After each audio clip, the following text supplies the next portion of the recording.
Boys, you'll be crossing between lanes 3 and 20. We'll be putting your crosses right on the monitor so you'll see at the end of practice. Girls, you'll be crossing between lanes 21 through 28. We'll let you know how many we're going to take to match play. We'll scroll that on the bottom of the screen probably by the end of at least game 2. More likely than not, we're going to take 1 out of 3 from each division, and the center's going to add some money back into that prize fund. All right, we're going to turn the lanes on. 15 minutes of practice. At the end of practice, just press that start button and go right into scoring. Good luck, good bowling.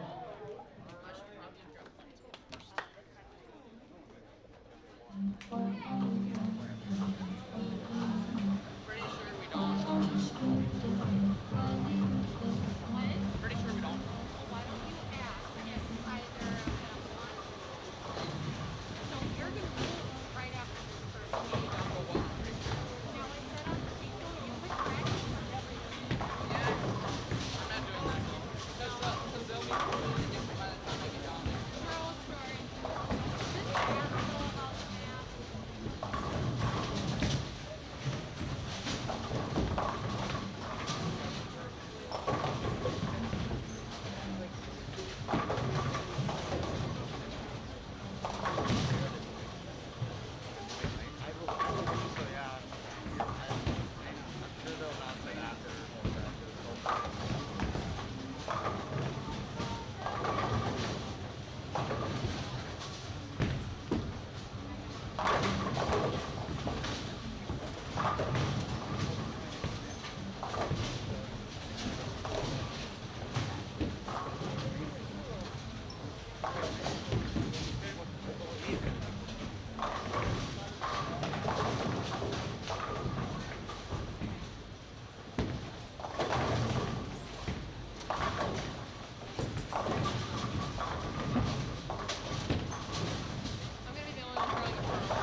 Sabre Youth Open bowlers must practice over, you can press the start or stop practice button. Arrows will come up automatically. Good luck to bowling.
Alright, I would like to welcome everyone that is watching to the Sabre Youth 2020 Open.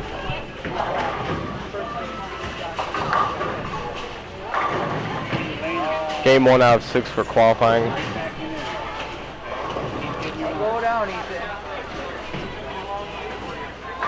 Hopefully all's working. What's up, everyone? I am currently running out of 2 hours of sleep. My hair's a mess.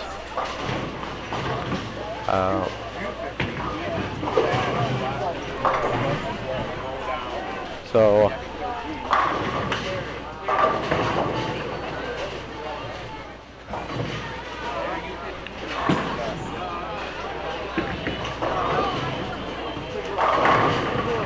a lot of different styles today for sure. A lot of people playing in or outside parts of the lane. So hopefully we get many faces on the live stream. So we are currently covering for the scoring pair the boys and the girls. They are in their own respectful divisions. So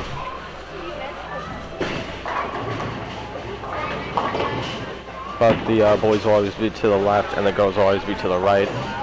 So it's set up perfectly for me. But let's go through some names, shall we? 19, Jack O'Brien. 20, Ethan Cruz. Alex Golowski. And if I pronounce someone's name wrong, I am not an English teacher. Nor will I be an English teacher, so rip on me all you want, because it will not affect me. I am a vlogger. I could say words, I just can't say names. On the girls' side, Piper Plotz, Elena Reimer, Ashley Morowski, and Taylor Jensen.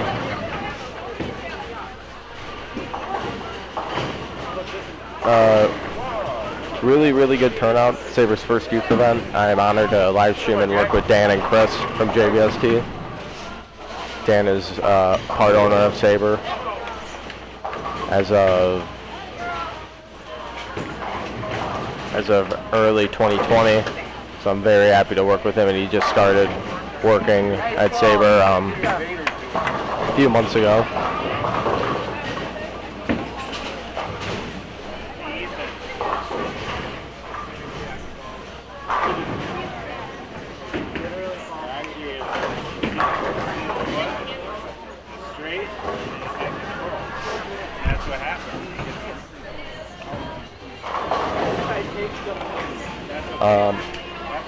The only thing I'm not sure is how many they are skipping for the boys. I think girls are just moving.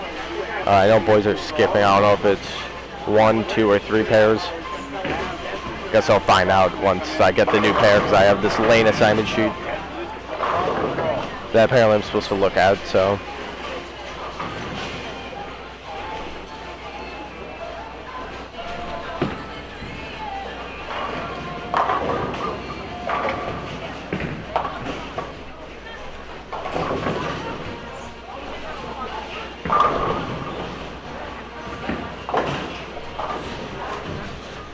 Bowlers from all over the state and as well as other states. A few from Illinois, I believe. It's the farthest. A lot from Wisconsin. Antigo, Sun Prairie, Sheboygan is a big one. The Fox Cities, Appleton, Menasha, Neenah, Kaukauna. I see for sure one from Oshkosh, which is great to see. A few from Fond du Lac.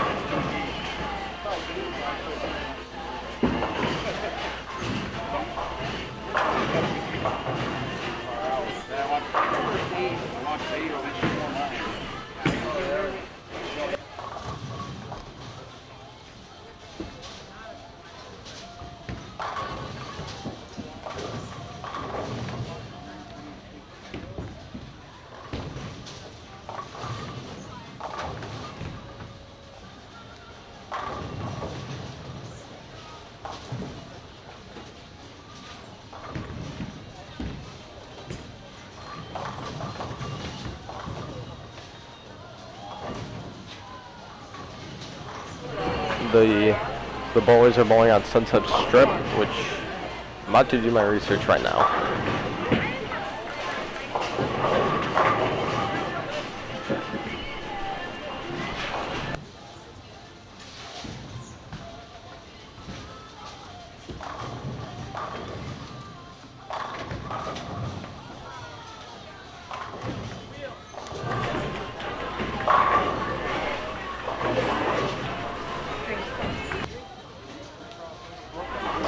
40 feet, 1-to-3 ratio.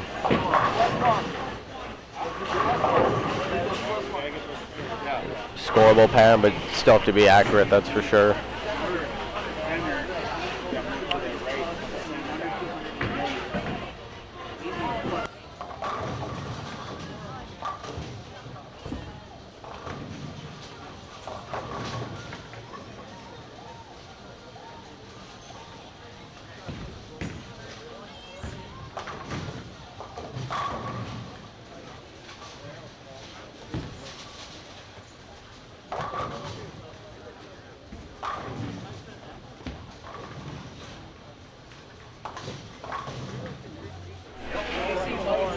Xavier Gauthier from Oshkosh, front 8, 9 sped, the 9th going up to the 10th. Pretty far down, but that was the only potential 300 I saw.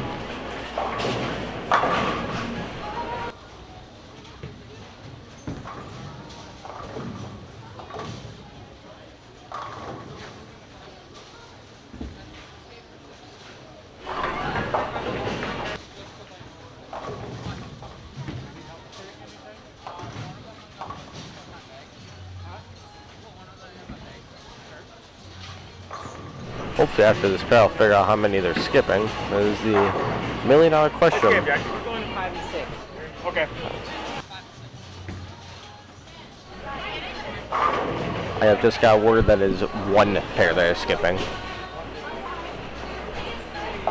So that's good to know. So now I know that. And I'll do my math and see if I have the rest. 1 pair.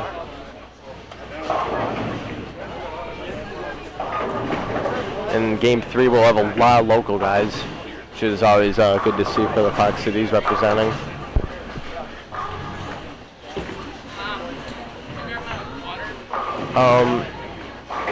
Overall,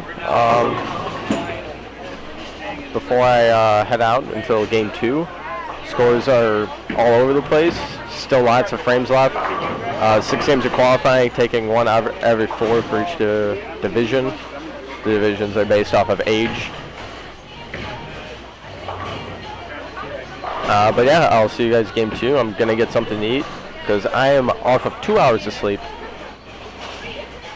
And I pretty much am drinking like 2 things of coffee right now. If you turn the, here, let me turn the bowling cam, hold on. You see me. It's coffee on steroids. But yeah, see you game 2. And remember the hashtag FlowBowlingSignMe. So, the better.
As we go into game 2, like I said, scores are still all over the place. Lots of frames left. Maybe the first shot. What about the second shot? I don't know about that. It's a Crooks Prime. I don't know about that. But yeah, hopefully got a lot of familiar faces on the live stream. And yeah, catch y'all in game 2.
Oh God. Okay.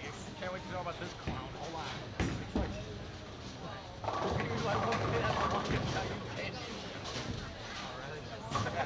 You remember that?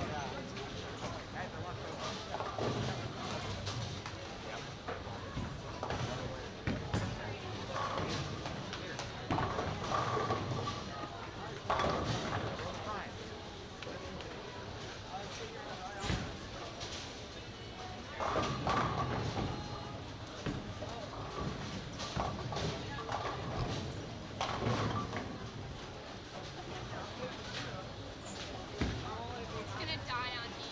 What? You're mad? You You need a charge? is dead. I got the charger and the portable in the car. I can bring it. I don't have a cord. You have cord? Yeah, I didn't bring my earbuds. It's okay. I'll just switch. What charger is it? It's So it might be the same as your phone charger. it's not the same as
And we're back for game 2. I had to run and grab a pen because I do my own thing.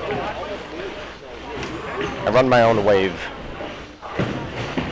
Alright, now since we just have me in the camera and I don't feel awkward,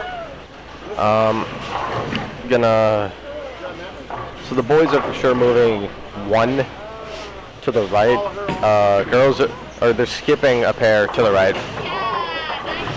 And then the girls are just moving just 1 to the right. So there's only 4 girls lanes. So every girl will be on the live stream, thankfully, which will be cool. But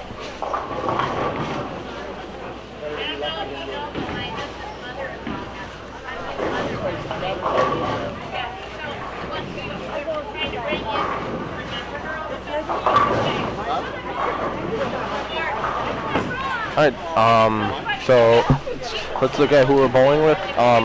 Once again, I'm not a grammar teacher. If I get your name wrong, Duff Beans, bro. Sue me. Even though it's my channel. And Tim's channel. Tim could sue me. If you have not, go to Bowler's Edge Pro Shop and buy some tape. Do it. Buy it. But anyways, let's look at who we're watching. So on the boys' side, Xavier Gauthier from Oshkosh, Gavin Supernand from Fond du Lac, Riley Shorts from Fond du Lac, and Luke Schaefer. Riley just picked up the 10 pin. On the girls' side, we have was Hendrickson, Madison, Davenport, and Jade Oakley. I don't know if you can use it while it's charging. Let it charge a little bit. The only pair with 3 for girls, and there's 1 pair with 3 for boys, which was the game 1 pair.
Now up, Xavier Garthier got the Rookie of the Year award for the Junior Bowlers Scholarship Tour JBST. He also was on the Lake Michigan Cup team to represent JBST.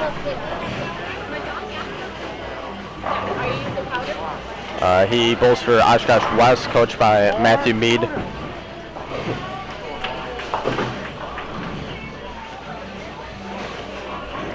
Trying to see what he's throwing. Some sort of pearl. Vader absolutely throwing a 9-pin. Suck it.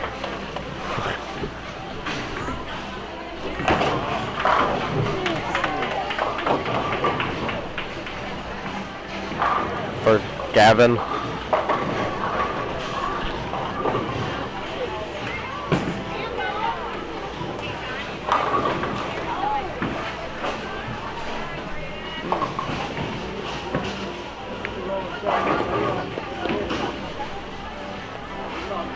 Robert pick up the 9-pin just to the left.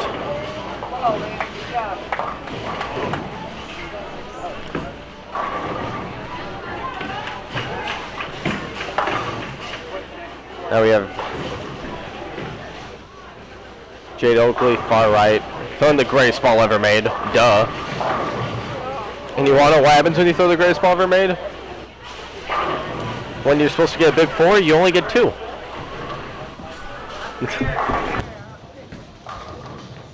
That is obviously the physics.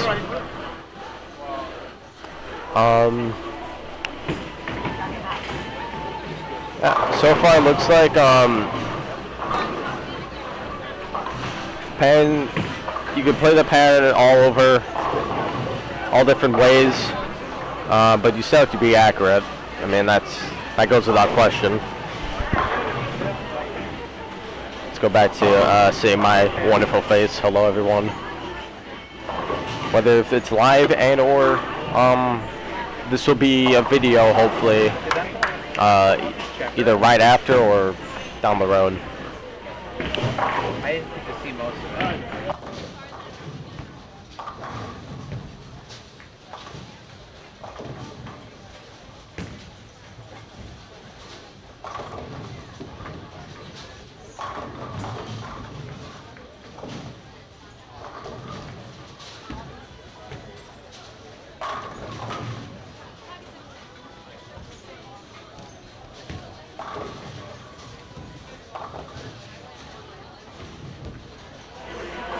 see Jay once again.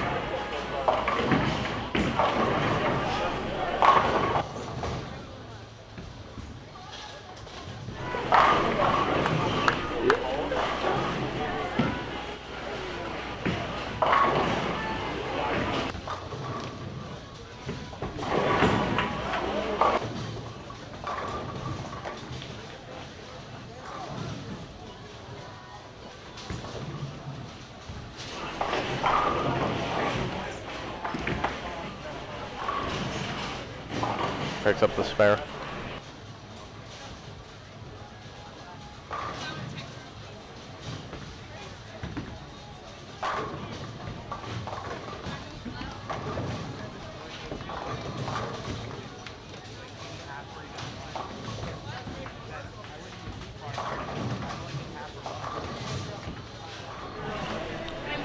I've also turned on the mic so it didn't sound like I was talking to a PlayStation 2 game chat. So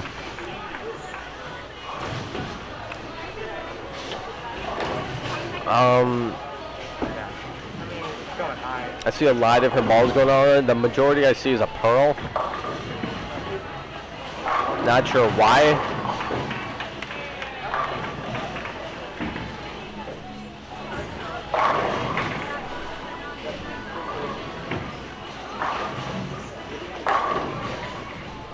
State champion Robert Vader, just to the left, finally striking.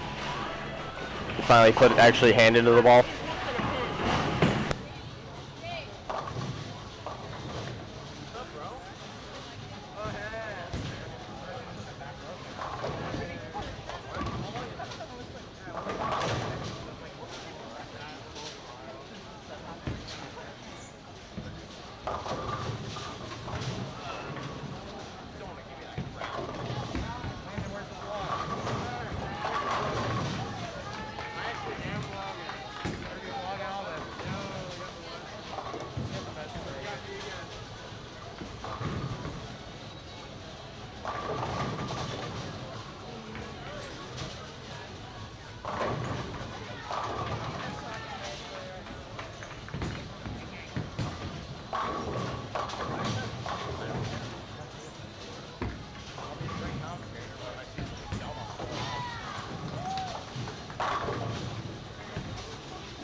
.211.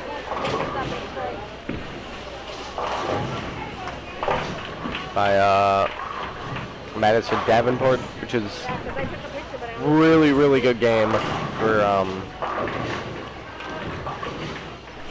these conditions per se.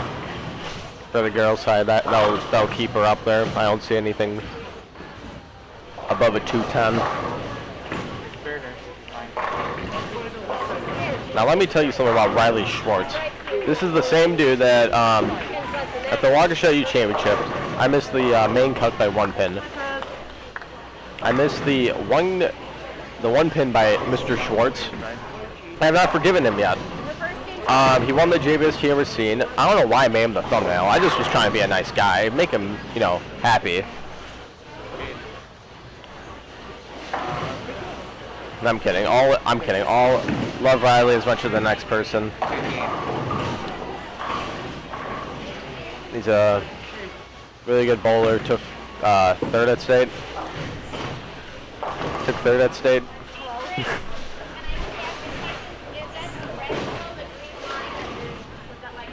And we have the cut.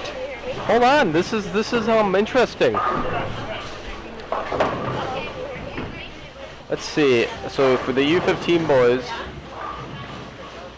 top 4 with 5 entries. Yeah. What is it? U18 girls, 14 entries that are taking the top 6 to match play. And finally, the U18 boys, 30 entries, taking the top 10. So that's gonna be tough for the U18 boys. It's gonna be super close in my opinion. I know. I mean, when you let it go.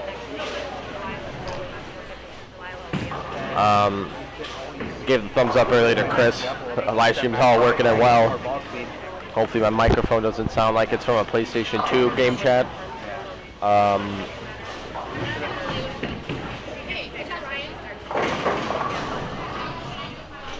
Riley picks up the 7 pin.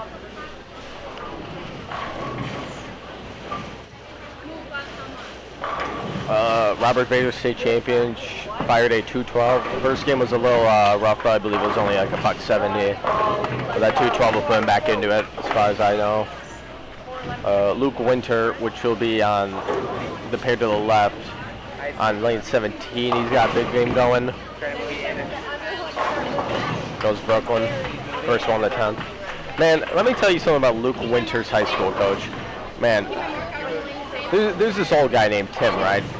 And not my Tim, the other Tim. Pretty good-looking individual. He's a good-looking enough to make a pretty good-looking son.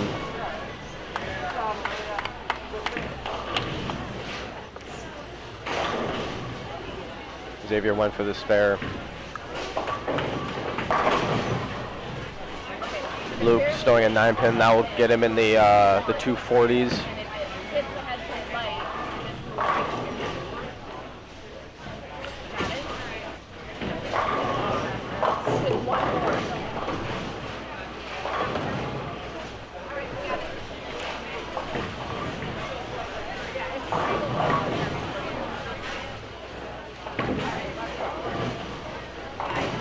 Pick up the spare. That brings him to 246. That is, without doubt, will get him up there. Lots of strikes coming from a pair that will come for the game 3. Oh.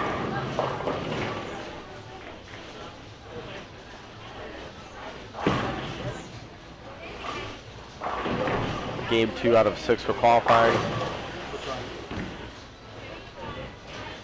Hey, so John, do they move like, how much do they move?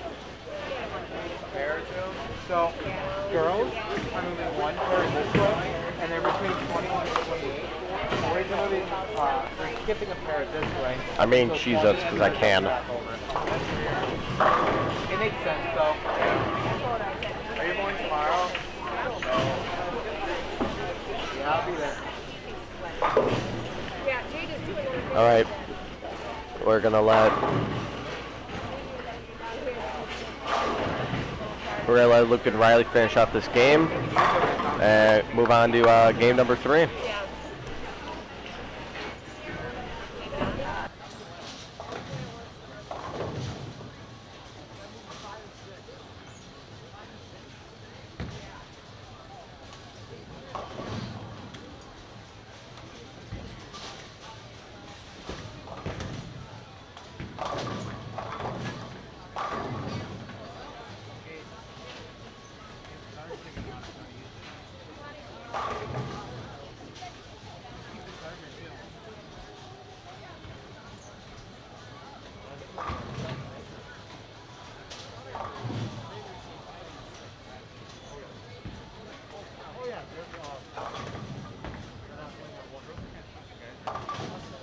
I'll be honest.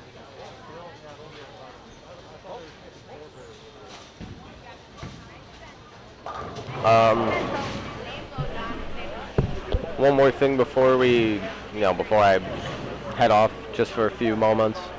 The cut has not been showing it. I believe it's going to be like a JBST since Chris is here, where it will show every 2 games.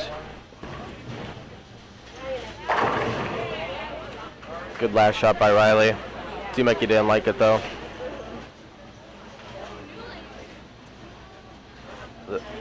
They'll move to 5 and 6. Yeah, we will see everyone in game number 3.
I sold my Codex and selling it.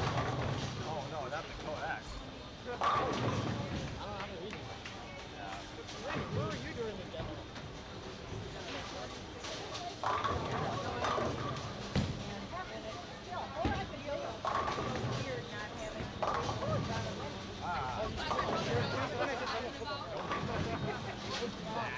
Wait, what song? Yeah, what songs are you?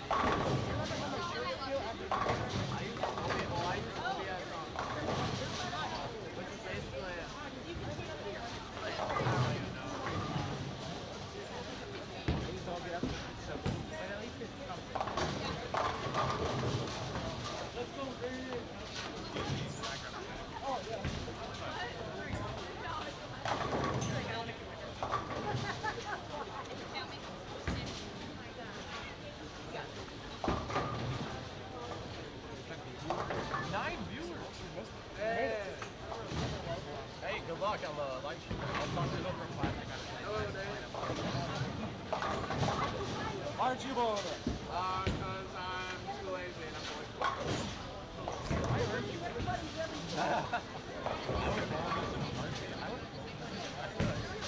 Wait, you're not youth anymore, right, Cale? Nah, no. Like, I can still do some youth tournament. Yeah. It's weird. You're just weird at hand. You're in the... Great.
I would be too bad. I don't want to yell it. I'm gonna get kicked out. Okay, here we go.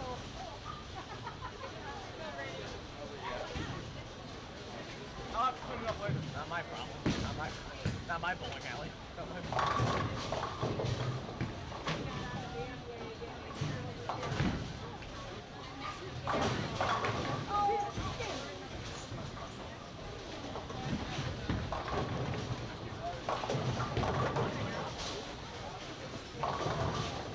What's going on, guys?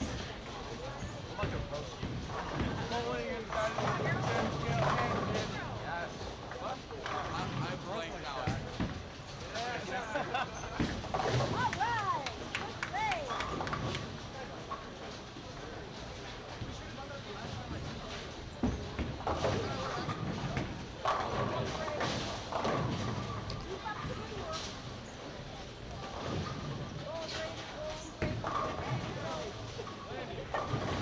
Where were you? Why weren't you at the ball down?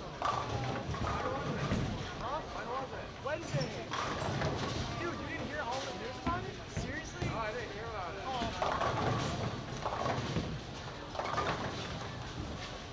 Bro, you probably would have liked some of the stuff there.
It is very much more burnt down there. All the cameras. No, but like it's actually like it's. I could actually see it in its direction. Like way earlier.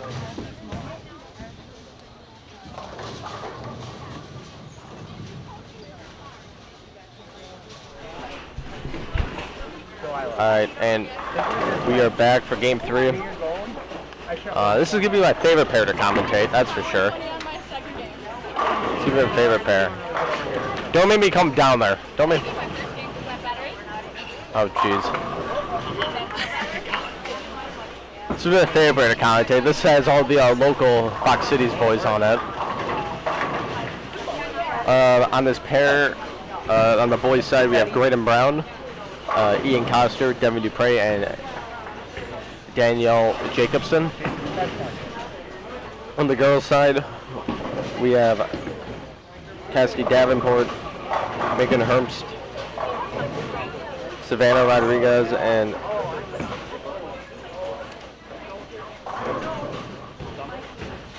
Delina Fink.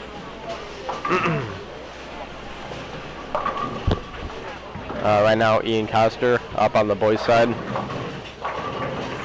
Purple amber urethane. Strikes. First, Ian's around plus 60.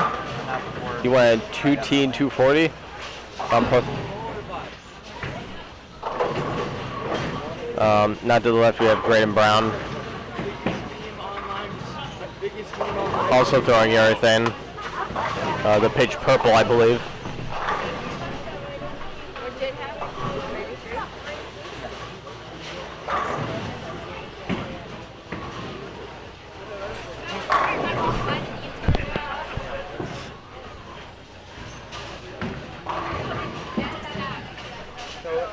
Savannah picks up the 7-pin.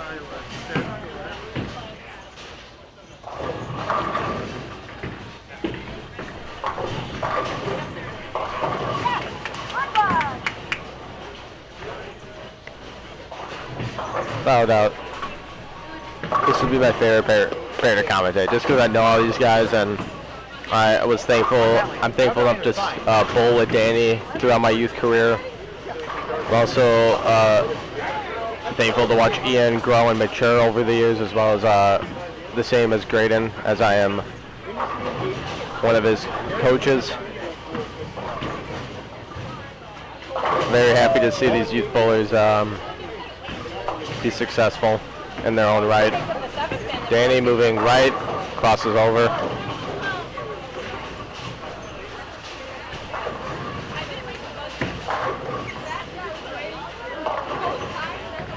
This, for sure, this is transition. Ian did come up to me and said that this pair was a little bit more broken down, burnt out compared to the previous. That doesn't matter. He's throwing a purple hammer. You know what happens when you throw a purple hammer? You strike. Even ask Trent Holtz, man.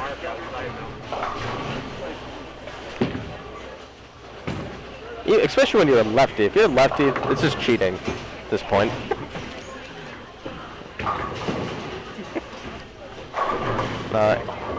8 viewers at the moment. Thank you all for coming in, stopping. Hopefully you can hear my wonderful voice. Here will be my wonderful face as well. One right for sure on 24, and then maybe half or almost be a 1 on 23 too.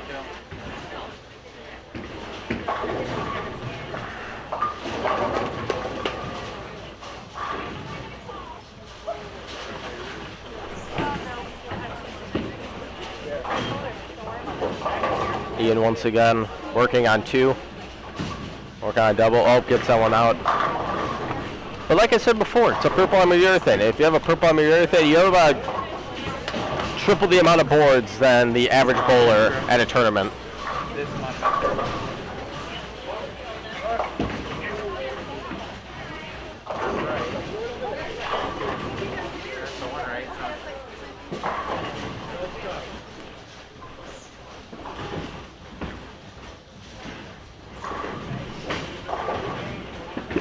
Devin Dupre.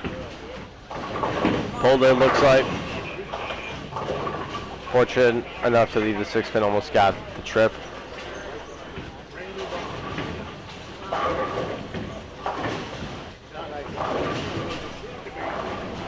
To the left, just the lane pair to the left, we have former junior gold champion Edgar Burgos, which will unfortunately, according to my little cheat sheet, will not make the live stream pair, unfortunately, but I'll point him out when he's on 18 so you can see his approach at the ending as well.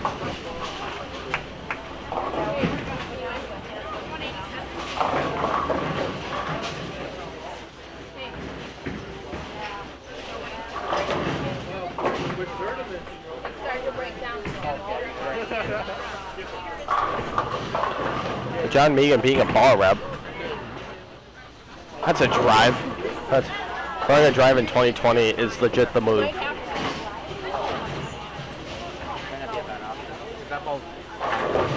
See if Graydon can keep his head in it, pick up the spare. Awesome spare by Graydon. Danny off the washout. 4 pins.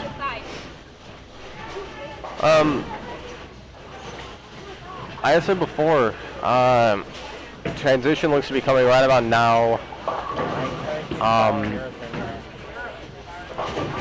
Looks like a really very scoreable pair, and that's for sure. But there will be the transition games where you have to make those adjustments, and you don't know of it going into that pair, and you have to do it.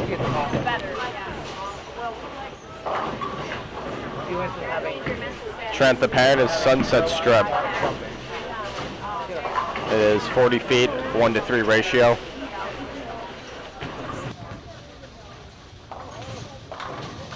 Robert Vader commenting, there isn't a pattern. We're bowling in the parking lot as of now.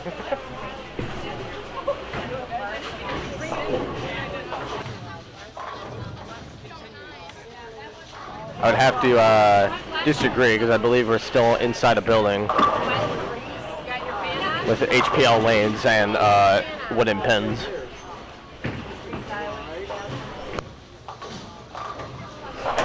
Cale runs slow.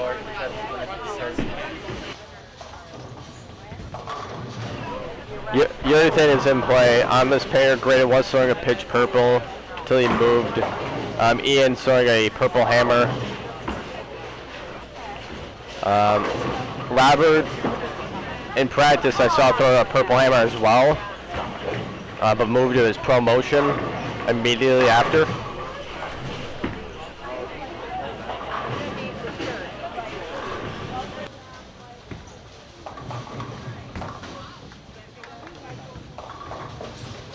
As we see, Ian still throwing the purple hammer, riding 4 in a row after the first one being a 3-pin spare.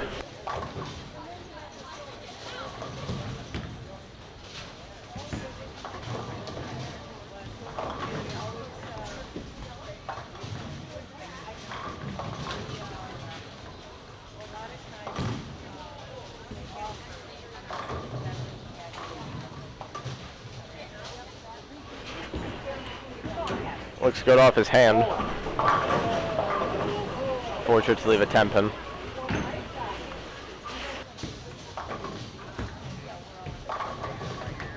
He's trying to talk to me. I don't think he knows that I'm actually in a live stream right now. I'm in a broadcast booth. Remember the hashtag #FlowBowlingSign.me. We are going to start trying that worldwide on Twitter and many other social media platforms. Do you get me signed with Flow Bowling? Because let's be real now.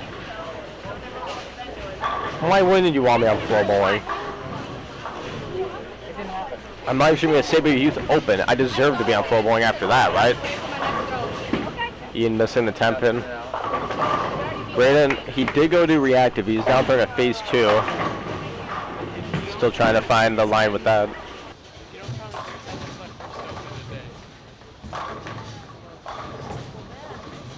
Ian just informed me that that was his first makeable miss, was the 10-pin.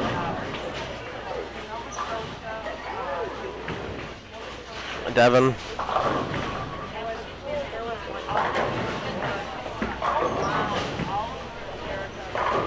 Graham pick up the 5-pin.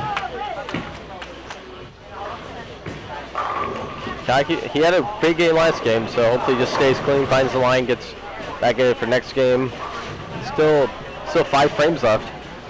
Anything could happen, man.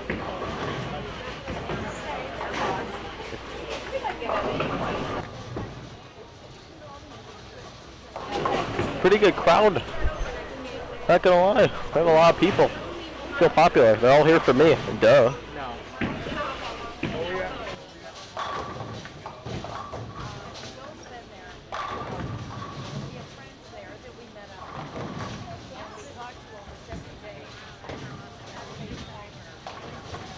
Ian's up after the missed 10-pin.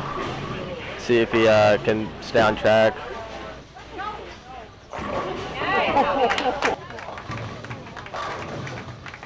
Which he does. Also spared by Savannah as well. Danny trying to get a double going. First double of the game. Messenger would just miss it. And Edgar Burgos, there he is just to the left. 2-pinning. Former junior gold champion, I believe U12 division, if I'm not mistaken. But yeah, this is a really good turnout.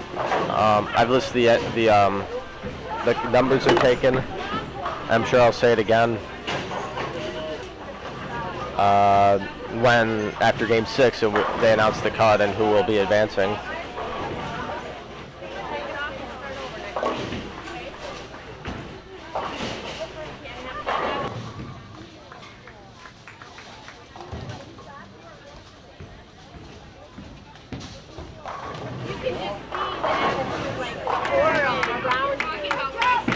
Grinning, crossing over. Danny's back up again after the missed 10-pin. Another 10-pin.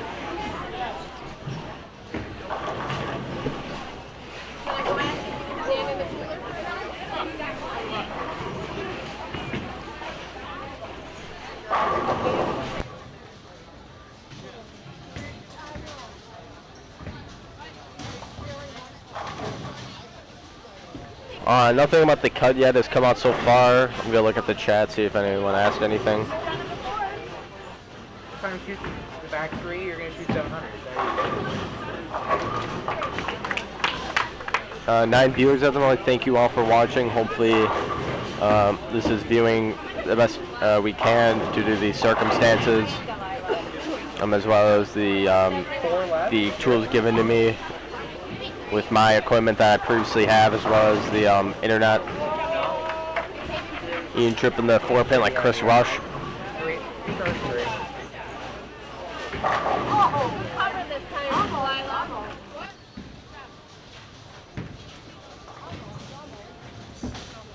Ian's high game is a 300 game. I was there for it. I don't want to talk about it. It's that simple. Although his high series is a 798, that did not include the 300 game.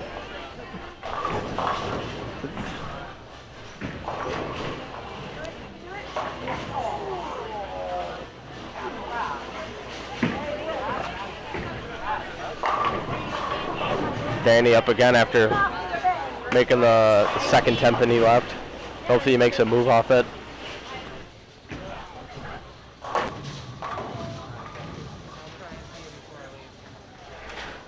Yeah. Around 2. Okay.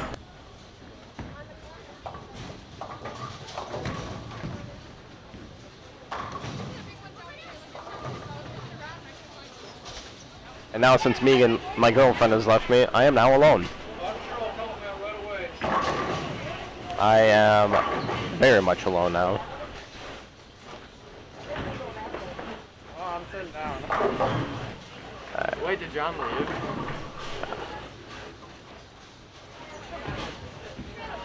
Ian needs this one for a big game, gets it.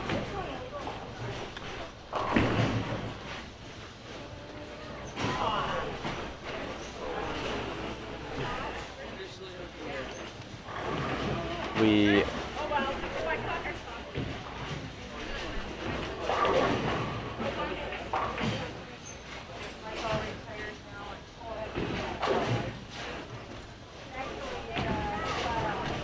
Ian can max out for a 257. Devin can also shoot a big game as well. Graydon finally getting some luck on his side.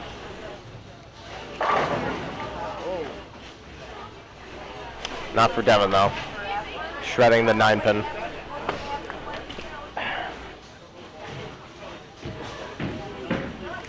Uh, 12 viewers so far. Thank you guys so much. If you could listen, if not, if you're just watching, it's cool too.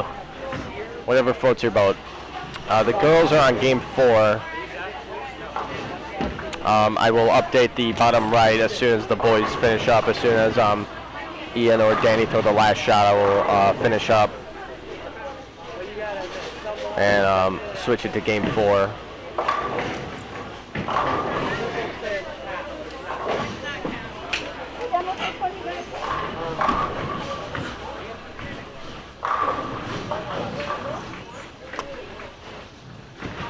And then once I switch it, I can announce everyone who's on each pair. Oh, and we have cut numbers, boys. Hold up. Let me write these down and let me announce them. Give me 1 second.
and I do have the official cut numbers after game 2. So for U15, it's just labeled U15. Maybe there's not. I'm sure there's an age division. Yep. YouTube? Oh yeah.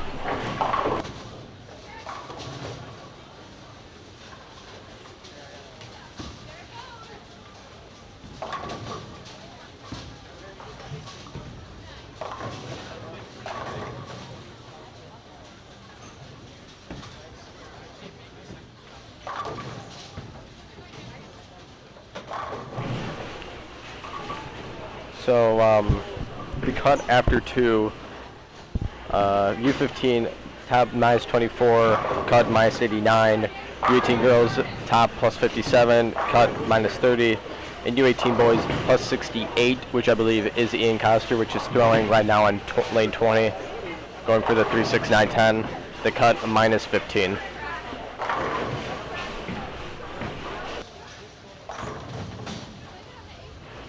Ian leaves one on the deck, but nothing to worry. Still shooting a 242. That'll game over plus triple digits. He will for sure be the leader after 3 as well.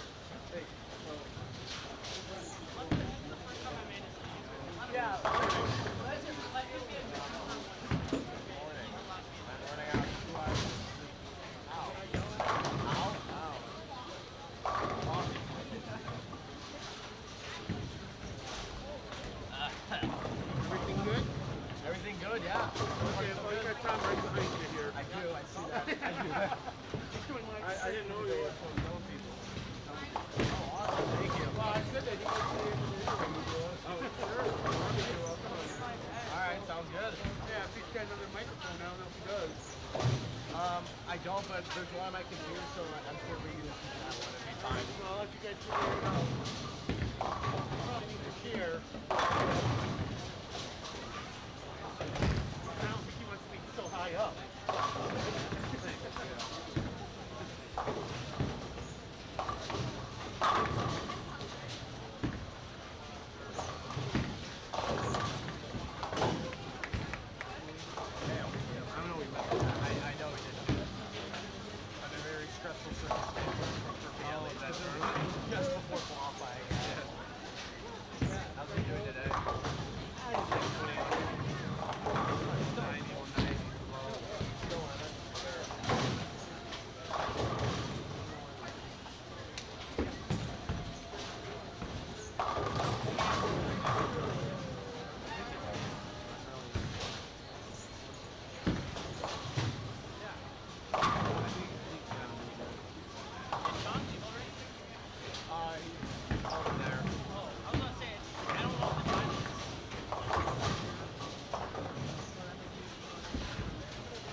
So you want to do this, or you want to? Oh yeah, we can do this. Yeah, getting all set on.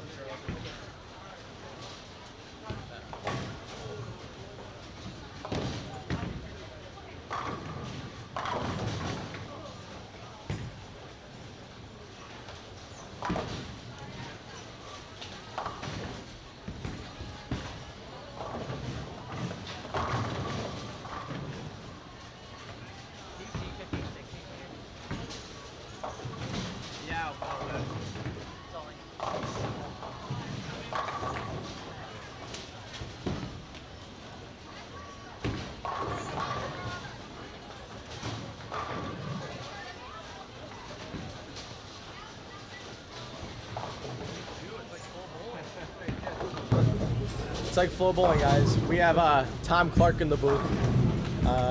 His son is bowling in this event, which we're very thankful for after living in Milwaukee now. Yes, right outside Milwaukee, Muskego, Wisconsin. Awesome.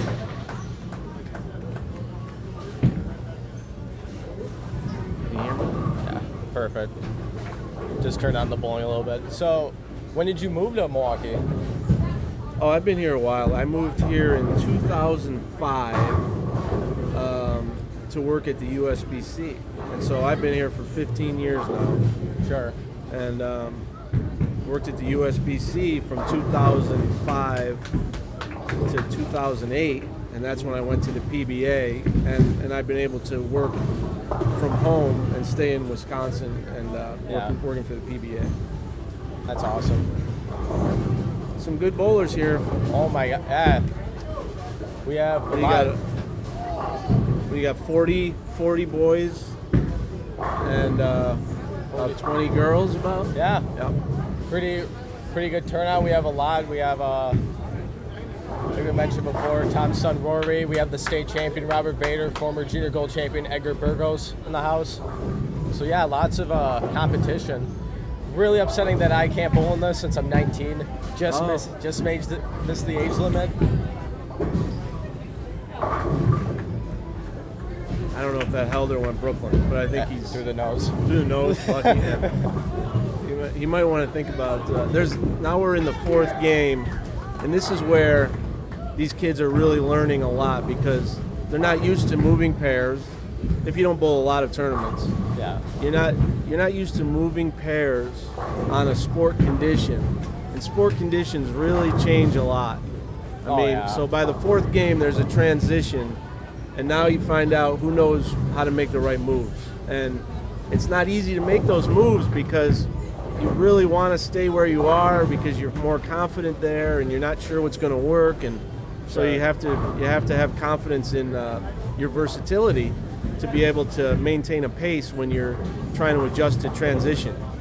Yeah. This is a 40-foot pattern, and it's not that difficult. It's not on the difficult side of sport, but it's a lot more difficult than a house shot. Yeah. I got to change. Like I was saying before, it's scoreable, but you still have yet to be accurate and still stay in it. It's definitely scoreable, but you can't lose sight whenever you're in a sport pattern tournament. You can't lose sight of filling frames, making spares. Don't get ahead of yourself thinking I can bowl a big game. Just try to stay steady. Make everything, fill frames, and pretty soon you'll look up and you'll be right near the top. Just by averaging around, what do you think, like 200? I mean, a little over 200 will be right near the top. Yeah. Oh, for sure.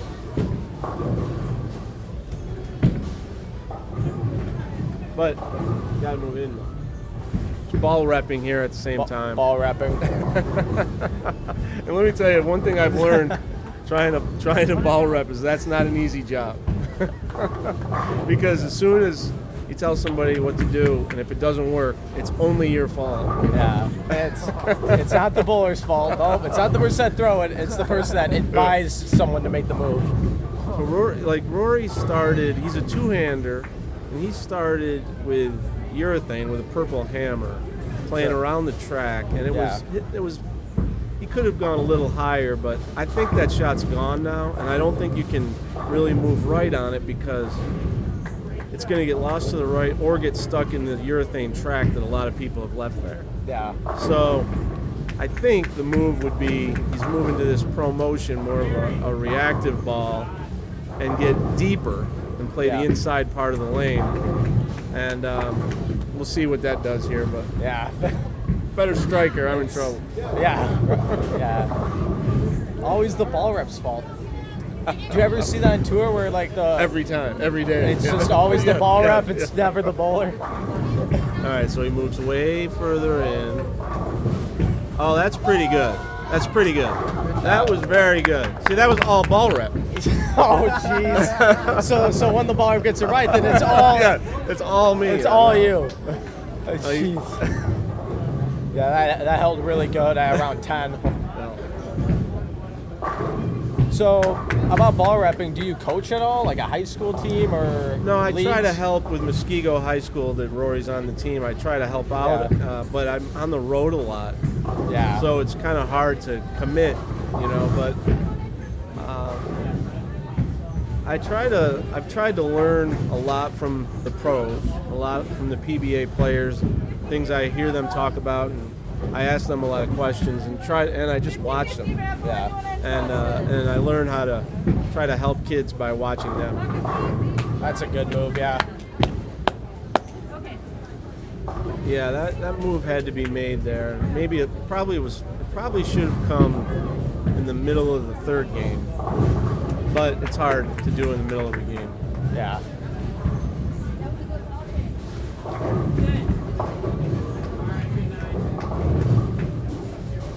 See, did you watch that? No, I didn't. What happened? One of the fans over here said to Rory, that was a really, really good ball change. And Well, look at that. But all he did was he just took credit. He took credit. He took credit. Yeah, he didn't say, well, That's complete BS, man. That's complete BS, bro. you saw it. Yeah, I saw it. You told him to you told him to go in with a promotion, and now he's taking credit. Nah. But yeah, spares. I mean, I know it's so cliche. It's all anybody talks about, but it's really true. You got to work on spares. As soon as when you look back at any tournament and think about I coulda, shoulda, woulda, it's almost always going to be about making those makeable spares. So you got to practice 10 pins. You got to practice cross corner pins. Yep. I mean, you got to practice using your spare ball for every part of the lane. Oh yeah, for sure. You guys bowl in college. You bowl in tough shots, don't you? God, it's ridiculous, and that kind of like it kind of leads to the spare ball. There's a lot of programs for sure, like a Whitewater or Wichita, where they will make you, even if you leave a 1-2, they will make you throw a spare ball at that because you didn't hit the head pin, so just get used to going straight. Yeah, right. Yeah. Another big thing too is getting counted in your splits, like a 2-8-10.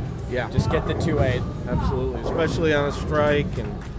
Oh my God, it's so huge. Yep. So with this week, let's see how this one works.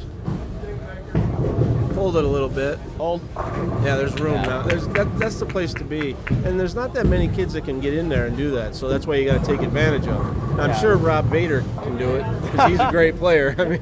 I mean, he's a two-hander that can get in there and do anything. Right? Yeah, he can. Are most of the youth tournaments? Are they separating the boys and girls like this, or are they at the team? We were at the Teen Masters a couple weeks ago. Sure. They put all the girls with the boys, qualified separately, but pulled together. Yeah. You know this from firsthand, like at JBST, we're together. The WIBTs, which are starting up tomorrow, they're going to be together. This is one of the few tournaments where they actually separate them. And I think the main reason was because they knew I was live streaming. And yes, I'm taking credit for this, by the way. And so they kind of were like, oh, hey, let's make sure that the girls get in this as well as the guys. So you get a mixture of taste. That makes sense. But I'm sure that had something to deal with. Sailed it.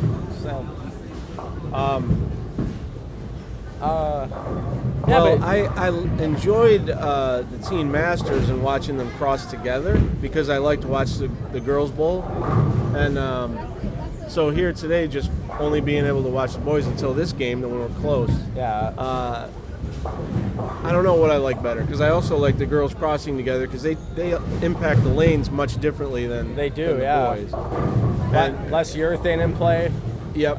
And less revs, and most of the girls are playing out almost on everything, and so girls having to follow guys with high rev rates is not something they're used to, and it impacts their average. But it's also something to learn from. Yeah, for sure. And also, I just like to watch them. Most of the girls' form is better than most of the guys. They're more solid at the line. I remember watching a flow bowling. I forgot, it might have been the TOC, and Carmen Salvino was on the booth with Lucas Wiseman. And he was like, man, girls are so much easier to work with because guys, they just want to rip it and like just want to throw it. And he was honest. He was like, girls, they're more softer, more gentle with the approach. Yeah. And they're more easier to work with and communicate better with.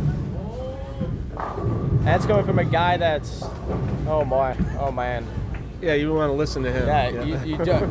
I listen to him all the time. Believe me, he doesn't leave me alone. He calls all the time, and we have great conversations. And I pretty much take his advice on everything, not just on how to bowl.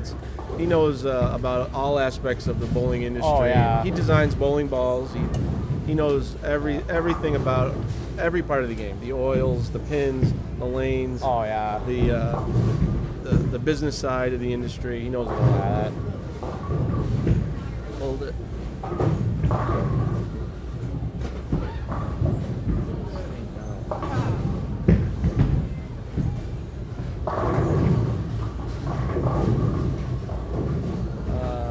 One kid, the guy up on 19, Dar. Yeah. He just started bowling competitively a couple months ago, and All right. and he went to Teen Masters too, and got a great experience there. Once you bowl in an environment like that, in a national championship, and really difficult lane conditions, and the best bowlers in the country are there, I think it makes you have a different confidence when you come back home, even though the competition is almost as difficult. Yeah. It just makes you feel a little bit more comfortable once a kid thinks to themselves, I've experienced the highest level of the game, you know. Yeah. It can also make you more frustrated because you might assume, okay, now I'm going to do really well. Well, no, you still have to throw every ball. Oh, it's yeah. just like, Norm Duke or Pete Weber or Walter Ray. They start every tournament with their reputation, which gets them 0 pins. They have to earn every pin just like everyone else in the field. Yep. You know? That's what's so beautiful. Some of the amateurs coming out, they're tied with them as well going into game one. It's Yep. So what year will Rory be going into this? He's going into his senior year. Senior. So he's looking forward to bowling high school. It's a lot up in the air with all the COVID stuff. Oh yeah. Stayed down on that one. That was good. Yep. Any college plans for him? We're getting the inside scoop. Well, he's looking, and but not really sure yet. He wants to find a place that he's interested in the environment and environmental science type of thing. That's the stuff that he's interested in, which I know nothing about. And and he wants bowling, so you got to find a place that kind of offers both. Yeah. I think Oshkosh was a potential. Let's go. If that's good Let's or go. not. Yeah. That's good. What do you think? No. Would you recommend it? I would recommend it because I think what's so special about our program is that we're not like a Wichita, unfortunately, or now we're in Whitewater, but that gives a lot of the younger guys to develop on a varsity and be able to bowl instead of being held back until your junior year. Yeah. Not saying that those schools do, but you will for sure bowl.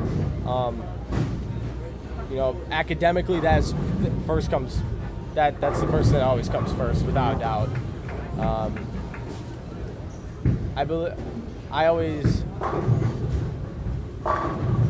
I think that's what's so beautiful about Oshkosh is that our team is good, but at the same time that you are still able to bowl and like mature instead of just riding the bench, which is so unfortunate because you have so many great bowlers that unfortunately just can't shine. If you go to Wichita State or even Whitewater or something, I mean, the first year you're pretty much going to be on either a JV type team or a team B or team C. Or, you will have to work hard for your spot. Yeah. Like, there's only a few kids that are in that group that know that they're going to go to a school like that and play right away. Yeah. Really, hardly any. And, but you are going to learn a lot at those schools too. You just won't get any PT. Yeah, you learn overall a lot. Hold it so much. Take it. That's one thing he's learned. I think other kids should learn that too. Is to not necessarily be shaking your head and be down on Brooklyns. Take it because they're going to get you back. I saw him as soon as he walked back. He just He's more like, okay, I'll take it because he had a stone 9 earlier. Well, now that makes up for the stone 9. Yes. And I learned that from watching guys like Belmo. Actually, Belmo, he takes every break because he thinks luck is earned. He doesn't think there's no such thing as luck. Yeah. That was a good shot right there, and he somehow scored it right.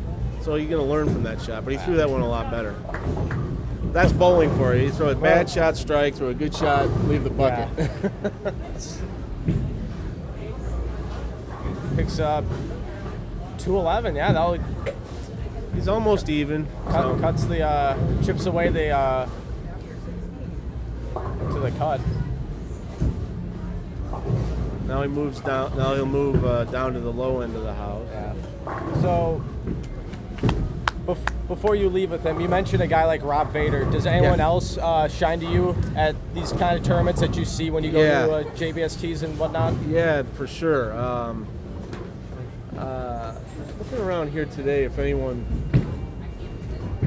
sometimes I get a little out of whack because I've come to one of the youth tournaments and guys like you were bowling. Like, there's a lot of college kids bowling. You say, well, and your eye starts going to the college kids. Well, it seems like mostly high school kids here, only high school kids here, pretty much, right? Yeah. Yeah. So this is the next crop coming up, and I'm not that familiar with a lot of these guys. But Peyton from our area, the lefty, Peyton Nabak, he's really good, and there's a few girls too that I've seen that are really good in Wisconsin. But I just got back from that national event where there were kids like Bryce Oliver. And, oh my God! And Anthony Newer, Julian Salinas, the Bone brothers. Oh my God! Yeah. That Brandon Bone is unbelievable. I mean, he's going to be great someday. And his brother Justin, Parker Bone's kids, and Justin, he throws one-handed, right-handed. He throws two-handed, and he goes two-hand backup. I mean, he has a game for almost any condition. Maybe has too many games and isn't concentrating on just his A game enough. But no, there's so many great kids, and the PBA actually just started a new program called PBA Junior. Yep. And the first PBA Junior National Championship starts September 4th and 5th. Yep. In this area in Wauwatosa at Bolero. And so kids, a lot of these kids are going to be in that field. Oh, yeah. And the top two will advance to the national championship after the regionals on the 4th and 5th. And we're looking forward to that and watching these kids. But I'm always impressed by the depth of talent. And one thing I really like is they don't all bowl the same way. There's kids that are one-handed that are good, kids with high back swings, low back swings, straight games, kids that hook the whole lane, two-handers, lefties. Everybody in bowling is still maintaining an individual approach to the game. Yeah. And I think that's important. I think it makes it more fun. Makes it more fun to watch. And it shows that you can make anything work in bowling as long as you work at it. You can make any style work, but you got to practice. And and I see a lot of that with these kids, and it's great to see them continue to improve as they get bigger. Yeah. I mean, both mentally and physically. Mentally is the hardest part. Oh my It's the God. hardest part, and you can only get the mental side by experience. And then, when things don't go your way, not giving up, not quitting. Yeah. You'll learn from that experience and be better the next time. Physically, what young kids need to remember is you'll grow into your game.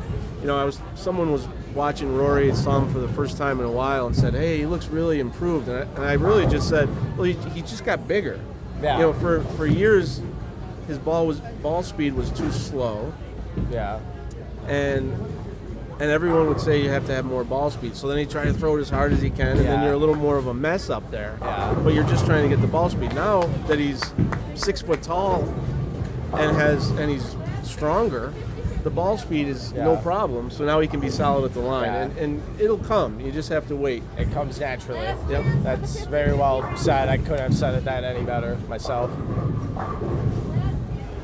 Well, I might have to be a ball reps always have to stay with their I players. understand.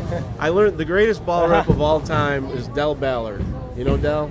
Yep. And he was the greatest ball rep on the women's tour.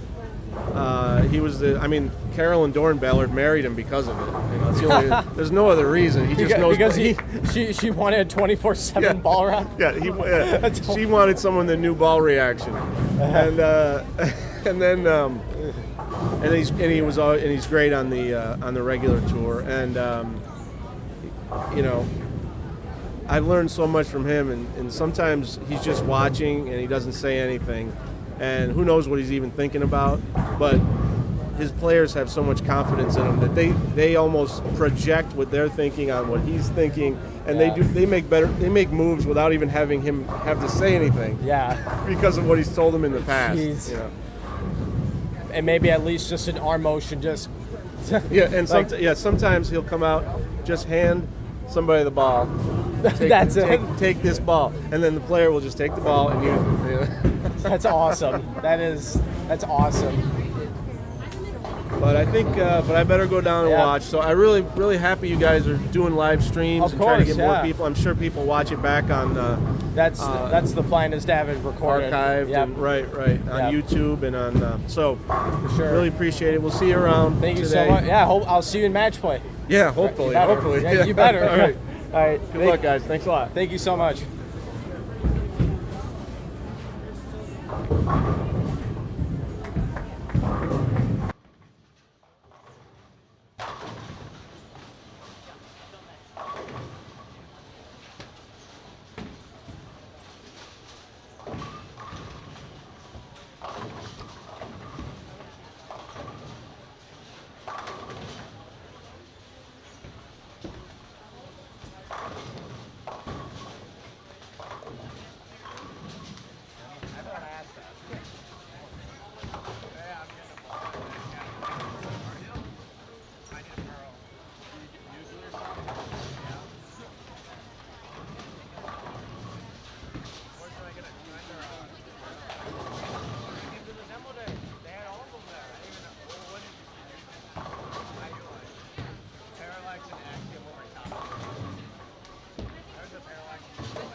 All right, and we are back.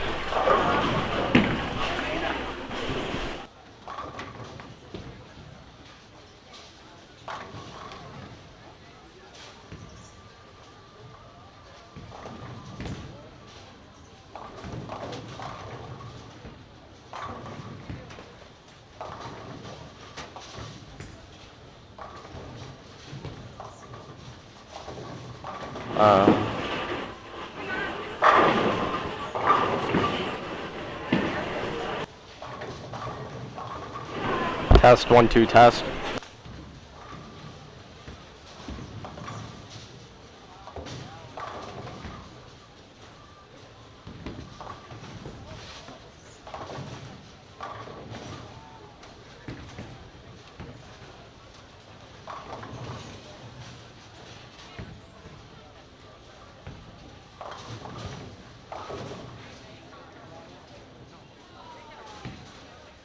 Alright, hopefully everything should be working. Just get turned down the mic just a little bit. There we go. Alright, first and foremost, I'd like to thank Tom for stopping in. That was probably one of the coolest moments of my life, coming from a fan perspective of this sport.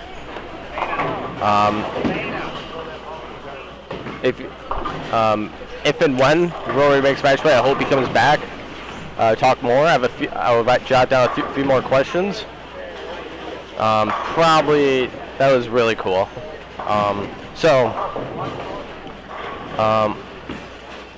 We are back.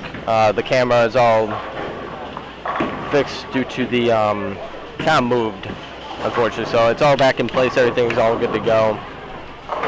Game 5.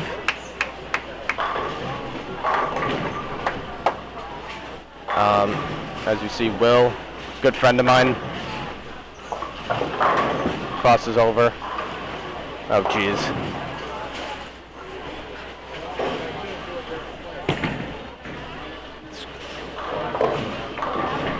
I will announce some scores once they have after 4. Currently it's after 3.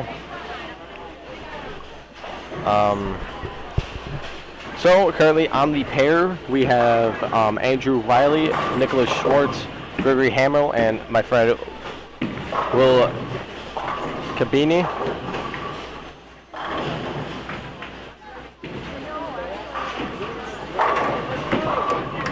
Andrew crossing over. On the girls' pit, this was our first game qualifying pair. I'll state them again: Piper Plutz, Elena Reimer,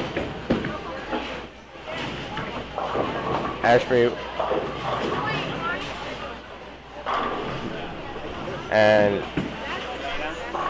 Taylor Jensen. Will up on the left lane after crossing over. Figures it out.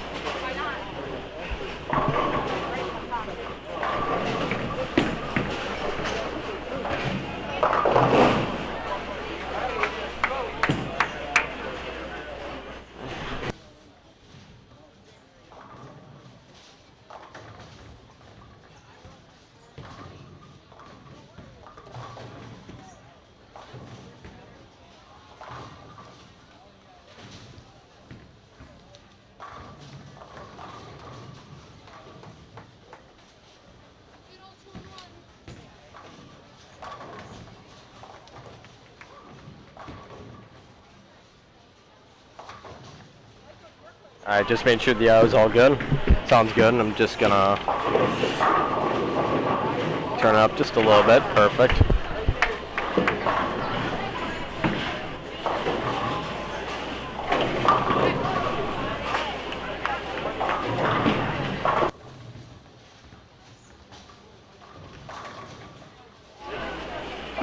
High flush for Will.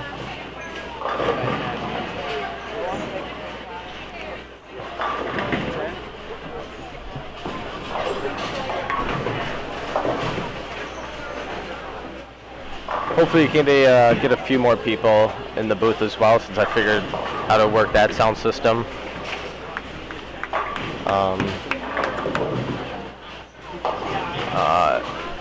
Chris is running around quickly grabbing scores to update, it seems like. So it's good, then I'll update everyone. I would update right now after 3, but that would kind of be a waste of my time due to that he's getting scores right now, so I might as well just wait. Awesome shot by Taylor.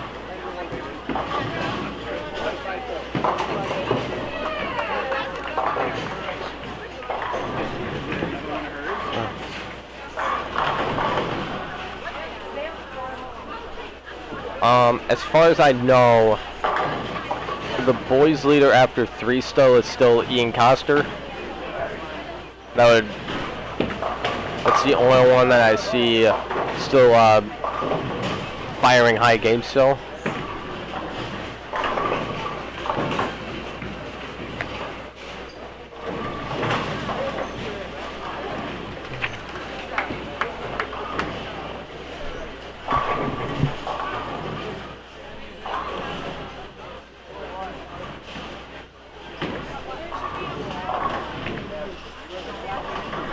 What time is it?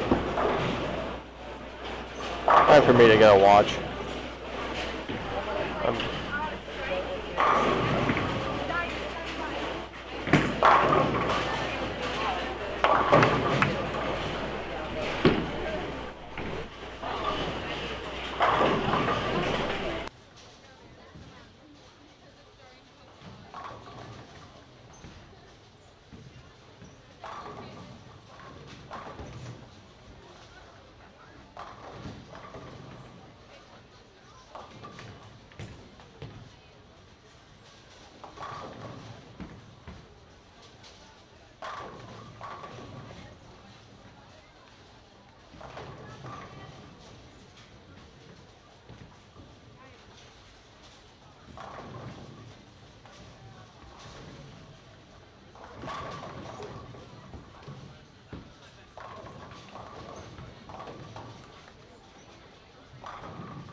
Awesome shot by Taylor.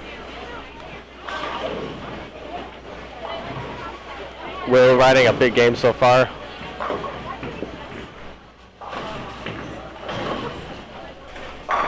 This is my new sitting spot.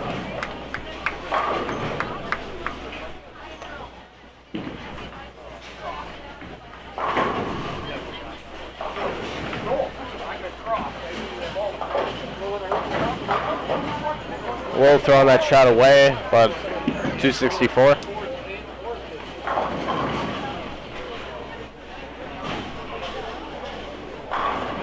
That'll for sure help him.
I didn't think it was.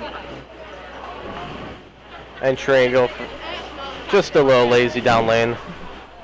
They're doing this to John. Napkin.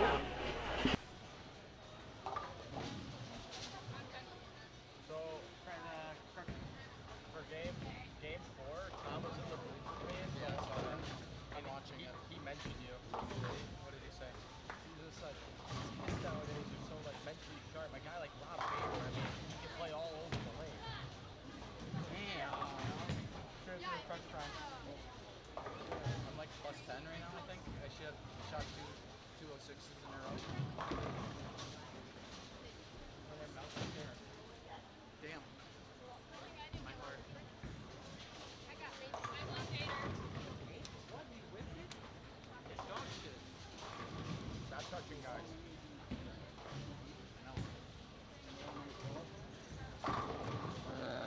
Colin Warner Snapchat. I'm ready to like get pissed at people in match play.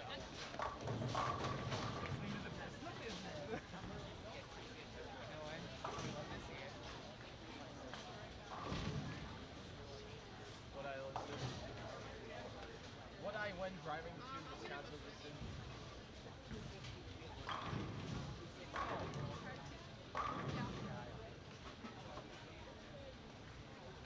No, I kept it.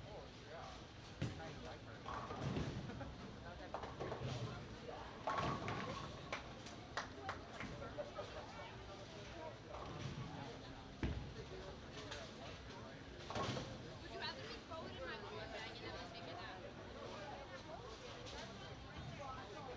I am bowling. I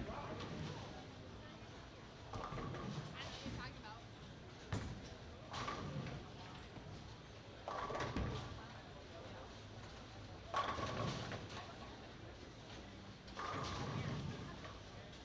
Brandon, did you write that last one down? Yeah. They actually put a carpet there. They actually put a carpet there.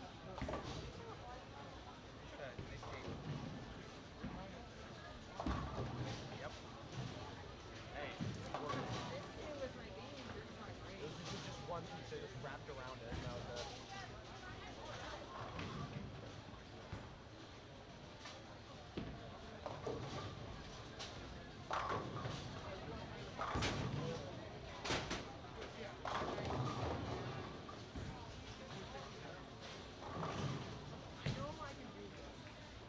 Uh-oh, the state champion made a little mad.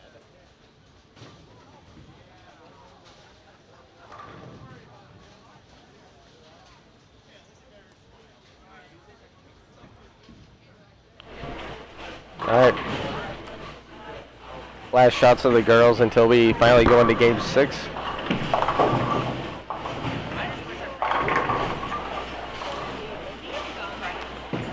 In the car, I can go get it. Frickin' Sunbury carry. Cale Jensen, girls Division 1 team state champion from this year after defeating Tremper in the championship match. But that'll do it for game 5. Very carry. Oh, it almost got there. That'll do it for game 5. We will be back with you shortly once the women come over and start bowling.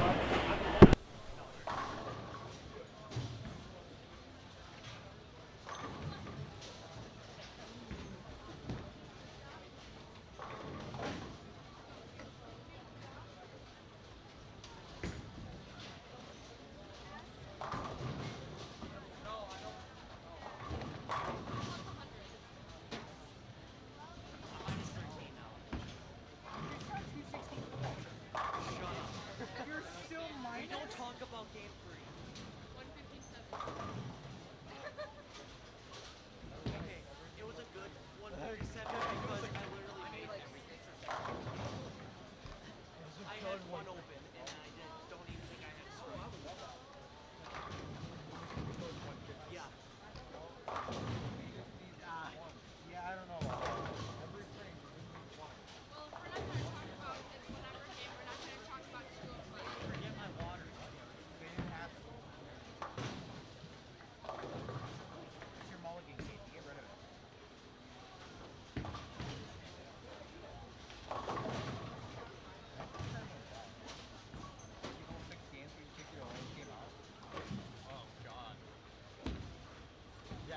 won, I was just piping up your name in the track. Yeah, I know. Whoever gets there. Everybody does it.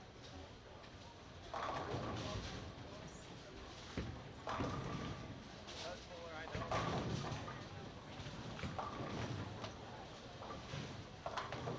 Vacation after this falls, I'm gonna hit the roller. Well, you can't go take a rear action. Oh, it's a 180. What I tell you.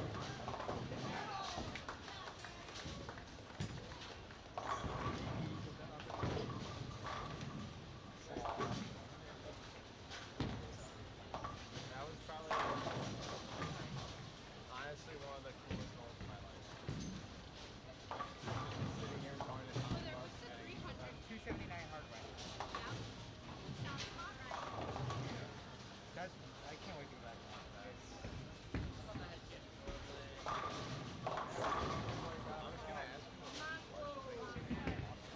I didn't pick that up because my tendon twisted bad. You finished it? It was gross.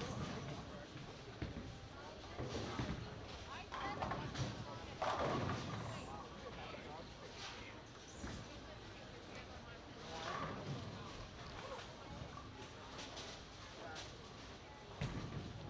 Well, my quick trip's better than the one I'm on. No, they didn't have tornadoes, and it was direct hits. They're not the same. Mine serves tornadoes, not just those little chicken. what if I told you Ian Cos is leading this tournament?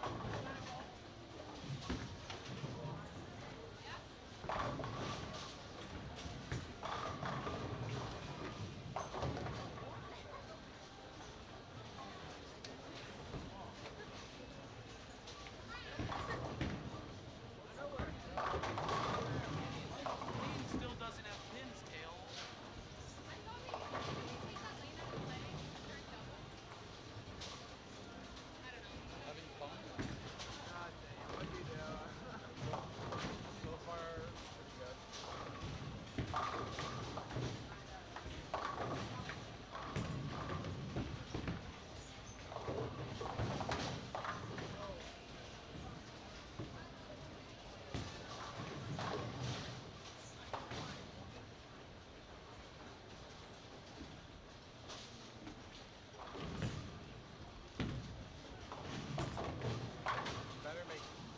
You better make match play in order to get on here. Sure as hell I'm gonna make match. Like, I'm gonna be like way behind.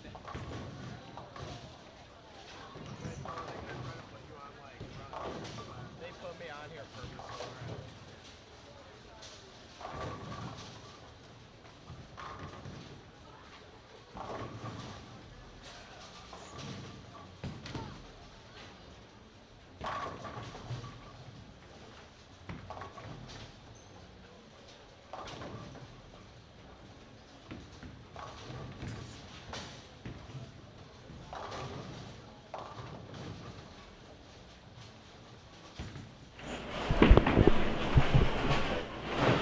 All right, and we are back for Game 6 of qualifying. Last game of qualifying for the Sabre Youth Open 2020.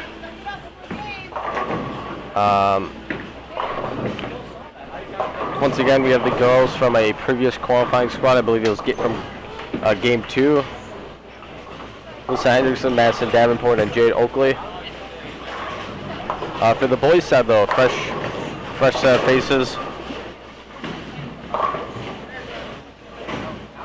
Brayden Wirtz, Every time I walked away today, she's Kaden Cordova, Joshua Neer, and Daniel Went, which Daniel has appeared in the Bowling Insiders before, most notably from BIBT Masters and BIBT number 4.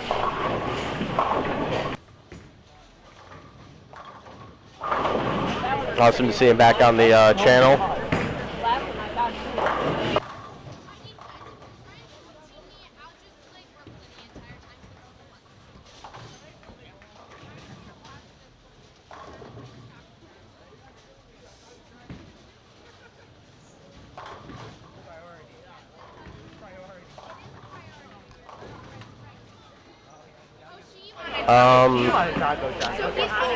Scores have not been updated since 3 yet. Yep, still after 3. As you see Daniel throw. Were you in Brooklyn? Fortunately with a 10 pin.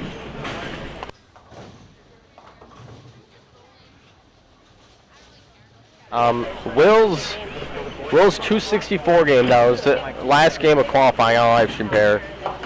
He is now only minus 13. I don't have that much to say to Will besides bowl better. As the once words of Chad Source once said, bowl better. The hard way.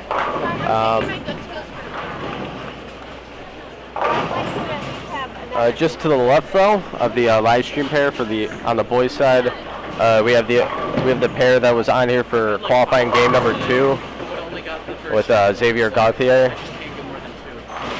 which should be pretty high up there still after his big 269 game in game number 1.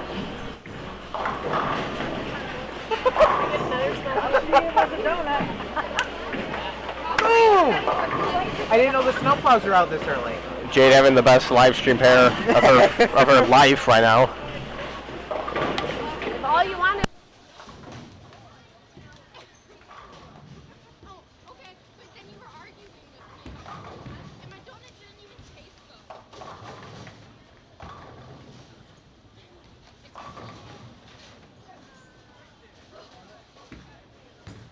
Oh, they're all lefty.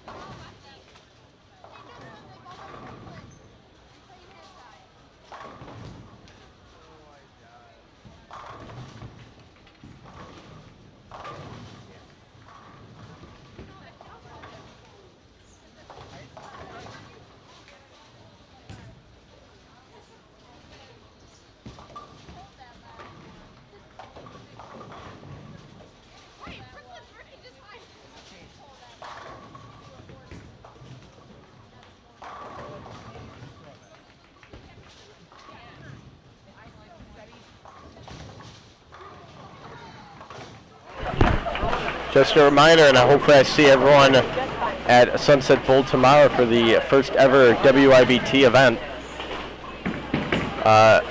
If you have not, highly recommend the interview I did with the 2 head tournament directors, Zach Singer as well as Dylan Warner. Zach, a collegiate varsity bowler, as well as assistant coach for Purdue University, and Dylan Warner, the head assistant coach for Mount Mercy for both the women and the boys side. Women's team placing first in the nation all year. Dylan also has collegiate experience himself by bowling for Clark when they did make the most notable national team at that school. If you have not, highly recommend the interview. It shines a lot of light at the WIBT and what their vision and main goals are.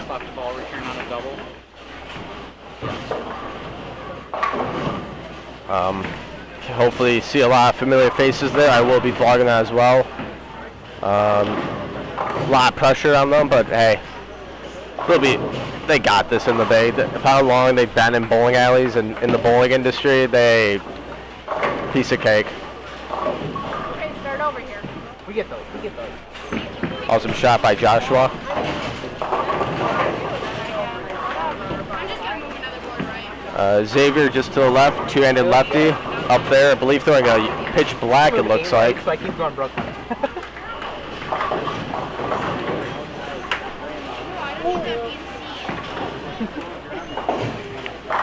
Can't let him know the secret. Great shot by Daniel.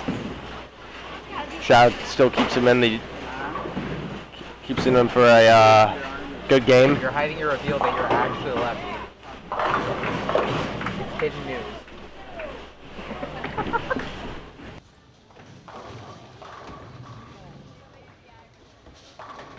Scores still have yet to be updated. I'm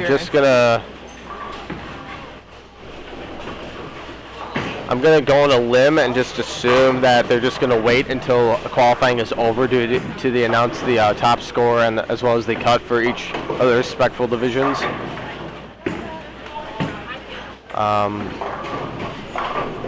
the style that they're doing, it's very old school, and it reminds me a lot of the BIBT tournaments.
Braden up for the 10th frame. Picks up, still gets a big game going. Let me see this bad boy. Oh God, that laugh kind of scared. Joshua going up in the 10th as well in lane 20. Still able to fire a good game. Xavier Garthier rocking the back 6. I believe that is a urethane Xavier is throwing. Great shot by both athletes.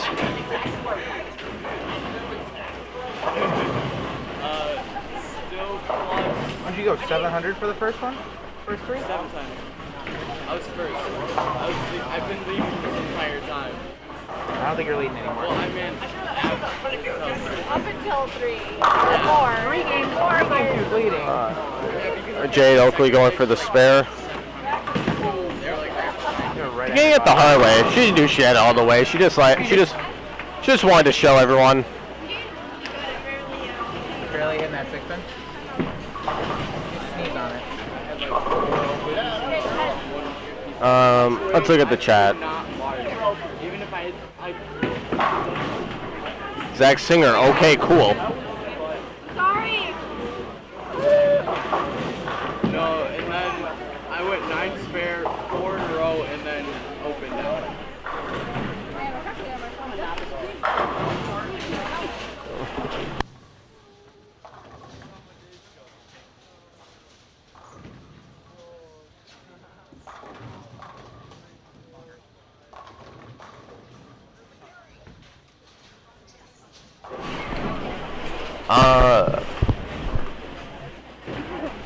Scores are, to be honest, all over the place.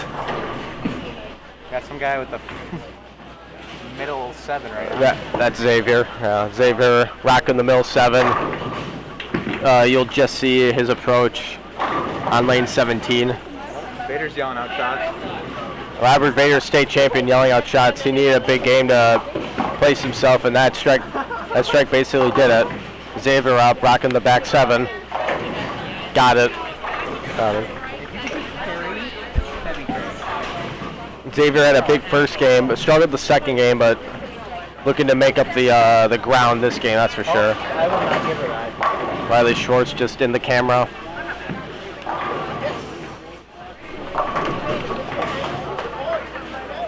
Awesome shot by Alyssa.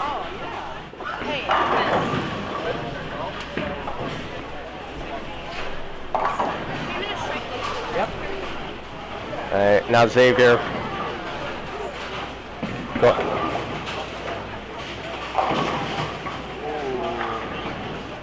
10th frame. Xavier should be fine though, as long as he just bends his knees, gets the 2, because 2 means 4 in that situation. That's huge.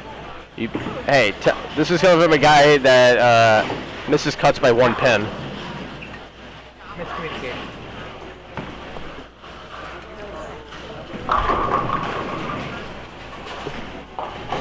Gets the 2.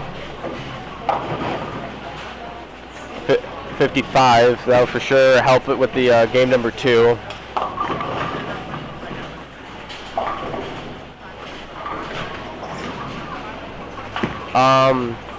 This is going to be a long intermission, that's for sure. I'm looking down at the boys' side. There's 3 pairs that are only on their second frame. I don't know what the deal with that is. Maybe there's a...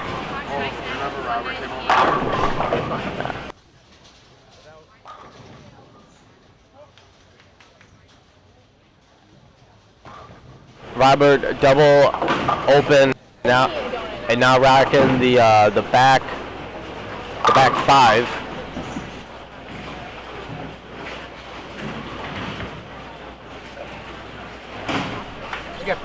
That'll be a big game for Robert.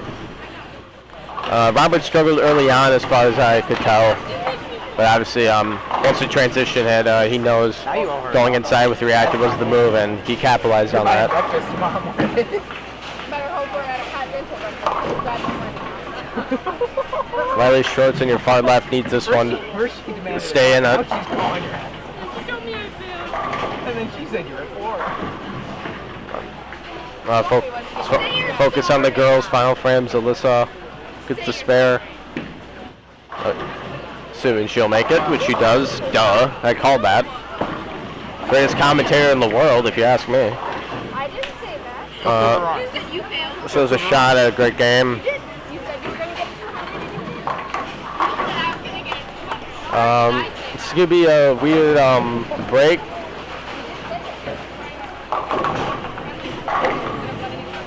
I don't know why there's 3 pairs that are 3. Honestly, 4 at this point that are really behind. Maybe there's a jam of some sort, a pin setter mechanic issue. Yeah.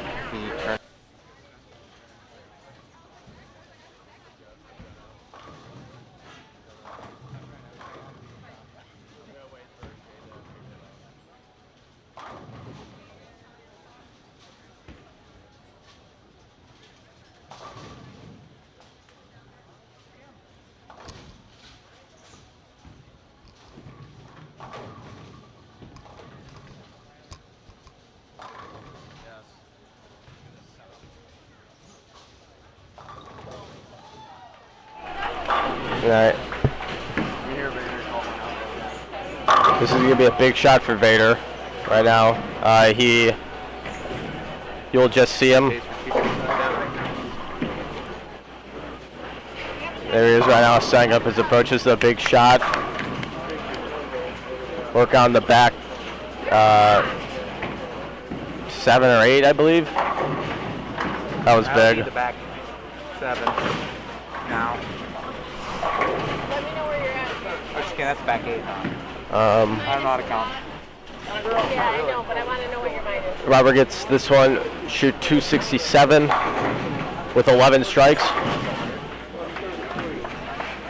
This would be a big game for him to get him up there. He should be fine.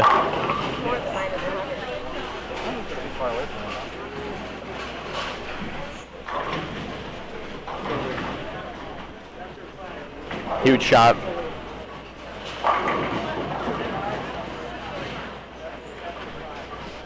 .266. That will get him up there.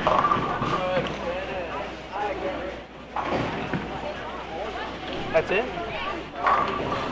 The girls are just finishing up, so I'm gonna leave the booth for a little bit.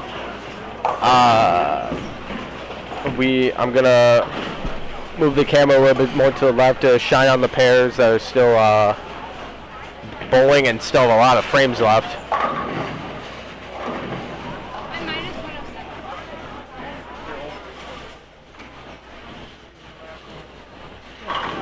But yeah,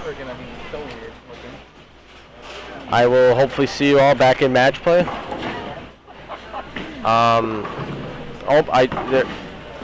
They finally updated scores for me after 5. U15 top was minus 41, cut is minus 181. What do I do with this? The U18 girls, first is plus 100, sixth is minus 89. And finally for the U18 boys, first was plus 126, the cut after 5 was minus 13. So that's been pretty much, after game 3, that's pretty much how it's been going.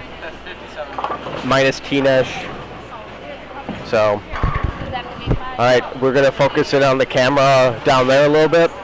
I still have a lot of frames left, and I'll see you all in match play.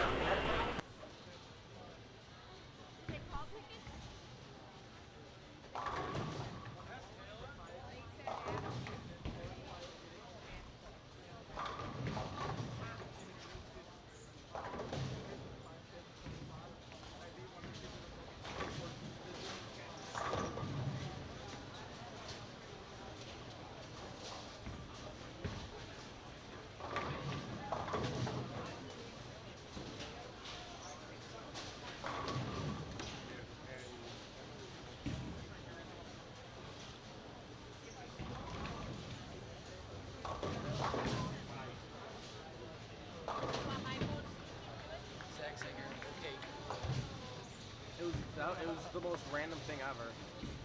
Hey, I got a video of you striking. I moved the camera for your 11th shot, and you nailed the 1x a day, baby. Appreciate it. Yeah, I'd have like 50 videos in my phone by now, but like they're not allowed that. I mean, and then there was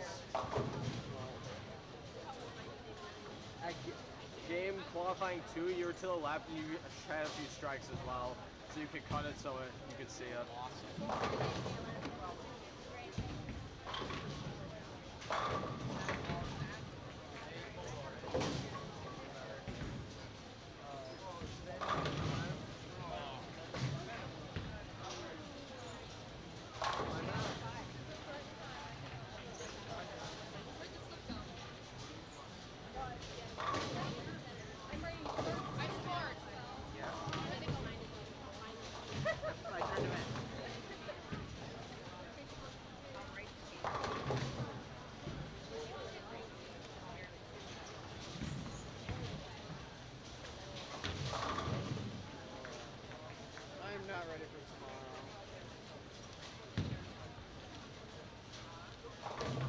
have to wear masks while we're bowling, or did Zach not say anything? I have no idea. Sure, it'll be like most tournaments where they tell you to wear it, but most of them never take them off. So.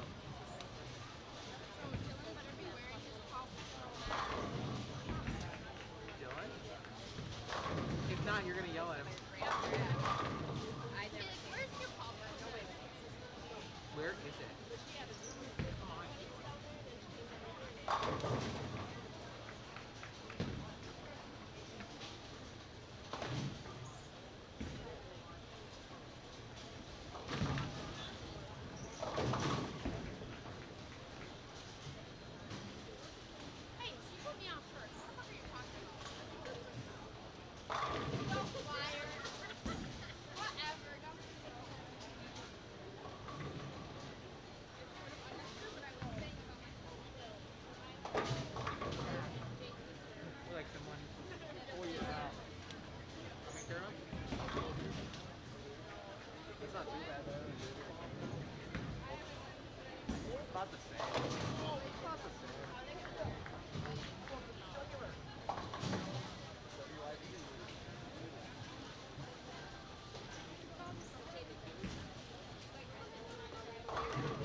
gets 25 fucking dollars.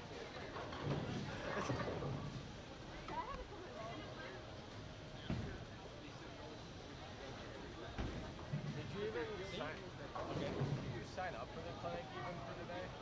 Okay. 10th gets 85. 10th, yep, gets your Gets entry $5 fee. profit. No, the entry fee. No, I think it's 85 for the. No, it's 80. No, it was 85. Then why did I pay $85 then? Oh, did you walk in or walk on? No, Oh. I like entered online. I'm positive it said $85. Somewhere. Okay, let's go get first place.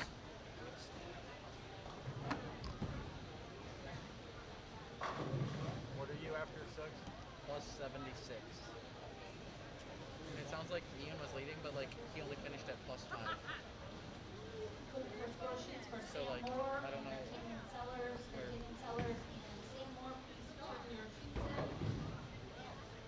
Well, Brayden was like minus 28, and his last game was a 233. So that's 5 right there. He's also plus 5. Yeah, if you're plus, you'll make it. I'm pretty sure. I think it's gonna be even. Yeah. I was talking to Dylan after the interview. I was like, well, I won't be there for the clinic, so I can't follow the pattern. And he was like, can you give me anything? He's like, all I'm gonna tell you is that the cut for once in a while will be negative. I was like, finally. I know. I like tournaments like that. Oh yeah. Like the Waukesha tournament, like I was the only one to go plus. Like that was like a good feeling. Like it like actually meant something to go plus. You know. And like at the JBST, when I went plus 79, I felt like shit because it's like Yeah. it was plus 43. It's like what a waste. Yeah, like I bowled plus 227 at the year end, and I was like, I didn't even bowl like phenomenal. Like I didn't bowl that. Like I would have been like happier with going like plus 50 on a harder pattern. Yeah. Would have felt better. Well, that's exactly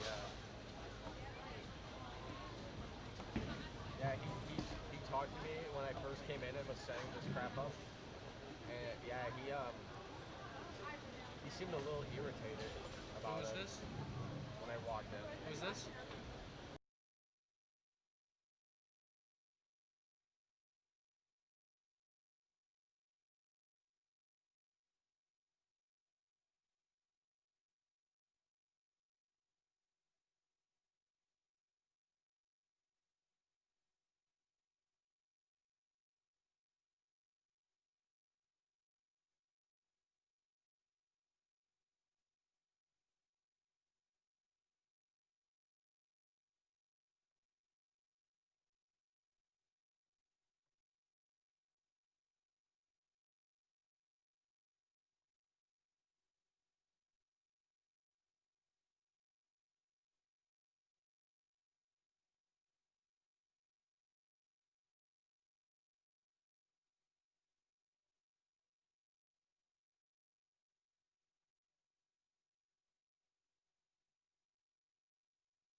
She likes like she acts like.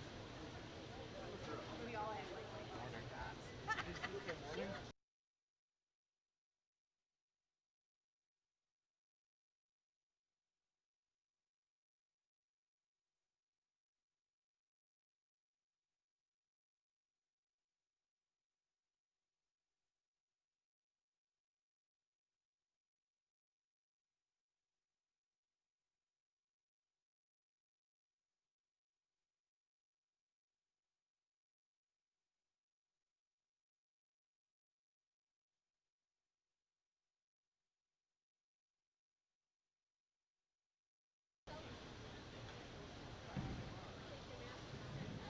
High qualifier.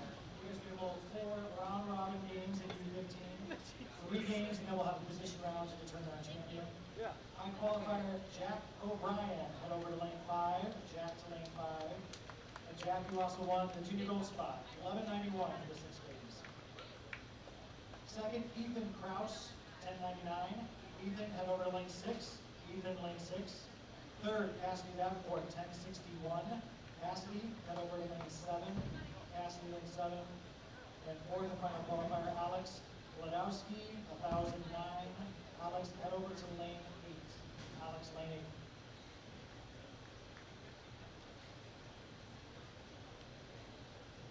All right, U18 girls, high qualifier. Taylor Jensen, 1306. Taylor, head over to lane 21. Second, Paige Clouts, 1159. Paige, head over to lane 22. Third, Autumn Orosky, 1150. Autumn, head over to lane 23. Fourth, Kelly Whipple, 1122. Kelly, head over to lane 24. Fifth, Piper Klotz, 1118. Piper, head over to lane 25. And sixth, and the junior gold spot winner, Savannah Rodriguez, 1113. Savannah, head over to lane 26. Savannah, 26. U18 boys. So we're starting on lane 11 for that. High qualifier, Luke Winter, 1285. Luke for lane 11. Second, Edgar Burgos, 1282. Edgar, lane 12. Third, Robert Bader, 1276. Robert, lane 13. Fourth, Andrew Riley, 1254. Andrew, head over lane 14. Fifth, Rory Clark, 1246. Rory, lane 15. Sixth, Connor Mooney, 1244. Connor, head over to 16. Seventh, Xavier Gautier, 1225. Xavier, lane 17. Eighth, Danny Jacobson, 1220. Oh my God. Danny, lane 18. Ninth, Braden Brown, 1214. Braden, lane 19. Final qualifier, Ian Custer, 1205. Ian, lane 20. Ian, lane 20. The junior gold spots went to Connor Mooney, Ian Braden sucks. Brown. He went plus 110 and then finished plus 5. So again, U15 will go 3 games round robin. We'll do a position round final game. U18 girls will do 5 games round robin. I'll bring down the score sheets. U6 will be your position round. U18 boys, 9 games round robin. 10th game will determine the champion. I'm going to turn the lanes on for 2 minutes of practice. Give me like 1 minute and I'll announce that. 2 minutes, right? And then we'll have the scores posted up here at the counter about the game.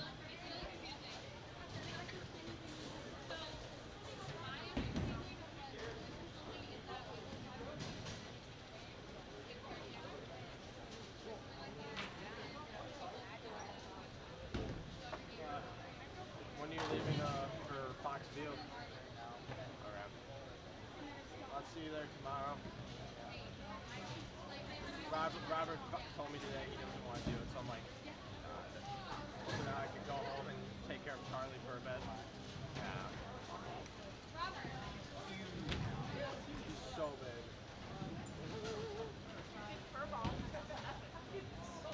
He's been, yeah. I'm sorry. We're good drafting. That was actually that was probably the funniest scheme to be on. All right, well, we're going to give you 2 minutes of practice. Only 2 people on a pair, so you're like 4 shots. Give you 2 minutes of practice. We'll go back to the match plays. We're going to bring down the score sheets. Again, all around format. There are bonus pins. You drop all pins at this point. brand new tournament. Bonus pins each match, 30 pins if you win, 15 if you tie. Just see on the score sheet. So if you roll 200 and win, you'll earn 230 and you get 240 points for that game. Yeah, we'll get the score sheet. There we go. 2 minutes of practice, we'll jump right in. Look on your score sheets for the lane you move to, and more of those score sheets on the table. Chris, grab the score sheets on the table too.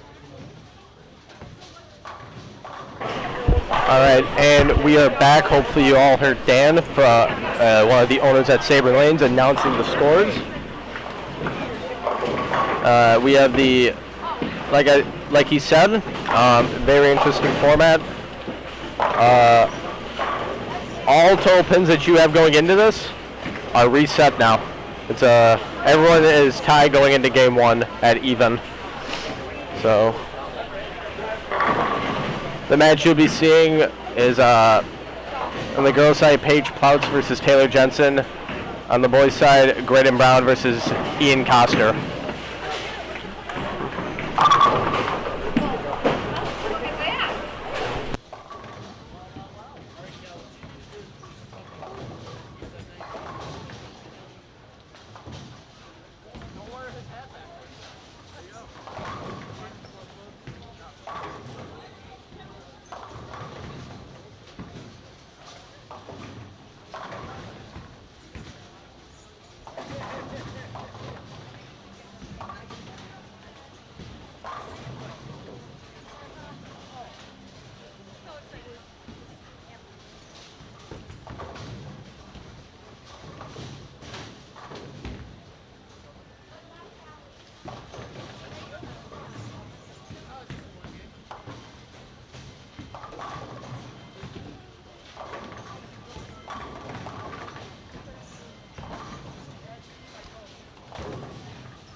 All right, and here we go.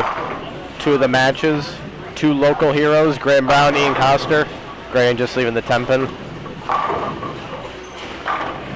Ian, I can tell you right now that he's been, he brought the one he came to dance with. He has been throwing the Purple Hammer urethane all day.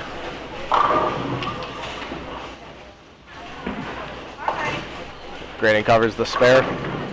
And yeah, he was leading the tournament. Unfortunately, had a few shaky games, but made the cut. And like I said before, scores reset. So honestly, the bad buck 50 game and even the 240 games don't matter anymore. It's all resetting.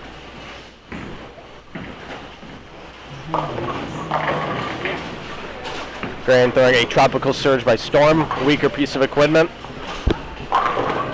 One of his favorite balls, most notably for his first ever 300 and 800 in the summer of 2019.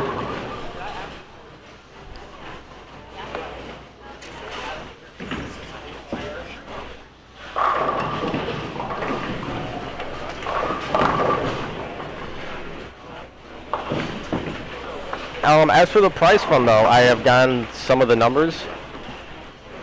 For the U18 boys, first we'll get 500, second 275, slowly going down after second. For the U18 girls, first is 400, second 200, and once again slowly going down. They also are paying out high qualifiers, $25 a piece in each division. Then U15 boys, $275 for first, $150 for second, and that's all they will be paying out. The total amount of scholarships earned, $3,275. So, really, really good event for their first ever Youth Open. As Ian picks up the spare.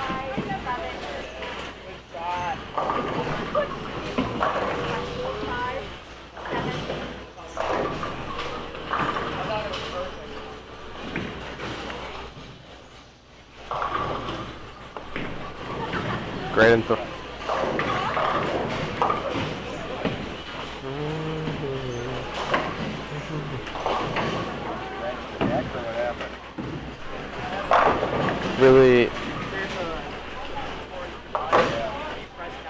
Really happy to see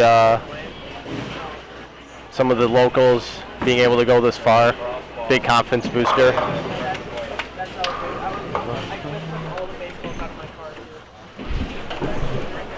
No, I'm good.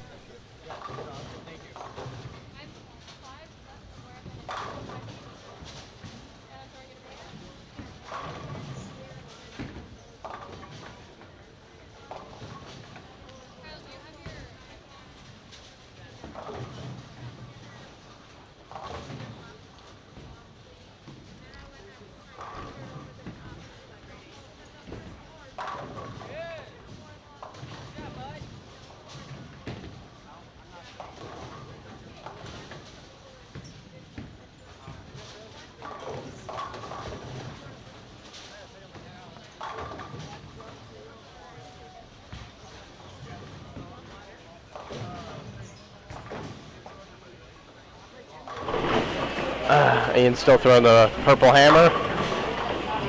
Shakes the 10 out.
Some of the other matches I could see.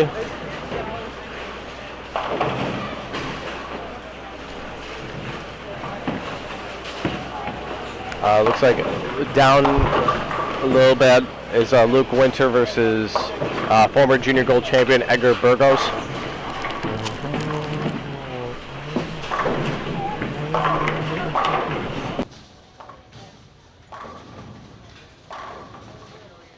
And Ian has got it locked in.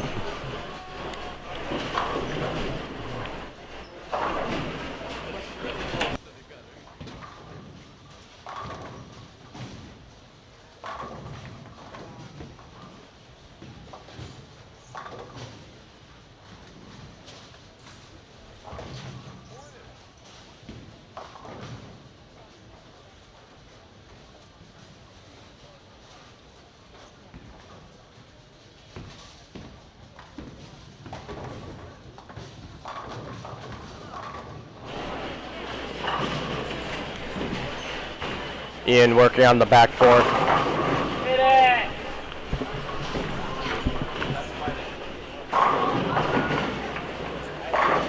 He's got it locked in.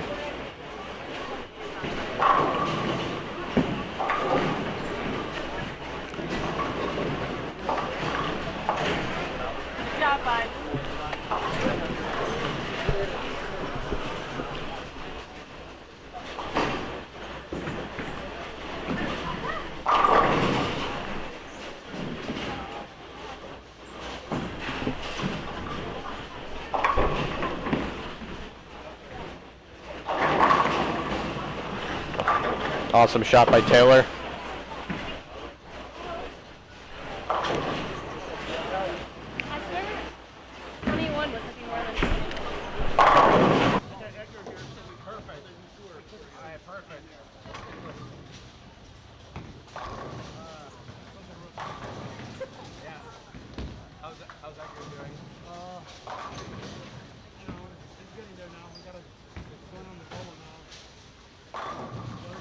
The other kids started with a turkey and an open. All right.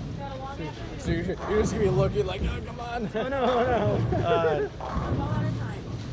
All right. Let's turn that down.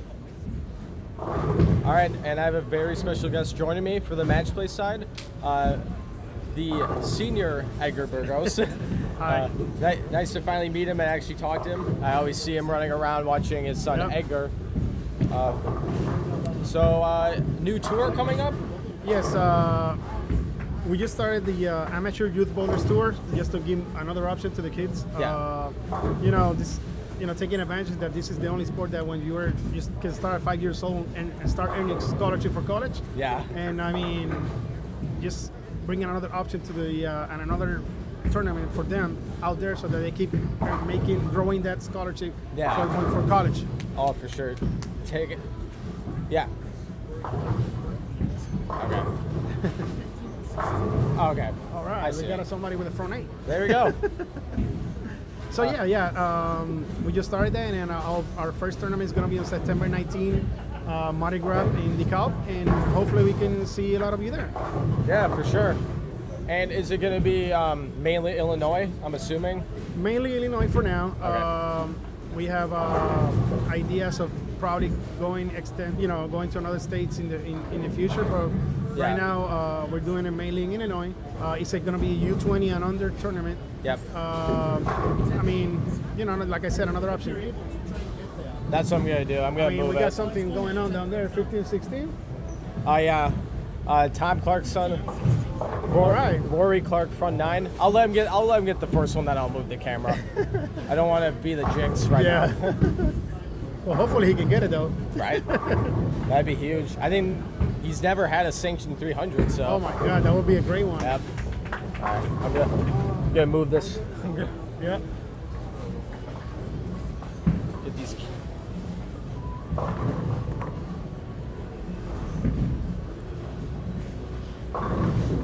All right, he is 15, 16. Wearing the number 3 jersey. Oh yeah, we can see him. Yep. Yeah, see the front 11. Yep. Tom Clark was in the booth earlier. Right. Hopefully he can make it. Let's see.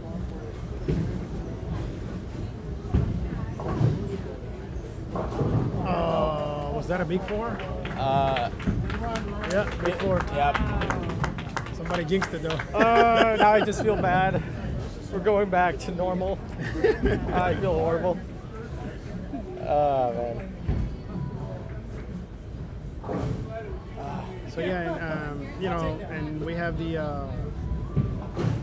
there's Zach and Dylan also started the Wisconsin Youth Bowlers Tour, and another option for the kids. Oh yeah, and that's starting exactly tomorrow. Yep, I'll be there. I'm sure Edgar would be there as well. Well, we are on the list, so something happened back home, so we are gonna call back once we finish this, and if my daughter was able to manage it, then we definitely gonna do it tomorrow. Yes. Okay, for sure. Well, hopefully I'll see you there. Yeah, it's good competition, great kids, and like I said, getting more kids to exposure to sports patterns. Oh, yeah. It's only gonna get them better. That's the big thing. Is that house shot only does so much.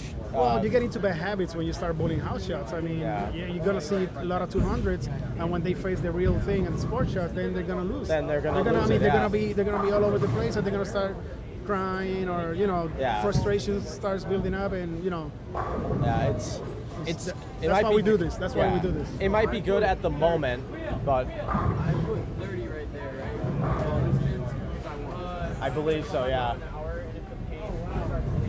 Yeah, because it's good at the moment to bowl in house shot, but when you go to a junior gold or teen masters, it's that rule book's thrown out the window. Now you can't play that track anymore. No, you have to play inside, outside. Yes, and you gotta have the right equipment. You gotta have the right coaching. So it's a lot of things. Bowling is not just getting up there and throwing the ball. There's a lot of things come into play. Oh yeah.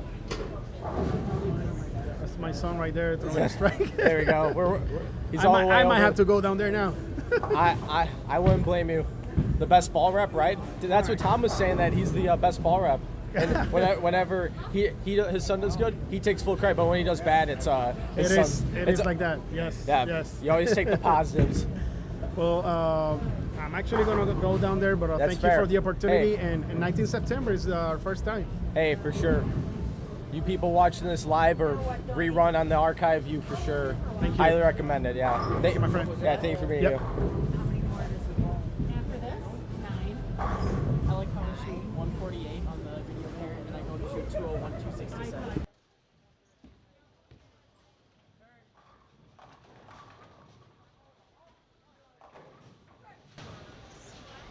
Oh, you're back? Well, what did Rory do? Did he pull it? Oh yeah, he pulled a little bit. Want to talk out here? Alright. He pulled the one before too a little bit. I think he tried to really give it a little. Too much, yeah. All right, and we're back with Mr. Clark. So I am the jinx, because as soon as he got the first one, I moved the camera, and he goes big four. I'm like, shucks. Yeah, that was pretty exciting to have the front 10 though. And his first match, this was really the first time Rory's made it to a match play round in a tournament of this caliber. And I think he's in first place right now. Yeah, you think? And then bonus pins, it's 30 bonus pins. Yeah, so 314 that game. So, yeah. But a lot of games, you got to bowl everybody. This is a pretty cool tournament. I actually didn't realize that. He's got to bowl 10 games, bowl everybody. 10 games? Oh, oh boy. It really... He's pretty lined up. Ever since I lined him up, we were just talking about that with Mr. Burgos. He's like, I always take the positives out of ball repping, not the negatives. Yeah. And boy, his son's good too, isn't he? Oh my God, former junior gold champion. Is he really? I believe U12 a few years back. Oh wow. And and then they're just moving one pair to the right, correct? Yeah, I think so. Okay, so it works out. So he'll be on here, but he's so close that Mr. Clark decided to join my presence again. Yeah, I can see his match from here. Yeah, it's perfect. Yeah, it's just like a PBA event. They're not using PBA. I wish they used PBA courtesy in more junior tournaments. Yeah, I wish it was more PBA. Some bowlers do it. I know a guy like a Vader in his match. He's doing PBA style, where you bowl the frame, then two. I would recommend that. I think people would like it better, but it looks like most guys are just going up when it's their turn. Yeah, I'm never been the biggest fan of that. I get maybe if you're under like a 13, then yeah, that's acceptable just because they're so young. But when you're at this point of your bowling career, I think let's go to the PBA style. Yeah, hey, that's how they use it in other tours as well. Will you be there tomorrow for the first WIBT? Or I don't think he got into it. I think it was sold out before we looked at it. Yeah. So we were just looking at this one. Yeah. Well, this is perfect. Just hour and a half, hour 40 drive from you? Yeah, that was what it was. That's perfect. Drive through Oshkosh, tour Oshkosh? No, I haven't toured. Please. Yeah, please. we will.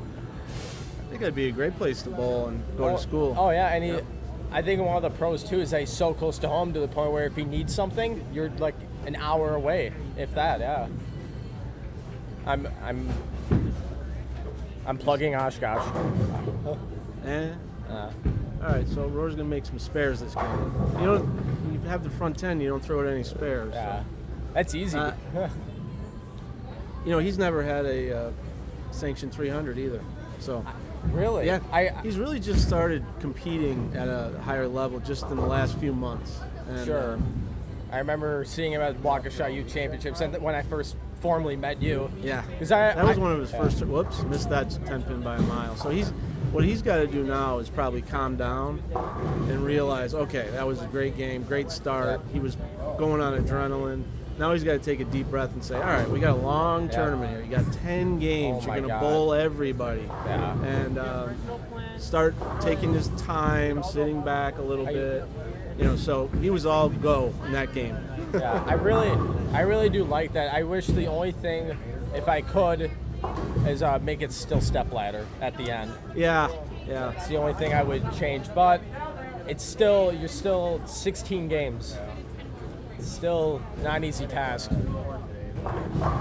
It's funny, I had these old clips that were in this box that I was moving, and when I was a kid, when I was the same age, about 17 as these kids, I led a tournament by a lot, a youth bowling tour event in New York, and I led it by a lot, and I was the number 1 seed in the stepladder. Yeah. And then I waited, and this kid ran the stepladder and beat me in the final. And you would think from then on I would hate stepladders, but we've run about 1,000 of them in the PBA. And I still like it as the final way to conclude a tournament for the fans. It's just more exciting, it's more fun. But it really ends up being unfair half the time. You lead by a ton of pins, and then it comes down to one game, and it's really tough to take sometimes. Yeah, and we've seen that happen so often.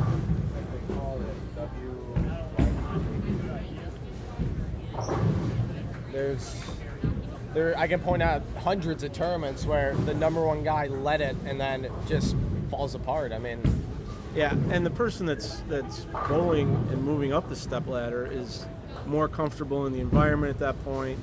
He's totally over it, the fact that he's bowling in the finals, and you have to wait and wait and wait. You can bowl on practice lanes, but that's not the same thing. Oh, yeah. And then finally you get on, and the guy that you're bowling against is coming off like a win or 2 wins or 3 wins, and you don't have much time to practice on the actual competition pair, and it ends up being, I think on the PBA tour, it ends up being around 50% or less of the tournament leader winning titles. And you got guys like back in the day, Earl Anthony or Marshall Holman, and they would lead tournaments by so many pins and then lose on TV, and they all have, like Earl Anthony won 43 tournaments, but he also came in second 40 times. Yeah. It's like no one talks about that statistic. Yeah, and it's usually in the events he led. Yeah, the one that most notably comes to mind when we talk about number 1 seeds, just absolutely in TV shock, is A.J. Johnson back at the Masters in 2015. Yeah, you put a young, great bowler individual on a pair of beat-up lanes and you face the number 1 player. It's like... Yeah, and the Masters is really feels even more unfair because throughout the whole tournament it's double elimination. Yeah. And a guy goes undefeated to lead it, and then he's got to win 1 game on TV. Yeah. And if he loses, it's the first time he's lost the whole tournament, and yet he loses the tournament. So we've always tried to figure out different ways to try to make the Masters a little bit better, different on TV. But yeah. But, ultimately everybody would take that top seed position, even though it sometimes can be tough. You still want to be in first and know that you can only come in second. Yeah, for sure get still a nice paycheck. All right, Rory I think he needs some coaching from me. He's missed 3 straight spares after this, after his 284 game. You could go, I'm allowing you to go over to it. All right, have fun. All right. We'll hopefully be back with better news. All right, that's good. See you in a few.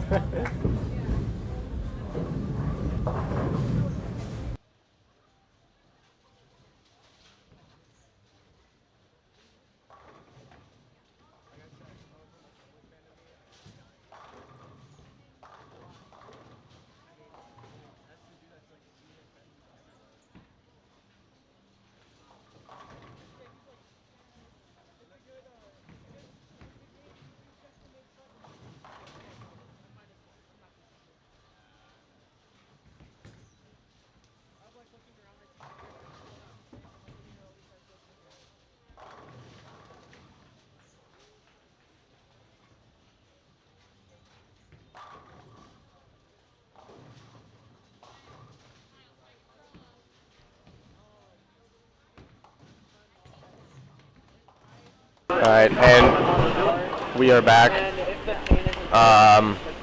Thankful for Tom Clark once again. He'll stop by. Rory will be on the live stream pair.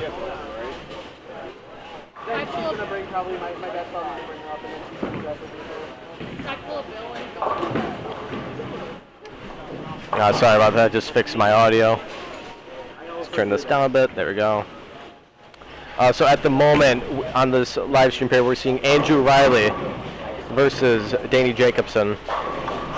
Danny, local, been on the channel before, a few vlogs. And then on the girls' side, we have Kelly Whipple, also another young bowler that's been on the channel a lot, versus Piper Plotz. The match to the left that Mr. Clark and I were talking about is Rory Clark versus Ian Coster. Which for sure both of those guys are for sure within the top 5. You have 2 in a row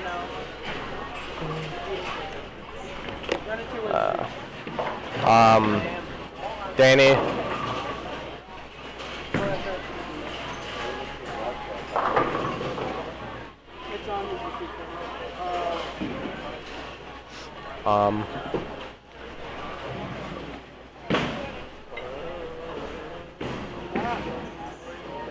A pretty even match so far between Andrew and Danny.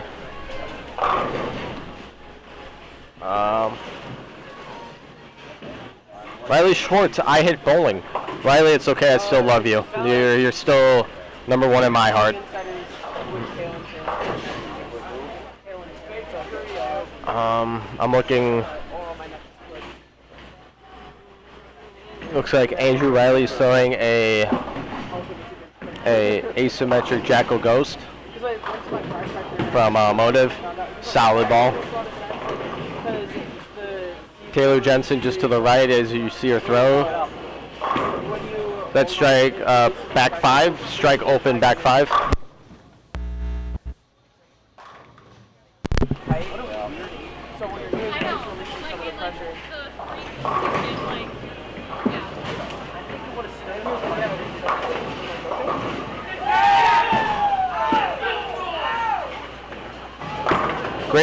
Graydon picking up the Belmo spare, infamously made at the USBC 2014 Masters. I don't even know. It's the left side of it. I don't know. I can't count. I'm a college kid. I'm trying to do the least amount of math as I can until school starts in a few weeks.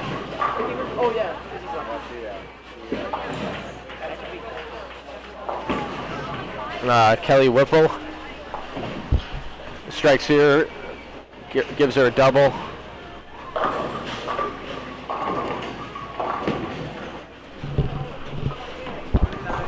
right.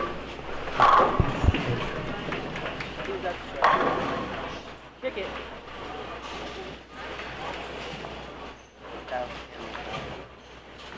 If we were doing odds, I would have done it. The last time I bowled on this pattern, I went +2. So I mean, last time I bowled on this pattern. Close match so far on both the women's side and boys' side.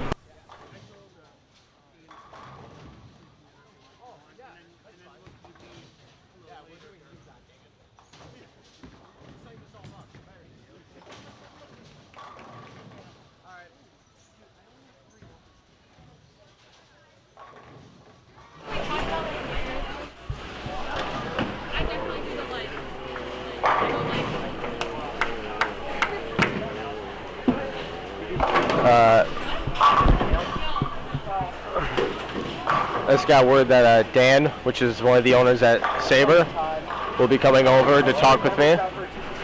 Danny Bucket Cumberland, only leaving the 2-8. Well,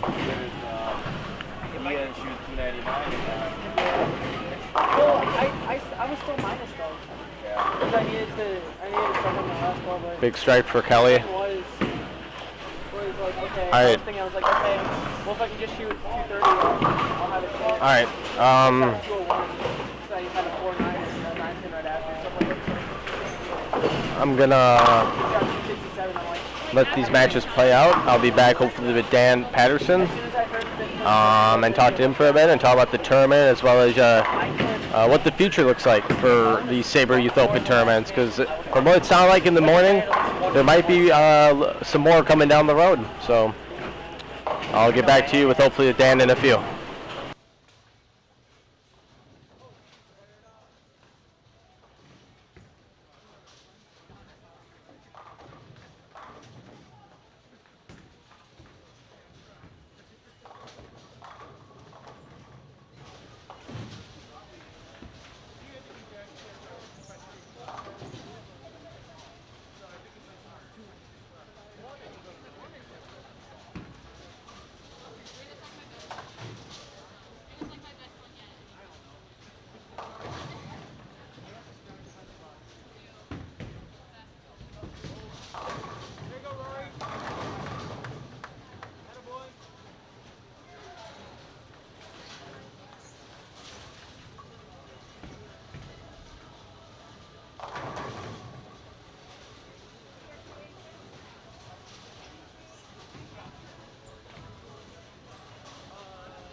My parents what? I thought it was $6 for clothes.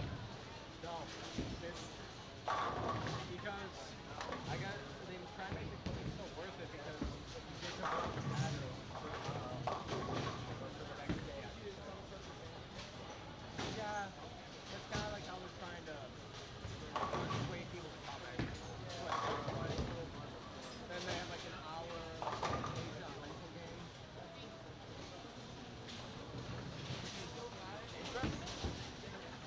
That's for sure. I've won my first 2 matches. Wish I could say the same.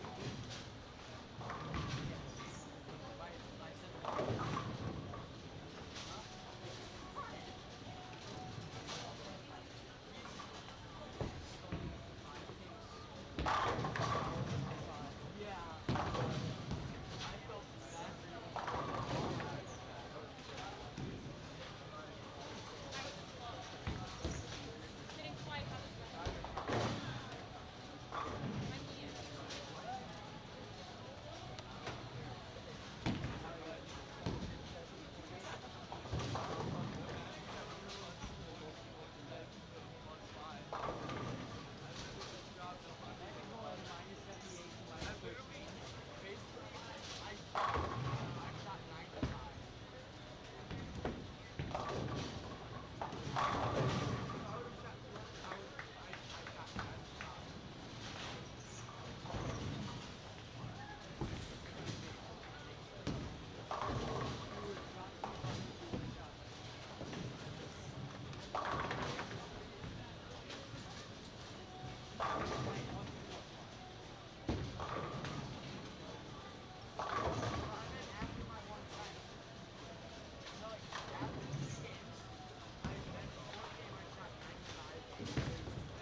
Trying to get everyone I can, all the celebrities. Hey, why not, right? All right. Make sure your hair looks good, man. All right. It never does. All right, so now for another person in the booth, we have the JBST tournament director, as well as helping the Sabre Youth Open, Chris Tukowski? Siskowski, sorry. Like I said before, when I pronounce these lane of assignments, I'm not a grammar teacher. Nor will I be, so I don't care. So then you know how I feel. Yeah. Oh my God, I feel you. If I had to do your job, I would die. Like, there's no way. No, I would do it. you wouldn't. You would be fine. You'll be fine. Yeah. But some of the names that you do come across, you never know. Yeah. So you just try your best at announcing, and if you feel like you're gonna get it wrong, you just say you're sorry. Yeah. But sorry, but I'm gonna try my best. Yep, that's all you can do. So you're helping running this tournament. So yep, I helped with this one and the Bull Waukesha event. Yep. So how do you like this style compared to a JBST? I know you're flopping between styles due to time. Yes, I am, so because a lot of our events have been going past 7 o'clock. Yeah. And to win a tournament, 14 games does seem like a lot, doesn't it? And especially if you're there for like 10 hours. That's exactly it, yeah. So I'm trying to see trying to get all my events done by 5 o'clock. Yeah, that's my goal that's a this good year. goal. And the last event ended around 4 to 4:30. Yeah, Yeah. it was all done by 4:30, it was kind of nice because a lot of the people stuck around for the finals. Oh my God, there was so many. You even said it yourself that this was the highest number of people to watch any The finals. Yeah. If we did our old format, which is the 2-game match play, it would have gone until probably 7 o'clock, 6:30, 7 o'clock. Yeah. Because people are not we're not gonna ask the people to rush.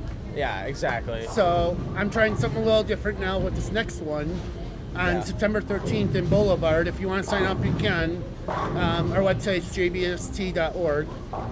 And the format's going to be 6 games. I don't want to get rid of the 6 games. Yeah, because of junior gold. Because of 2 spots of junior gold. Yep. Exactly. And then it's going to be 1 in 4 advancing. I'm not going to take a cut for advancers. Yeah. For 3 more games, pins carry over. And then the final 4 do not step ladder, but bracket play. Yeah. Single elimination bracket. So, the final 4 would be, so that shouldn't be too bad. It should be only down to 11 games instead of 14. Yep. Just mixing around different match play styles until you find the right one, which clicks everyone. Unfortunately, not everyone's going to be happy. That's going to be the... I know. And I know a lot of them weren't too happy with it, just doing the 1 game. But, I got to try and find something that's going to be compatible, something that people like, and try and get it done at a decent time for everybody. Oh, that's exactly it, yeah. I mean, I've been doing it for 14 years. I kind of went back to our old format, which was before you started bowling in it. Okay. And I don't know if people would like that.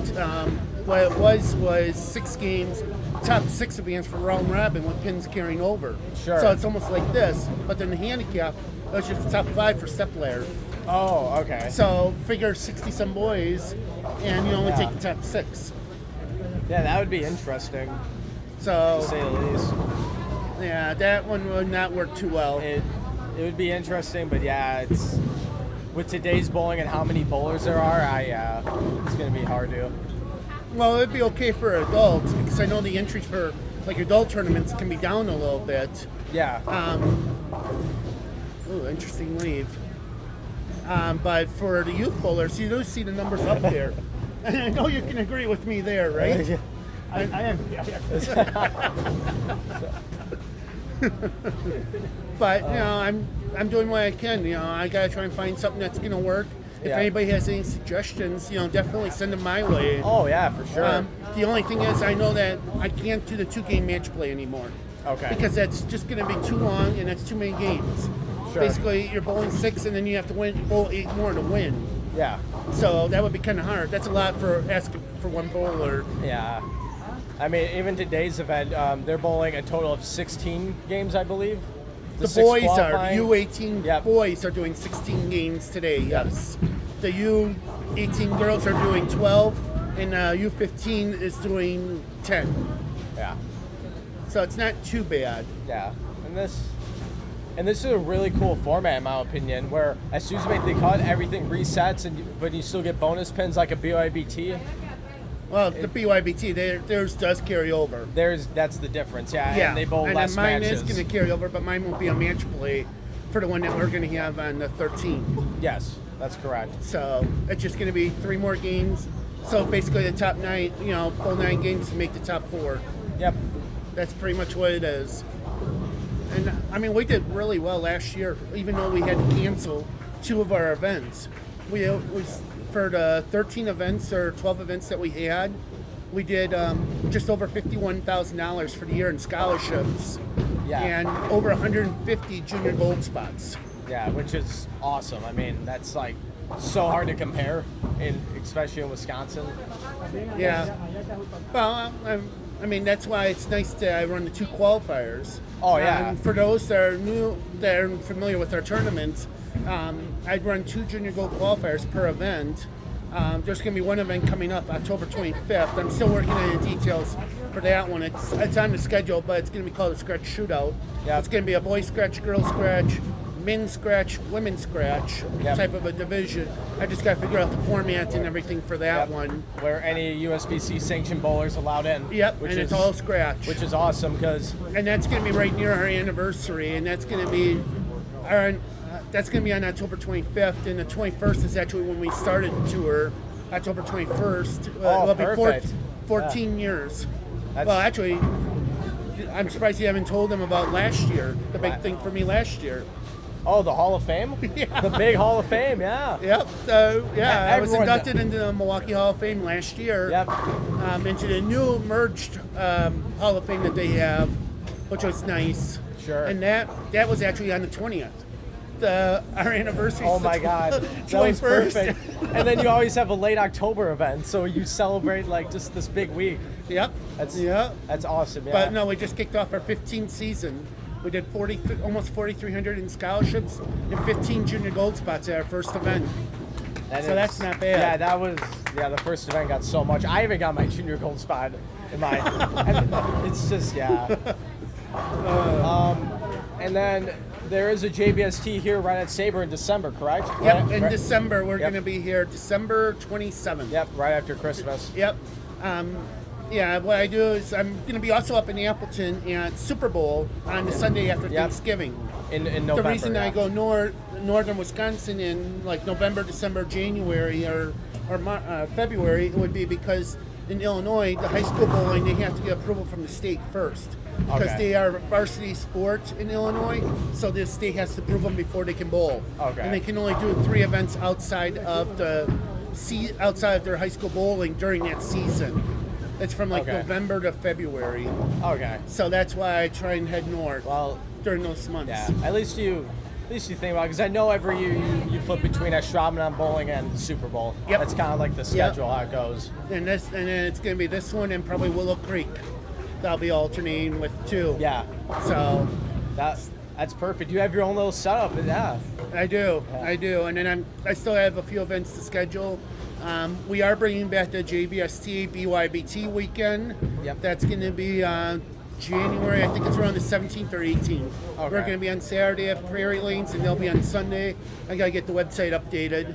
And I'm waiting for Kenosha and Oshkosh to get back to me for February and March. I have not heard back from them yet. Yeah, because you also flip between Fond du Lac and Oshkosh as well. That's another pattern I see. Yep. I try and do every other year for some of the centers. I do every year for Bolero because they asked me to work for them when I ran a junior gold league there and everything. Yeah. So that's why I ended up trying to do every year there, and that's one of the closer ones for me.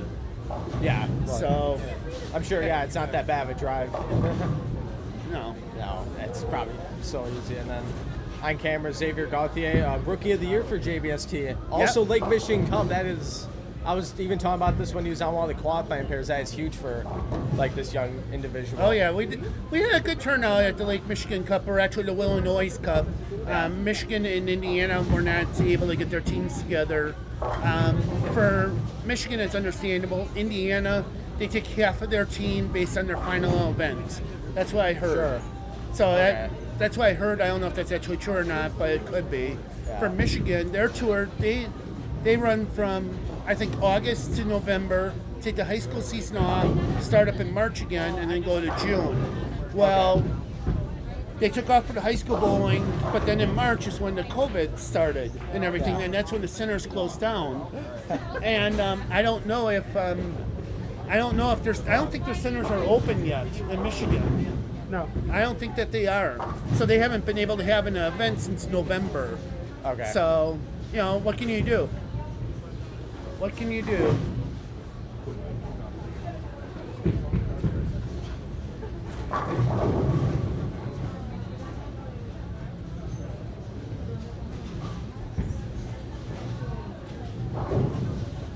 And then as well as you even mentioned to me the High Five JBST face mask. Yeah, we're going to be selling those at our next event. Yep. I was hoping to get a couple of them for today, but I put in the order in too late, so I probably won't get them until next week. But you probably saw them. Oh, I saw them. I already saw people commenting, "Give me one of each" or something. I'm like, there you go. Yep.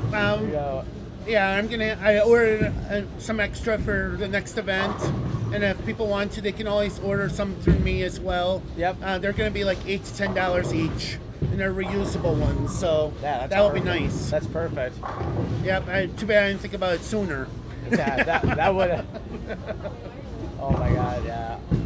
And that's like another thing. I mean, we could touch on this a little bit. Is there's a lot of people that are.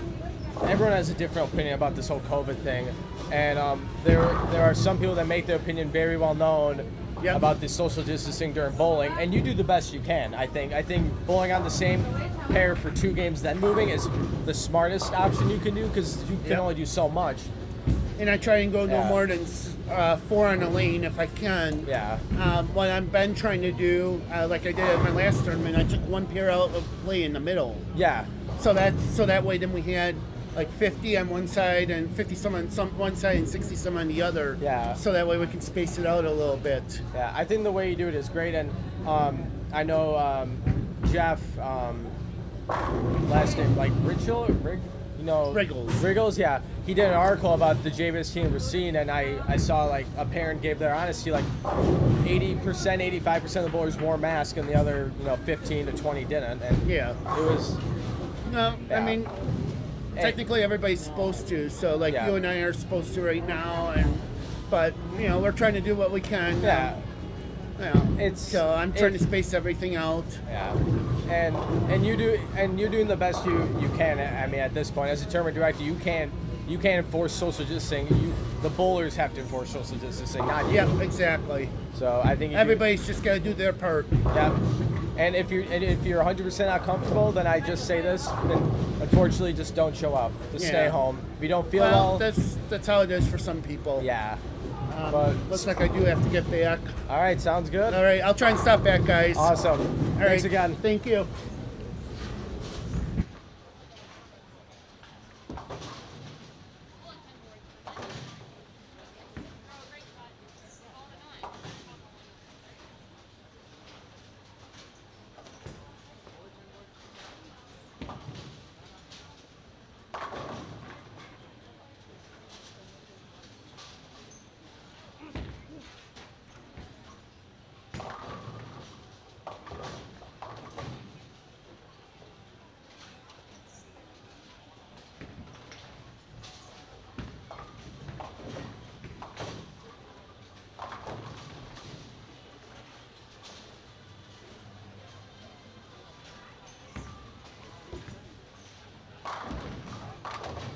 All right, and we're back with just me individually.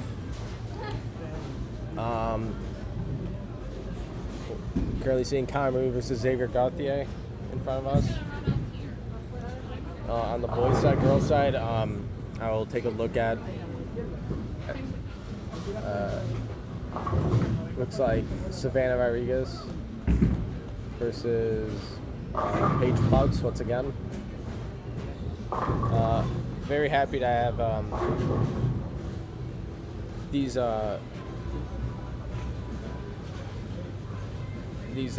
great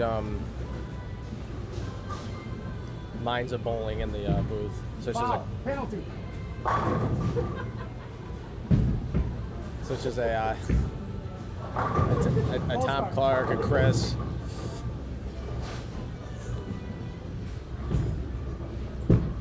It's great to see that the tournament side of youth bowling is doing very, very healthy, especially during these trying times.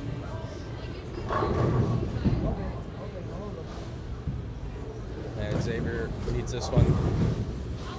Pitch black, it doesn't like it for good reason.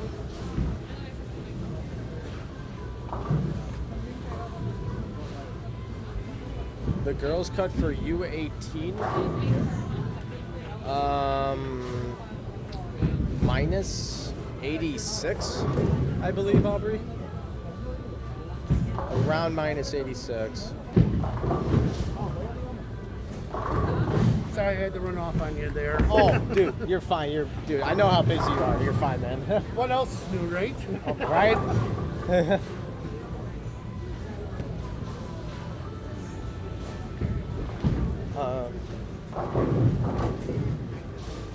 Yo, what's up, Ethan? Welcome to the stream.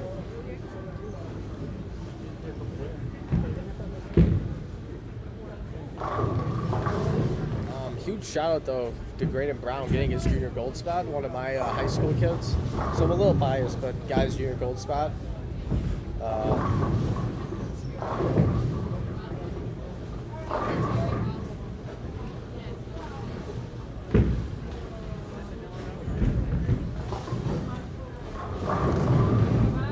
That's to him. I'm not.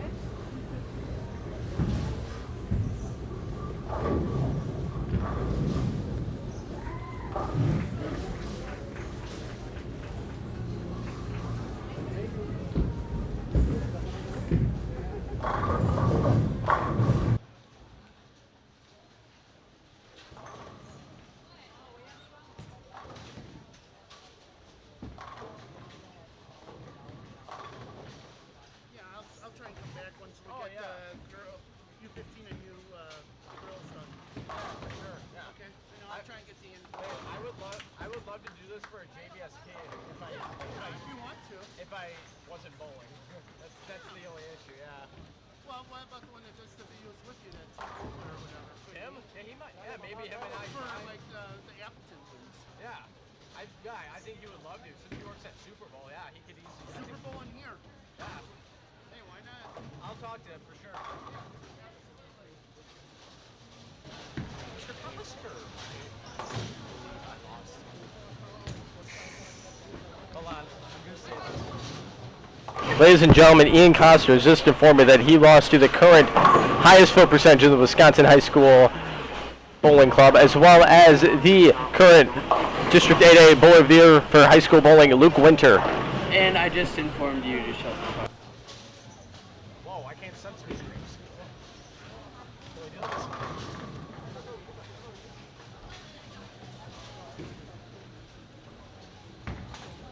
So 85 is. What's this? The pattern. Yeah, what's the circus? Man, I don't know. Can you see me? I can see your head. Your hair.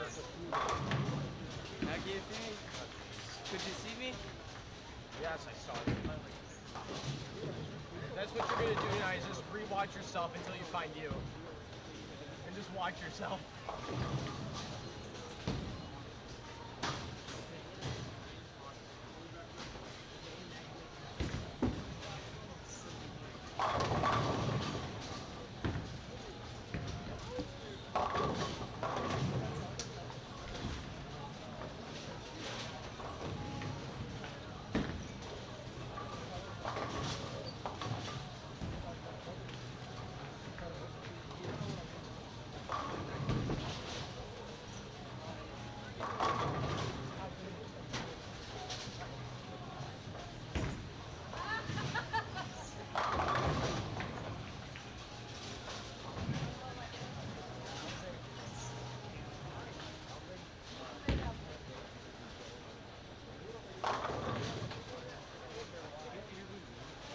Yeah, you can sit down here.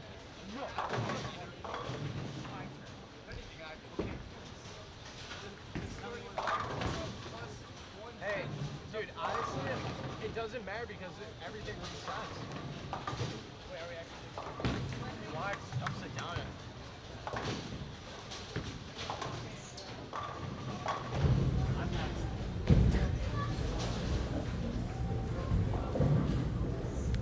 Wow.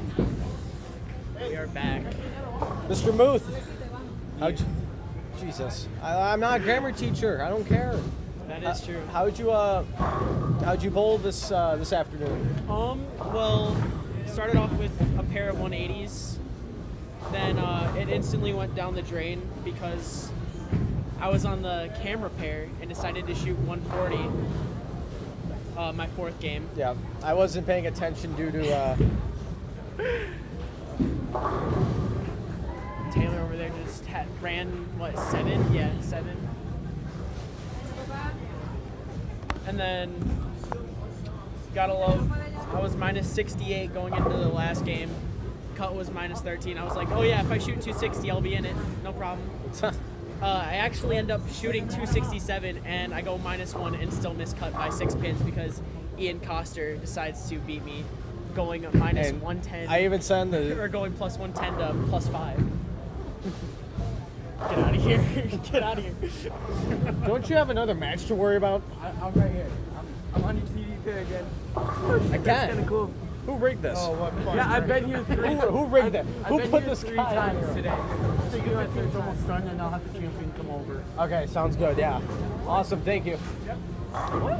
You So, 15's Cale, almost how done. do you think you would have done if you bowled on these lanes? How do you think I would have done? Yes. I felt that there was a line for me. I think I would have played up the boards the first 2 games throwing urethane or physics.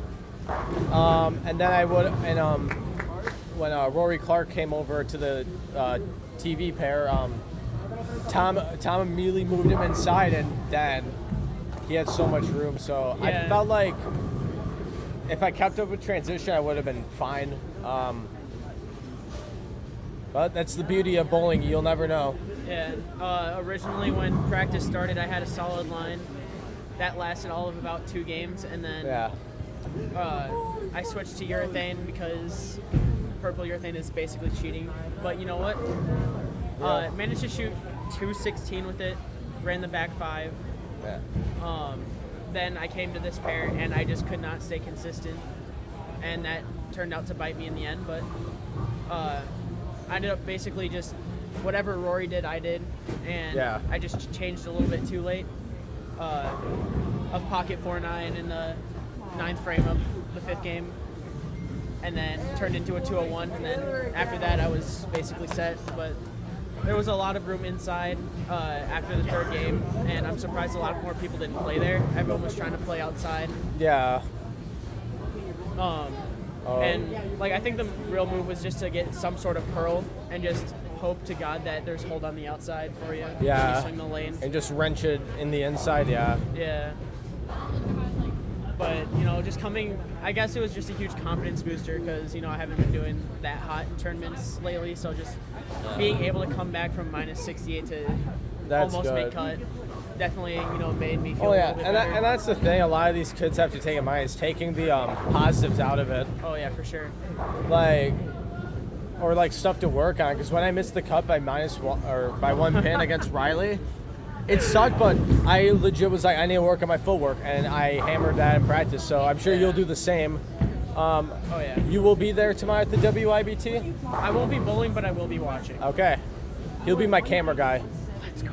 If you want to get clips. I will for sure. Oh my God, that would be a big help, bro. Yeah, so I definitely think, I missed a 4-pin and a 10-pin in the 2nd game. And, just a bunch of people made cut around me. So just being able to, see how they were playing it and how they were being successful. I know Edgar Burgos was not doing hot the first 3 games, then he just caught fire. Yeah. And was able to make it. So that's definitely, something that, boosted my confidence. If he can come back, maybe I have a chance. Yeah, that's good. Yeah, watching others and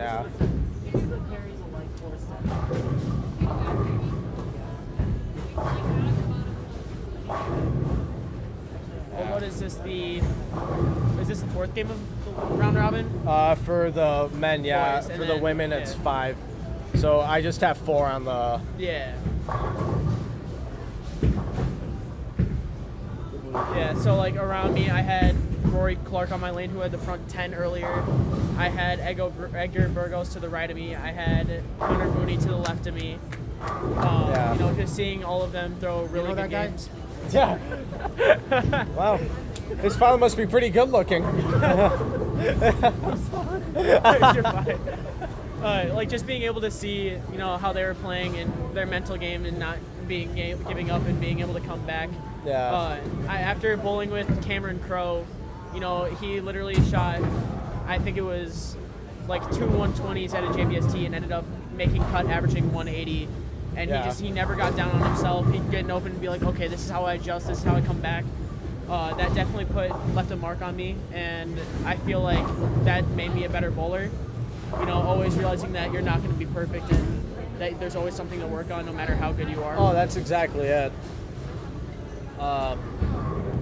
There's always something to work on. I want to see what Ian Coster throws here real quick. Let's see. Even Belmo, I mean, after a tournament, whether he leads or doesn't do bad, he learns still. I mean, Oh, yeah. Bowling is the sport that you'll never stop learning. Yeah, Kyle Troop, he was going in 2017.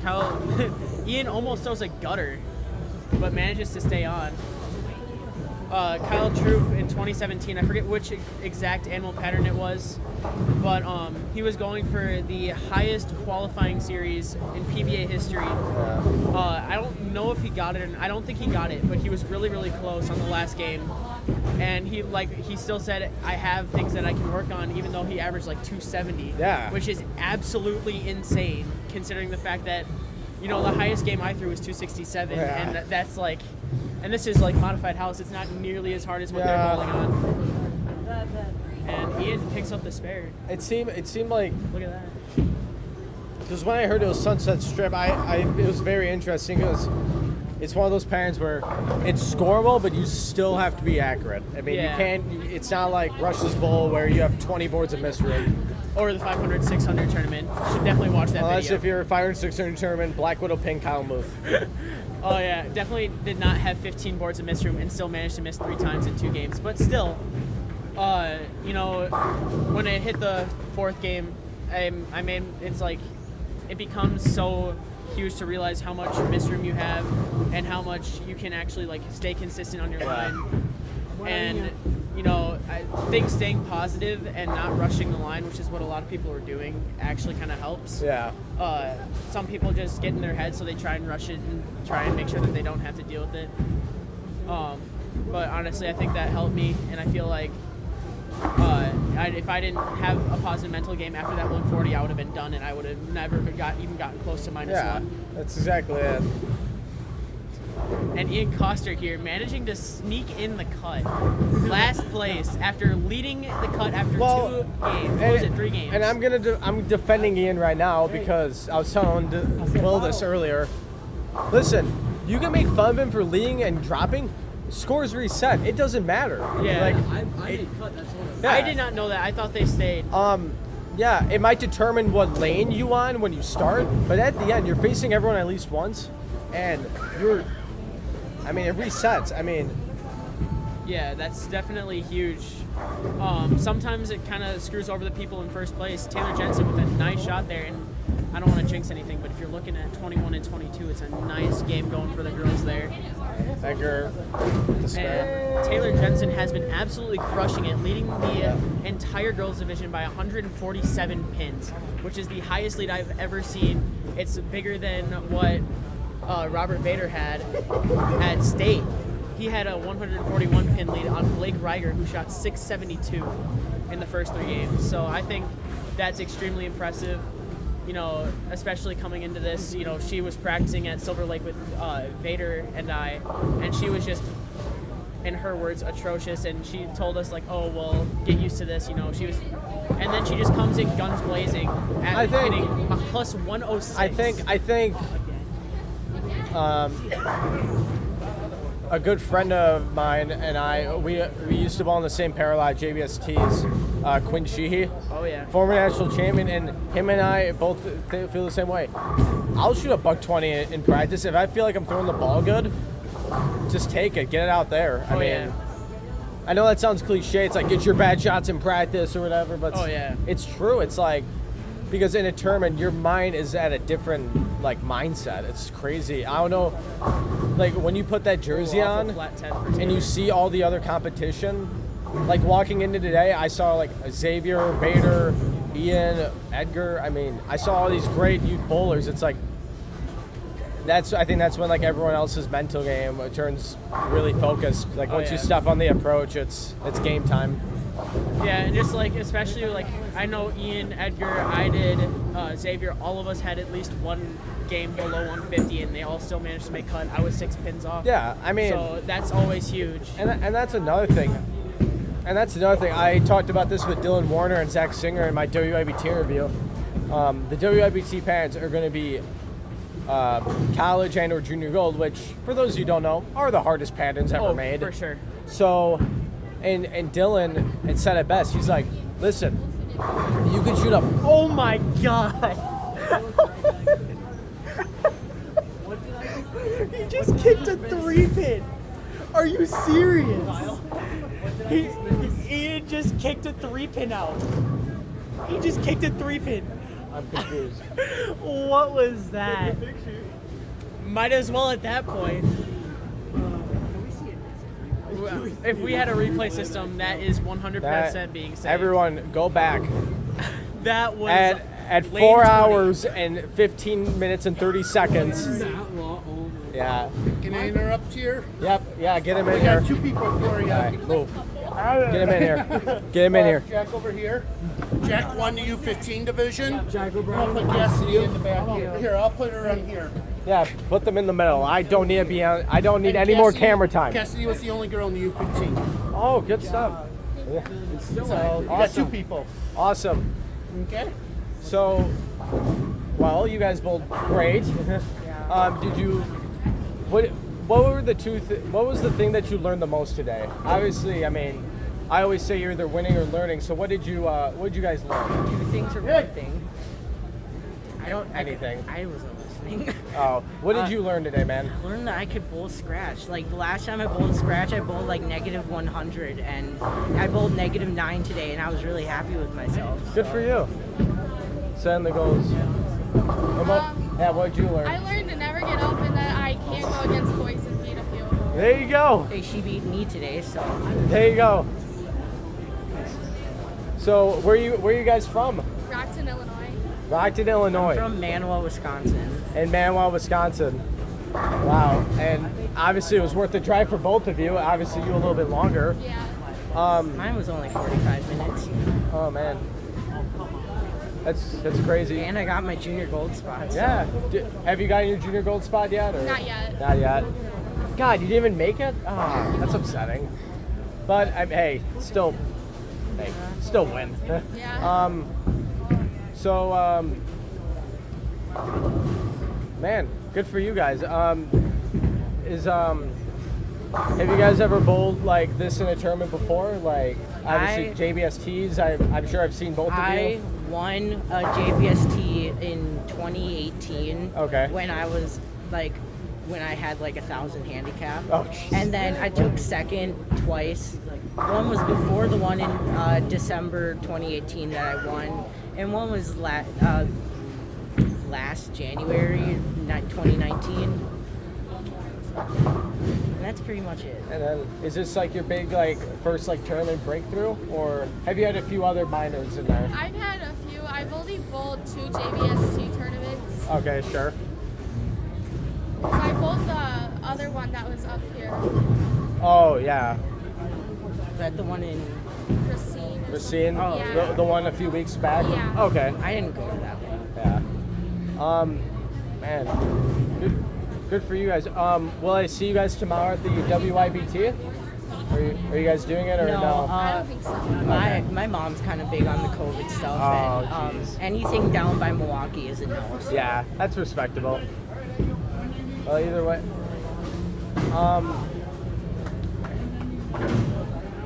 Good for you guys. Anything else you want to plug in? Any shout outs? This will be all back on YouTube. To somebody? To somebody? Thank you, Matt, for drilling all my stuff, and thanks, Carlene, for getting this bowling ball because it made me win. Oh, buyer? Yeah. I had her old spare ball because my span was too small, and I just switched pitch. So. So, how much did you beat him by? I have no idea. I bowled decent. I bowled pretty bad that game. Well, either way, you're still going home with scholarship money, and I mean, let's be real now. Take as much as you can get. I'm a collegiate bowler, man. Where do you bowl? I bowl for Oshkosh, yeah. Man, take as much money as you can get. Trust me, it's gonna be great. Speaking about college, I know you guys are so young and it's crazy, but any collegiate plans or? I do. I want to go to Rock Valley for Sure. 2 years to do my bowling there, and then I want to transfer to Whitewater and bowl on their team.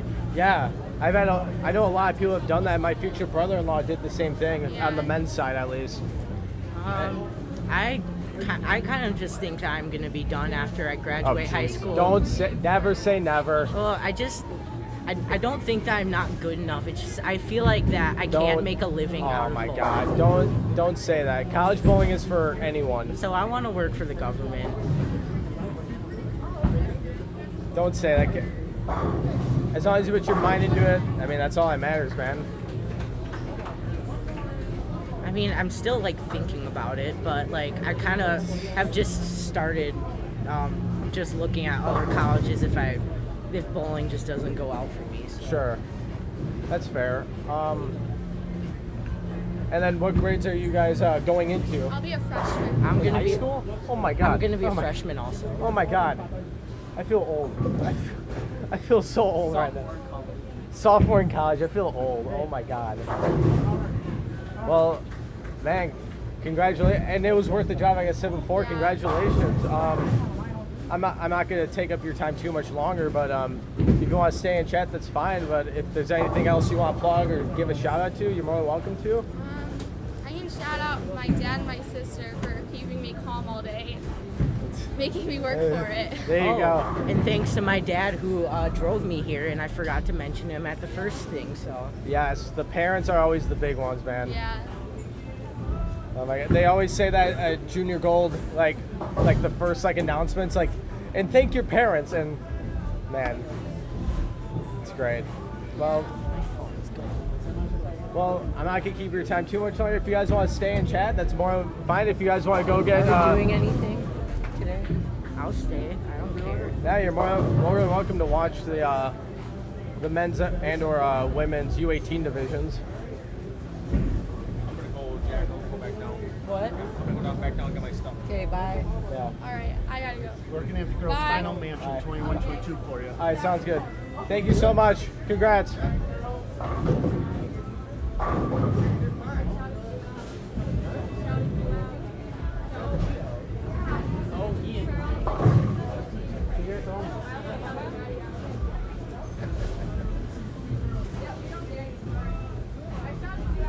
a good game going on here. Yeah. Just to think they have 5 more games. Yeah. Oh my God. 5 more games? What a yeah. They we bowl. only bowled 4. They bowl 10 match play. So 16 in total. 16 games in total. Most games I ever bowled was 14. That was at a JBST that I won, and my thumb was bleeding every single time. And I have extremely sweaty hands, and so my tape keeps falling out. I think I used maybe half a pack of tape when I was doing it. There are actually people here.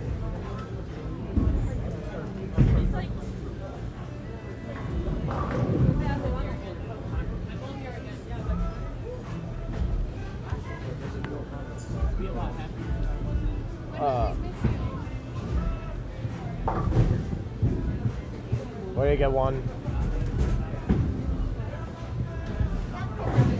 Shout out to John.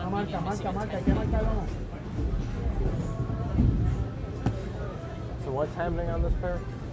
This is championship. That's third and fourth, and that's fifth season. Alright.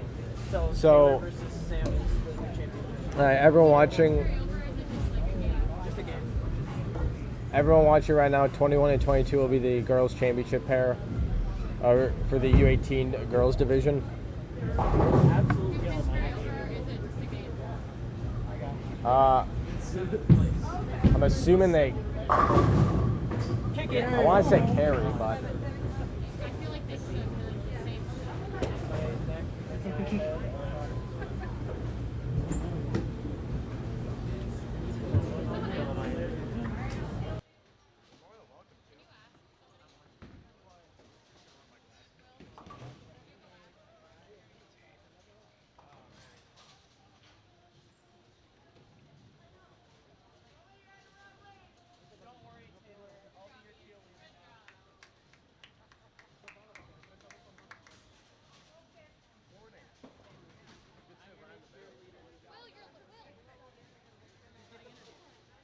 Yeah.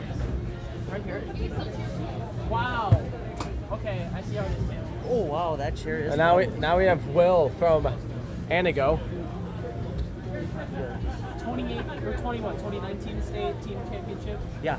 2019 team state champion for Wisconsin. What, 6 for Ian, 6? Ian makes a great shot. Amazing.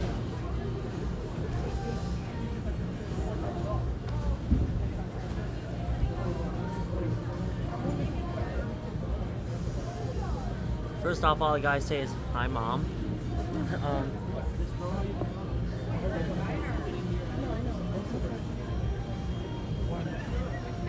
Like at 10? So, Will, when you're on the live stream here, you shot a 264. That is correct. And you still went minus 13. Minus 22. I went minus 22. I went minus 9. Saying facts. Saying facts. It seems like the live stream pair was the only pair I could carry stuff. So. What they were. Okay. After 5 pins of match Do play. pins carry over or no? No. Okay. So. Do you still need my address for the? Well, we got it. Your dad. Okay, and do you need my last four social?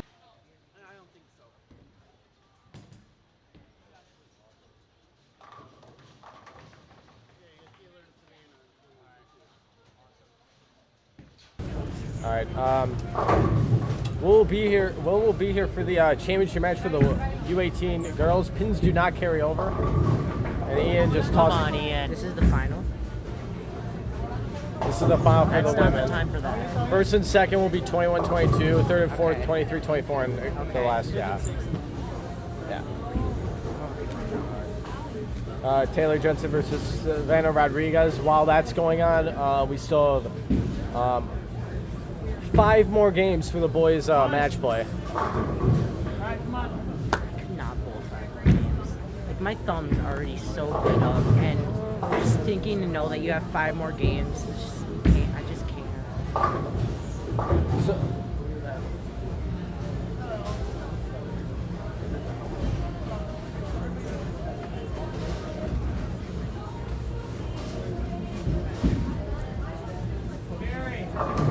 I'm sure after the after this match, I'll get the champion and/or top 2 on here as well. Okay. I'll leave. What's there? Looks like the lanes are breaking down in a bunch of people's favor too. Yeah, I started our match play. We only bowled 4 games. I started out about 11 and I moved inside to 14 because it was just so broken up on the outside. Jack, the U18 final, there's still 5 games left of match play. They're just about to be halfway done, so still a long day left for the U18 boys.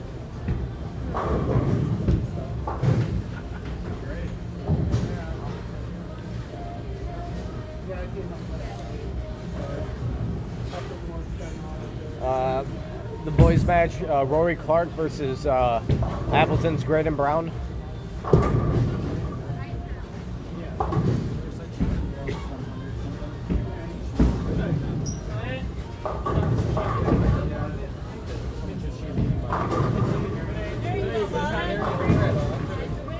What a way to send a messenger. It's like a BYBT. Everything carries over until the step ladder.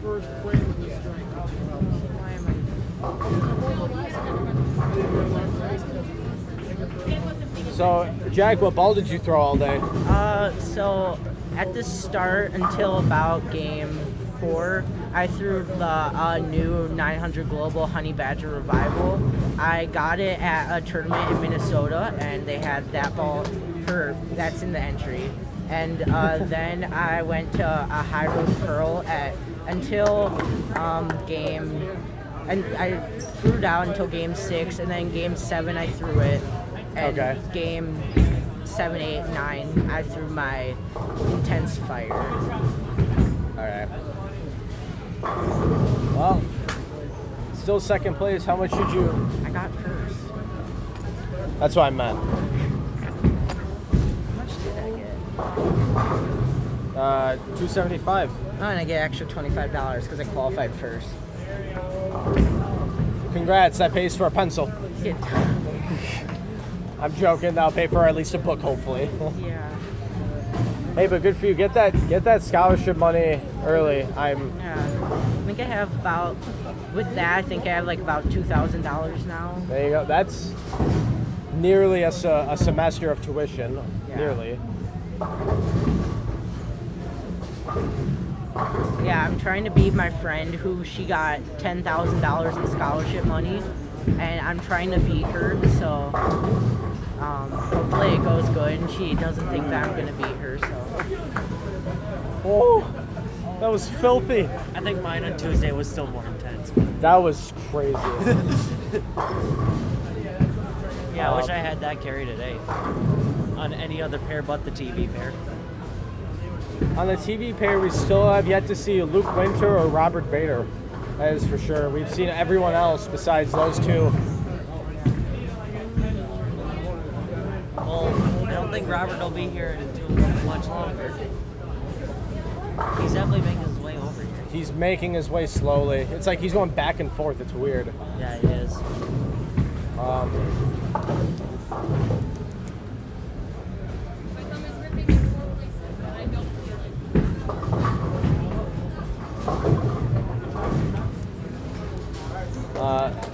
So like I've said before, the championship match for the girls is happening right now. I'm kind of more focused on that because I have to deal with this for 4 more games. I've been watching the girls mostly too.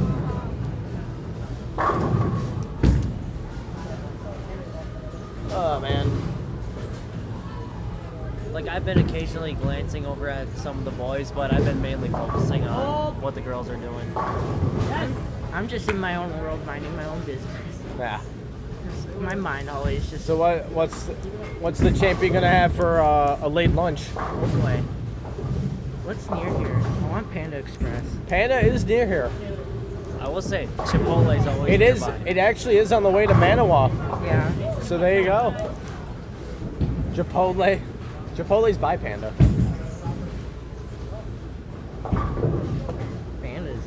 Panda isn't near here. No, that's where he wants to go for lunch. Yeah. That ain't gonna be lunch. It's gonna be dinner. Well, he could leave whenever. He already won. He's done. I'm sure that he's gonna wait though. Panda Express isn't near here. On the way we go home, we don't go by that way. Oh, you go the other way? We take Highway 10 back. Okay. Right, you got it. Maybe go to the Starbucks on the. Oh, I love Starbucks so much. I almost got hit by a car running to Starbucks. This is a. Well, I'm glad you're alive. Well, I'm glad. And uninjured. And yeah, I'm glad you're alive and you bowled healthy. Graham Brown throwing a tropical surge. How can you see that from that far away? Oh, I know him. I know his arsenal. I'm his coach. Who's Arsenal? Graydon. My coach can't even remember my name sometimes. Who, Matt? Yeah. Yeah, well, doesn't know what my name is either. Okay, Chris. And Rory Clark throwing a promotion, which is a symmetric. Symmetric with a speck on it. Yeah.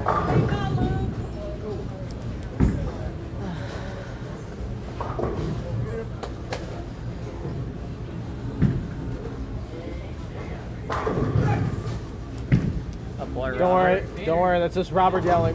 There's no 8-pin on 22. Uh-oh. Well, Mulligan. I tried. Who cares? I tried. Nice 8-pin. Well, I tried. I tried stopping. Oh! Yes! Kyle, I think that's right.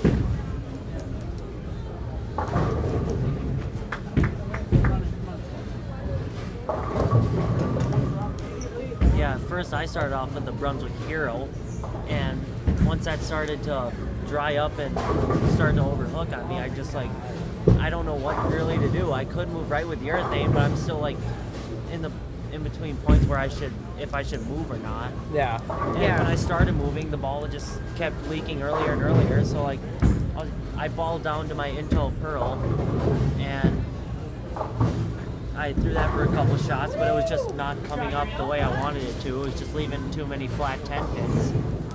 So that's when I'm like, all right, I'm just going to move right and pipe up urethane. And first game, I was just getting some really tough breaks. I shot 191. Then, this is Jet's average for 10 games. Okay. This is Taylor's total scratch-wise before this last game. Okay. So she's average crazy. Oh, you're still here. So that's when I got to the TV pair and shot 264, where everything seemed to be going my way. I will, and then when Taylor, And then either way, Taylor will come up. once I left the TV pair, basically everything went back to downhill. And I can't be mad about how I did, because I had only 3 opens all day, and they were all split. So I did what I needed to do, making all my makeables and stuff. So Jack, I just got informed that you averaged just over a 200 today. What? Yeah, Yes, you did. 200.7 I've never. Oh no, I did For once. 10 games. for 10 games. Survivor tournament 2019 junior gold. I averaged like 212. That was the last time. Yep. Wish Yeah. I could say the same. Good. And good bowling once again. Yeah. And I switched when I switched to my high roll pro. I bowled like a 230, a 229, like a really high, like 190 something, and that really just helped me get through it.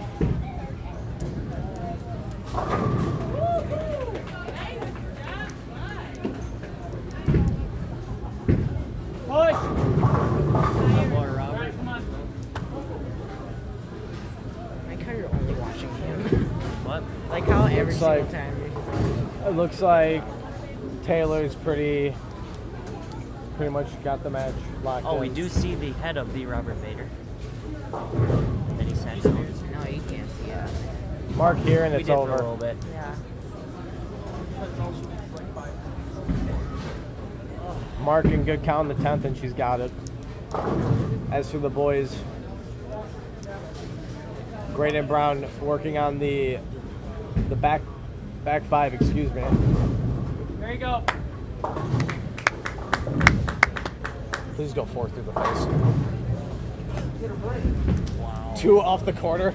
2 off. Wow. You don't know how many times I see that at collegiate tournaments where I just 2 off the corner. I'm like, what? There you go, Rory. Way to stay clean.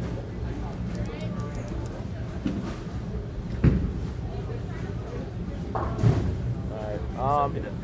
I really haven't seen Taylor focusing this much at all either. Like she's really keying in on this next shot.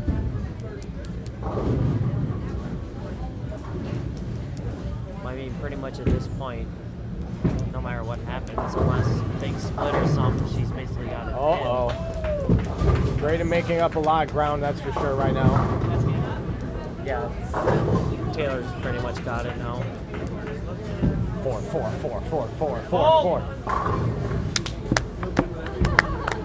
at that. 4.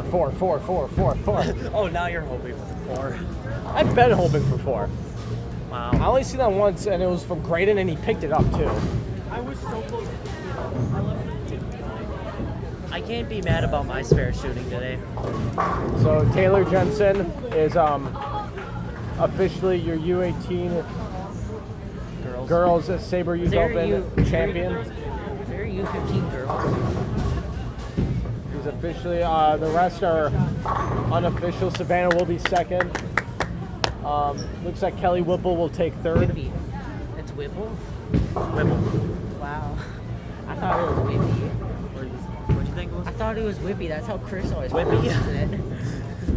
That's what Chris always said. So for sure in a few moments, Taylor will come over here and I'll talk to her because she absolutely crushed it today.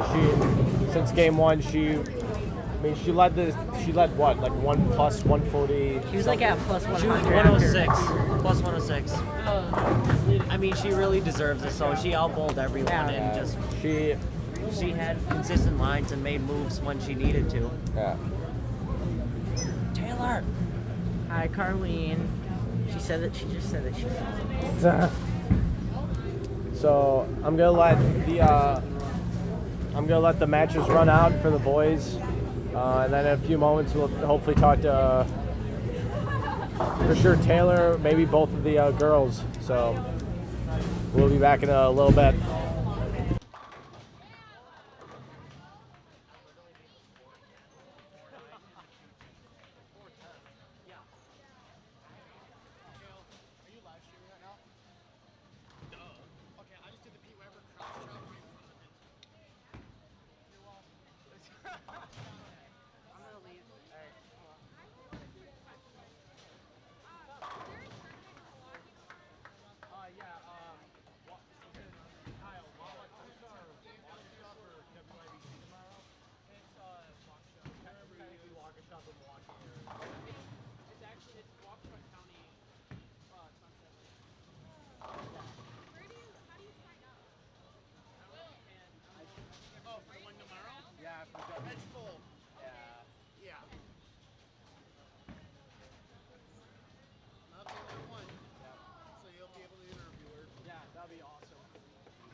camera, so since that pair's done.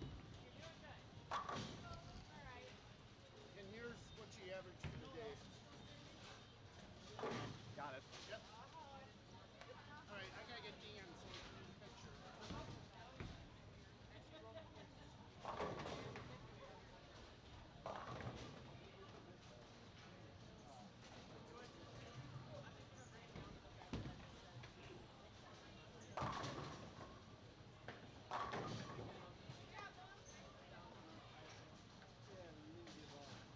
Jason Jensen just commented in the chat. Good afternoon, bowling junkies. What? Bowling junkies. I wonder if he missed my back. He probably just missed it.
Hopefully that helps.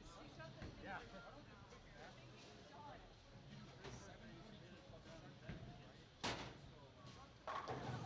And I don't know if you want to talk to like Kelly or Connor about that JBST. Well, and wasted. Yeah. About their experience. Oh, yeah.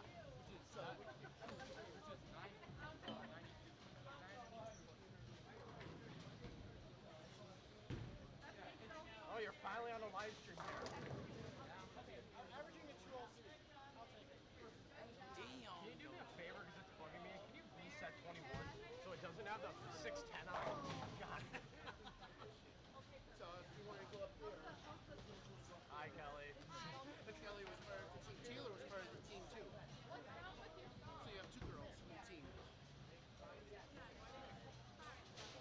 Thank you.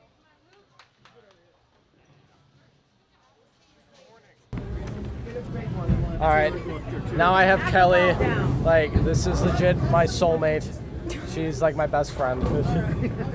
So, you placed third today, correct? Yeah. All right, and then take the $150. You know, not bad. Nice. So I mainly want to talk to you about the Illinois Cup or the Lake Michigan Cup. So, it was your first year this year, and Yep. how'd you? I mean. How was it? What did you learn? I mean, what did you like from it? I loved it. I would do it all over again next year. Just the team aspect and like meeting new people I've never seen or talked to before, Yeah. and just being able to like become a family that weekend. And like Chris and Dylan and Zach and all the great coaches. It was just a great weekend. That's good. The girls did win. Yeah. They had a. I got a picture for you. All right, like pretty much a full shutout. I heard. Like going into the next day, you guys pretty much already had it in the books. I Yeah, heard. it was close towards the end, but we took it from them right away. Yeah. I got you. So, man, I'm gonna ask this. I know we talked about it, just me and you privately. You're going to your senior year. Yep. At Sheboygan South. Mm-hmm. Any collegiate plans? Yeah, I've been talking to a couple coaches, just looking around. I don't really know where I want to go yet, but Yeah. I'm definitely gonna bowl in college. Oh, 100%, for sure. 100%. For Yeah. sure. Come to Oshkosh? Maybe.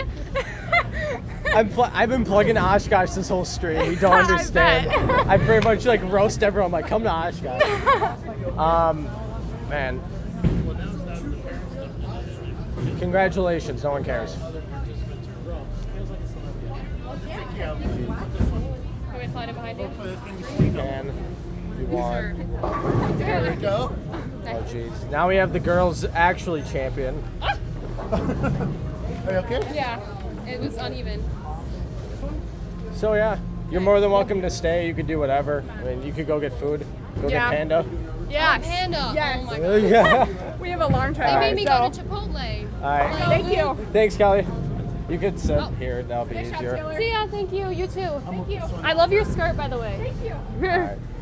All right, good bowling, kiddo. Thank you. All right, so I have some numbers for you. Oh, no. So overall you were 26.34, which comes out to a 219.5 average on Sunset Strip. So, I mean, just talking about like what ball you were throwing and like what happened. I mean, because all day ever since game one, you like never look back. Yeah. So in the qualifying rounds, I was throwing the ripcord, which was very surprising to me actually, because I don't actually like that ball that much. But it was hooking the lane really well today. Yeah. Don't know why, but yeah. And then when we got into the final thing, whatever, the round robin. Yeah, we got into the round robin. I was throwing my idle pearl. Not the first game, I threw my turbo R, but first game I threw my turbo R. I was 5 boards left of where I was during qualifying, which, yeah, that break really takes a toll. And yeah, my speed was slow. And then game 2, not a kid, Robert. Okay, at game 2, I switched to my idle pearl because I was like, this is gonna have a smoother reaction. Sped up a little bit, and we were just right there the rest of the day. That's good. Come on, Luke. I know we talked last weekend after Indy that although you didn't bowl well, you still took a lot of things into consideration, and I was proud of you and your performance. Did you use any of those tools that practiced over the past week and put them into here? One of my main focuses today was really getting a pre-shot routine that was solidified, and just being consistent and not being afraid to restart if I needed to, and like set my ball down, just take a breath and do it all over again. Like, time is money, so we have all the time in the world here. That's exactly it. Yeah, this isn't like the PBA where we're gonna get fined. Yeah, so. exactly. So your daddy-o. Good afternoon, bowling junkies. I think he just missed you winning, but yes, thankfully hopefully he's still watching. He could always go back and watch it. I'm sure you'll screen record it for the Instagram. Oh, of course. I'm hoping. I hope, and I'll tag, of course. Oh, duh, winning. Hashtag duh winning. Classic. And so now there's 4 games. So you're bowling the WIBT tomorrow, obviously. How's your thumb? Because I heard it's a little beat up. Yeah, it started ripping in like 4 different places today. Like one big one, but like I didn't feel it really, and it wasn't until my 3rd game that I noticed it, and that's when I shot 250 whatever. So like it's all mental, guys. It's all mental. Adrenaline, yeah. Yeah. Now we have Robert. Wait, what even is the like new one? Oh wait, I don't know. This is a very interesting match because you have probably the 2 best high school 2-handers in the state. Yeah. Facing each other. I want to hear you out. You want to hear you out? I don't know if bowling out classified as cute. Not ugly. No, nothing cool. So I asked this to everyone that came up here, even the U15, and they gave me like the what answer. Senior at Sun Prairie. Obviously the girls are the reigning defending state champions. Any collegiate plans? Oh boy. I know it's a tough question. Yep. Even Kelly was like, I don't know. I'm just gonna bowl. Like. There you go. Something. Okay. College. That is an excellent question. TBD. TBD, of course. I've got my eyes on a couple schools. I don't know if any schools really have an eye on me. Hopefully after watching this, we can get a couple. Yeah, for sure. I'll share it on all my stuff. There you go, Luke. Yeah. Yeah, looking at a couple. I'm trying to get a school that has strong science programs because Rory Clark also is looking into that environmental science, I believe. Yep. So it's kind of like there's a lot of Wisconsin, I even outside, a lot of good programs for that field. my goal is to hopefully be a chemist and make our sport of bowling more long term, so we don't use up all of our resources doing it. Yeah, for sure. A lot of equipment, a lot of dead bowling balls that just disappear. Yeah. That just disappear. Without being biased, who are you rooting for the boys' side? I mean, do you have to go with your weak roommate? Yeah. I'm hoping for Vader to win this. It'd be cool for us to take a title together. He's the one who was talking to me about mental game and about my pre-shot routine and not being afraid to start over. So. Oh, and he's the big one that with the pre-shot routine. He's very high on that. Yeah, and you'll see him balk a couple times probably, maybe. Yeah, I mean, he hasn't yet, but. He's the one where if something doesn't feel right, he just restarts.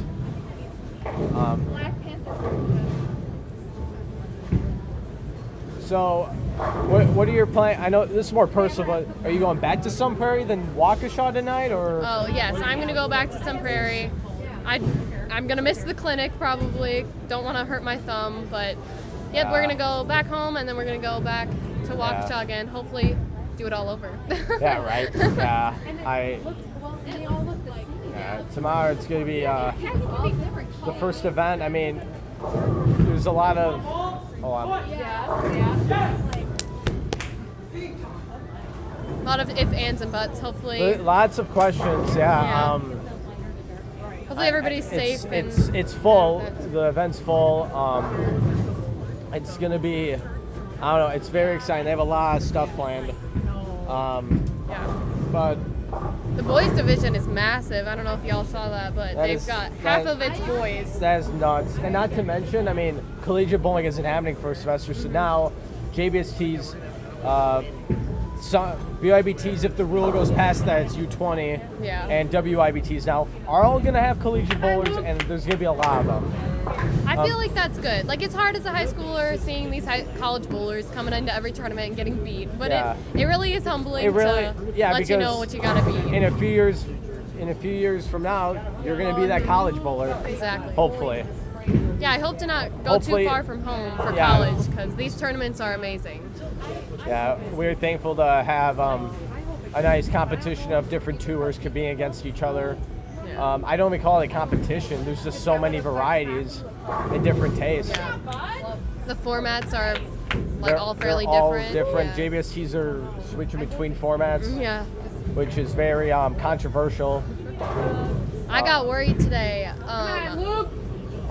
Wasn't quite aware that it was round robin or even how a round robin works when we started, but because I was really like, you're really gonna lead by like 100-some pins and then choke in game one. So I was really excited to hear that it was a round robin and not just like a one-game elimination. Yeah, it was different. Then when the championship match hits, everything resets again. Yeah, that was. I mean, whatever. We all got a bowl. Yeah, so. It happens. I wouldn't complain. You still No, won. not at all. And then here's Vader restarting, like we said before. Yes, absolutely. Absolutely. Nobody is good at anything when they're upset. Exactly. Like, I suck at dancing when I'm upset, which is why I'm upset like every time, because I'm just bad. Now there's worse in the class. I'm not gonna complain. Have you talked about the pattern? No. No. Come on, Paul. Push. There you go. So today we bowled on Sunset Strip, which was the All-Stars pattern 2 years ago, 2018. 2018. That was at Boulevard. Maybe 2019 then. I don't know. Maybe. Okay. 20. when you whacked it, when it was in Nina. Is that what you're talking about? I think so. That was 2019. Oh, then 2019. Kind of 2 years ago, the last time we got to bowl it. And like I was talking to Mr. Tom Clark about this. It's scoreable, but you still have to be accurate. It's still bowling, and you're still dealing with a lot of transition, which it looks like you had a little iffy, and then you just went to your idle, got in, and just basically rammed through the transition. Yeah, if you guys watch my shots and actually really watch them, I had quite a bit of room at the break point. I'm not gonna deny it. Oh, he got under it. And one. On one. Nice run, nice run. That's what happens when he actually hits the pocket good. You tend to. You have to. As Nate Purchase once said, mashed potatoes. Is that what he says? He says that, yeah. And the shimmy. Unfortunately. What was I going to look at? Yeah, 10 pins were a bit brutal today. I think, let's see. Left 17 10 pins today. Will from earlier is shaking his head at me, a little bit jealous because I definitely had carry, but yeah.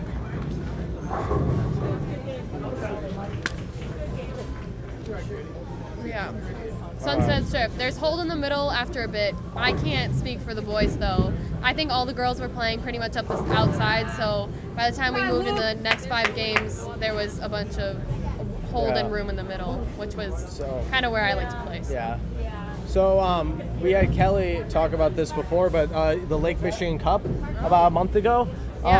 Same question, like, what? Obviously, you guys completely whacked it. But other than that, outside, like, how did you like bowling with bowlers from either that are younger than you collegiately? I mean, you had such a mix of variety, as well as like, what did you learn that you took for it, like from it? Yeah. So for my 2 teams that I had, I bowled with Mackenzie Mattis, Kelly Whipple, and Anna Callan, who are all in high school and like right around my age. And then for my trio team, I bowled with Bailey Delrose and Carlene Byers. So it was a completely different environment kind of to be bowling with those different people. But it was really nice at the same time. Like, and the whole team event side of it makes it so much more fun. Like, we just all bonded that weekend, and it just made it so much better. That even now when we go to tournaments, we're all friendly. And that's good, yeah, because it's so hard for me because I'm just making so many friends, and it's kind of like with you, it's kind of like, well, I'm competing against you, but it's like, dang, like these are my best friends. Yeah. So if I don't make it, 100% cheer for those that supported you before. Exactly.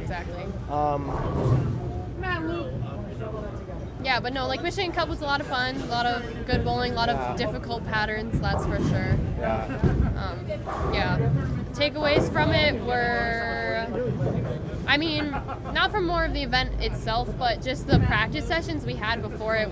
We just had a lot of great talks about mental game and teamwork and how to play patterns and how they're supposed to transition, and that helped a lot. Yeah, that's good. Nice game. And then, obviously, high school starting back up. You guys didn't go to nationals, unfortunately. You have the same state team besides Brianna, correct? And Erica. And Erica, yeah. Yep. Erica's at Lewis, and Brianna's at Madai now in New York. So. Are they bowling? Yes, I believe. Yeah, Are they're they? bowling. Okay. Good thing too. I was sad that we couldn't go to nationals for them because we kept on doing better each year we went, and to not get to go that last year kind of stung, but it is what it is, I guess. Still got to bowl a lot of tournaments this summer, so. Oh, that's exactly it. And so, in your high school, like, how are they handling this COVID? My high school, we are not going back to school. We are going to have, we kind of changed everything that we're doing. We're having quarters instead of semesters, but the quarter is going to be like a semester. It's really weird. We're entirely online. Yeah, it's gonna be a trip, but I'm in the big 8, 10, whatever, I don't know. Yeah. Whatever Madison area the sports system is, all of the like football, volleyball, all of it got canceled entirely, and there's a lot of upset over that, but that's one of the good things about not being sponsored by the school is you don't have to listen to their rules, and hopefully we still get a high school bowling program going. Yeah, it's weird because like they host tournaments like 500, 600 fine. They host Sabre Youth. They're hosting WIBTs, JBSTs, soon to be BIBTs. Hopefully, I mean, I don't see what the issue would be. Just limit spectators. That's my opinion. Yeah, I agree with that a lot. And I'm not gonna be honest. When I was at Storm Youth Championships a week ago, and they enforced the mask rule very strongly. And it's kind of weird to come back to Wisconsin. It's like, oh, you can just have your mask off in the settee area. Yeah, it's like it's a little. All the people I had up here took their mask off and talked to me, and so it's like. We already talked to you enough, so. Yeah, it's like I see you enough. But yeah.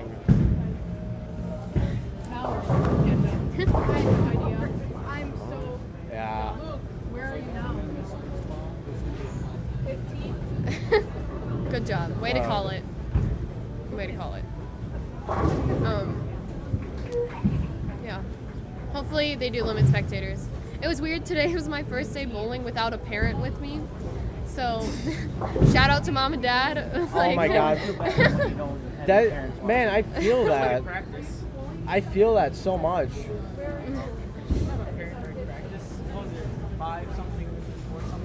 What? You said you were gonna do trash. Oh, so the past 2 days, we were at Silver Lake Lanes or something. I bowled awful. We're talking 400 series, like 2 of them. Basically, our yeah. Besides Will, he shot 747. I was big sad. I was missing spares.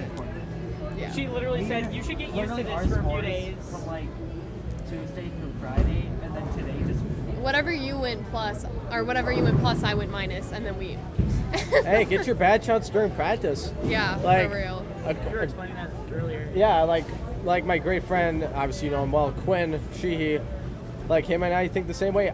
I get you a 115 in practice, and if I threw the ball good, cool. Yeah. I don't care. That's how I felt today. I on camera shot 170. I struck twice, but I made all my spares, and that's what really mattered to me. Yeah. I was still so proud of that game. Split a couple times too, but whatever. Got count. Yeah. Like I literally went clean besides one big split.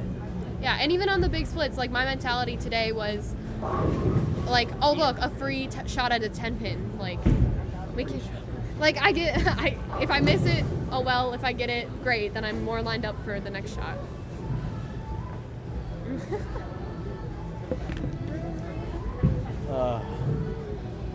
Parents haven't even texted me.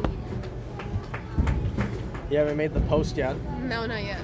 Before or after you get home? Probably after. Yeah. I'm bad about posting, not gonna lie to you. Yeah. Should I drop the Instagram? At Taylor.Jensen3 on Instagram and Snapchat. Feel free. I'm kidding. Don't hit up my Snap. I mean, but really, I don't care. It's in my Instagram bio, so. But really, like, I mean, feel free. No stalkers allowed. Whatever.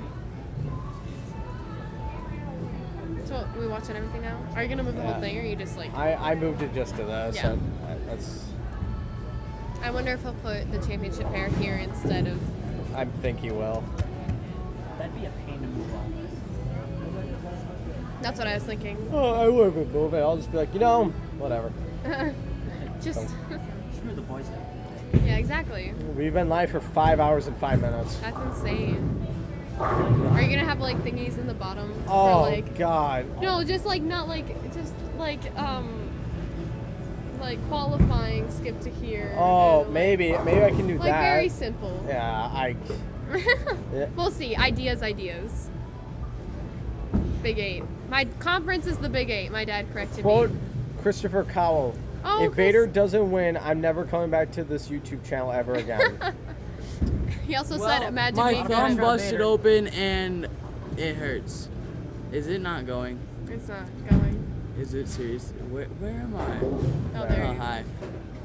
Your thumb Well, busted? Yeah, my thumb busted open. Well, Chris. Oh, yeah, busted open. He's not even bleeding. Yeah. Dramatic. Sorry, I don't. Did you have your thumb bleeding at SYC? No. No, I had my middle finger. It was Oh my god. Hey. Hey, this is a censored YouTube channel. It is. Yeah, you held up your middle finger, and luckily it was covered by the match play game thing. Here we go, Vader. Oh, we can still see him. Within yelling distance. What we got over here? I'm sitting at 99 in the 8th frame. How many lefties are in? Graydon and Xavier? And I don't really know many other people. That's it. Yeah, just two lefties. Are you still bowling? Yeah. Oh, yeah. Yeah, he's in the 8th. Do you want super glue? Okay. Thank you, by the way. I made him get that out of the trash for me. I didn't make him. I said, do you have it? And then he said, we threw him away, and he said, I'll get it for you. So, shout out to Dan. Dan. What a good guy.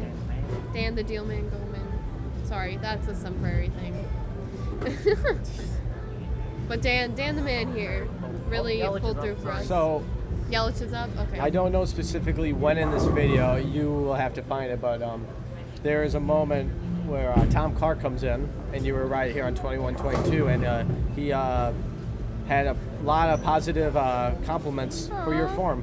Oh, yay. Aw. So, yep, there you go. Yay. Okay. Just Well, the now I have a sausage. reason to go back and watch. There you go. You know, honestly, I'm thinking about this now. I'd rather lose by 1 to Riley Schwartz than 6 to Ian Coster. What? I believe, yeah. I appreciate it. Oh, jeez. I mean, no diss to him. He did really good the first like 3-4 games. I mean, but I don't know. But then, like, one.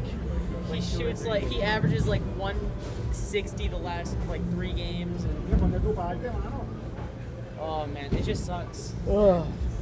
No, I just found out my stuff too late. What are you gonna do? Yep. Also, though, I'm kind of glad I didn't make match play because I had a huge migraine, and that would have been a pain. Are you bowling Ian? Ass. What? Most likely because she's the last one. Yeah. Moving to my pair yet. Well, have you bowled the other guy? I think you did. Yeah. Oh, I thought he was bowling the kid in the green. I don't know. You might want to interview when they're done with Connor and Rory because they did 2 Masters for the first time. Okay. Yeah, for sure. Okay, yeah. Really? and- Awesome. Smashed in Detroit, signed me. Yeah, for real. I wish I would have done that before, but they keep putting it on the East Coast. A little bit. But on a more positive note, I think we should congratulate all the bowlers who made cut. Yeah. It's a very difficult pattern down the road when everyone just starts using irritated and the Sorry. outside becomes Definitely cheered that unplayable. one on. Especially the man Robert Vader with the front 8 and Rory Clark with the front 12 or front 10. My 257, this girl had the front 7, and I was like, I can do that, but I was like, but I'm gonna do it in the back half, and then I did it in the back half. We all Didn't had get at as much least 7 in a applause, row but except for that's okay. Rip Will. I think Rip it was Will. dumb that they didn't carry over pins, so I was going to be pissed if you lost. Yeah, Moral a of little the story, bit. don't That's get okay into your head though. about being bad. After 5 match play, Egger is leading, but that's changed a lot. That's only after 5. Edgar Burgos with the shot goes long. What the fuck? Hey, I didn't finish it. I did not finish it, but he definitely Good. just cleaned the I have to hold on. Can we get an instant He replay? I'm definitely just just kidding. cleaned the 1, 2, 4, 5.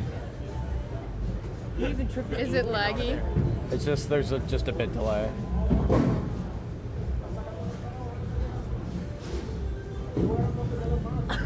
God. I'm just watching Kyle. Oh my. That was great to watch again, guys.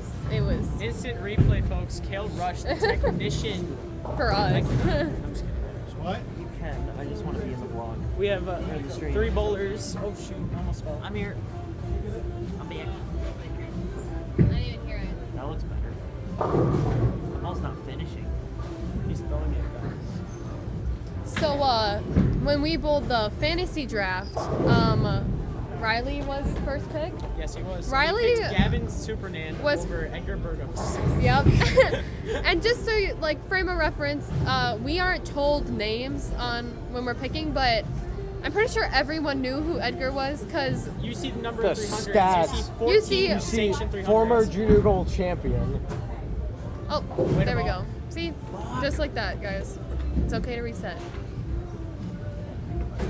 But yeah, he chose his teammate over You just have to Edgar, invite my and then Robert is second pick and gets Edgar, and that's ridiculous.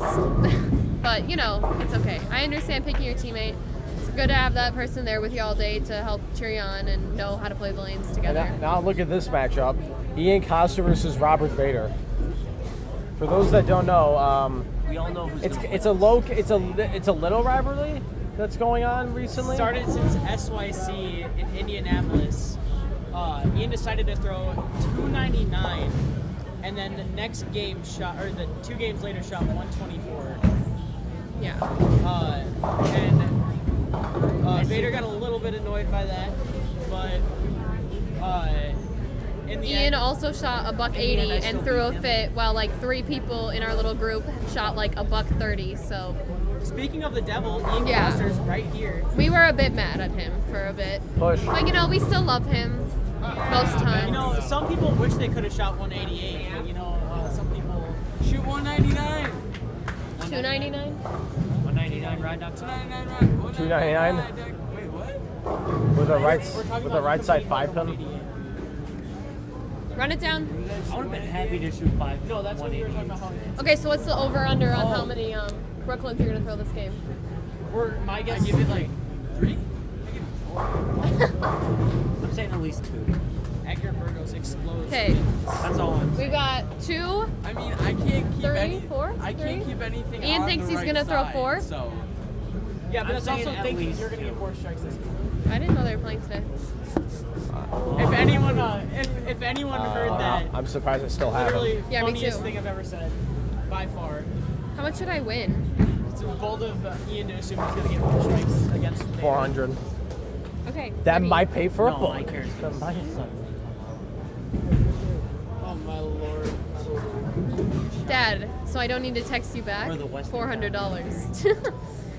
The boy champion will win $500. I left 2 of those today. Yeah. how much should I get for last place? Wait, so do I get $25 You get that. today? You're not So we made $425 today. 425. Were there brackets or no? I don't think so, but I'm kicking myself a little bit because I didn't bring enough cash to pay for my junior gold spot. Oh, you Otherwise- haven't made junior gold No. yet? Okay, guys, it's August. Like. Oh my god. On a different subject, I want to ask you a question. Yeah. What is the worst carry you've ever had in one game? And Taylor knows Be- why I'm asking this. Oh, yep. Not just her, I know too. The worst carry? Oh. Are you talking about like for me personally? Yes, you personally. BYBT number 3. Is that on a vlog? Down to the date. BYBT number 3. What center? Boulevard. Yeah, I don't like Boulevard either. Not gonna lie. Oh my god. Wait till you hear Kyle's story. I threw a timeless. Oh, Ew. not to mention, there's a few dates that come to mind. Another one, the 500, shot. 600 tournament from 2018, where I stoned like Imagine bowling the 500, 600. 8 pins, 9 pins, Oh, don't worry. and then I thought it was too much ball, so I go to my I think it was like drive or something, and then it just flat 10. Ian's ball just didn't move. Okay, so So, I have a little story. anyway. We bowled in a Sport Shot weekly tournament at Dale Weston Lanes on Wednesday. Me, Will, and Taylor. An adult unsanctioned. Yeah, it was an adult. It was mainly Rob adult, took but if you third. won as youth, you got put in your smart account. Yeah. Going into the last Still game, legal. my lane was doing absolutely awful, and I still had a chance to make it. We were bowling on Arsenic, which, if you don't know, is one of the hardest Sport Shot patterns out there. 39 feet flat and a little dry. And going into the last game, I had the front 5, and I was pretty confident I was gonna, come out clutch. And then I 7-10, and I'm like, okay, we're fine. My 5 strikes were all, my front 5 were all pocket. Like, okay, I can just go in and I'll hit him next time. I missed the 10 pin. Next 2 shots, both Good job, 4 Brandon. 9s, both in the pocket. I continue to miss the 4 pin both times.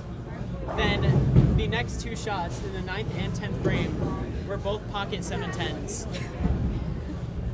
So Will's many laughing splits? right now. How many splits?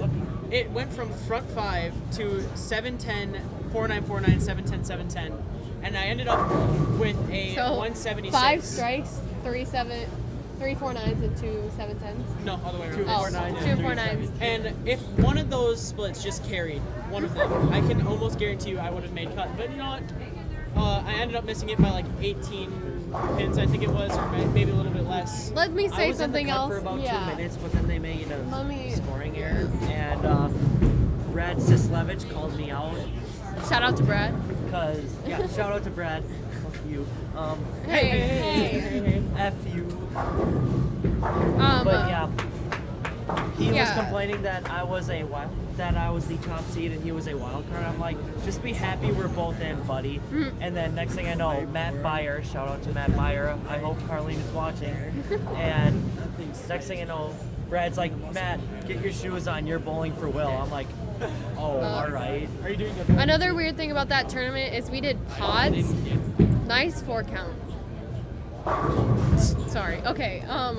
We did pods. So you were bowling against the 3 other people on your pair. Screw pods. Yeah, and I went -3 and got 3rd on my pod, so I was a wild card, which is insane. And then Will went -30 and he got 2nd on his pair, so he would have had to have been a wild card.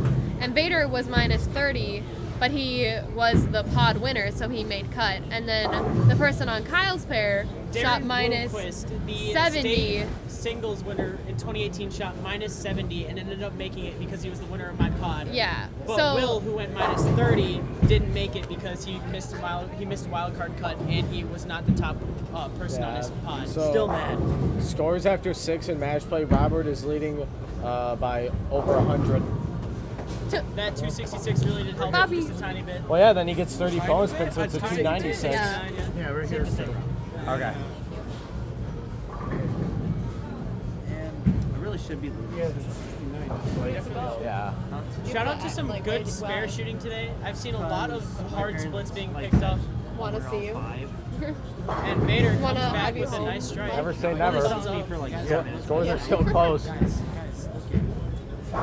4 games left. Yeah. Oh my god. Yeah, I just thought of another one to talk to would be Xavier for Lake Michigan, Illinois. Yeah. He's the only one here who got all tournament. Yeah.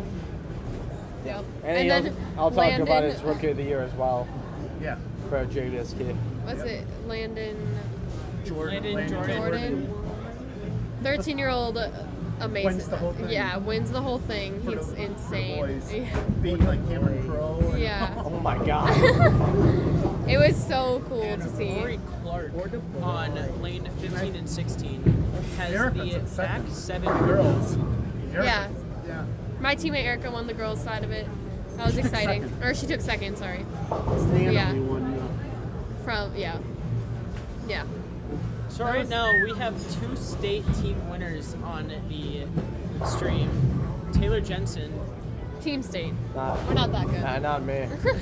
And I'm also a 2-time. Oh, Don't yeah. Antigo forget- and Sun Prairie. Don't forget Edgar. Oh, yeah. Edgar, he won high school singles and high school team. High school team the first year. and- Robert Vader almost did the same thing. Didn't know He got that. 2nd for D2 or for Division 2 team, and he actually ended up winning Yeah, that's who you have the on there state now. Yeah, this singles. is A stacked load up, just stacked. stacked youth roster for this tournament. We're stacked.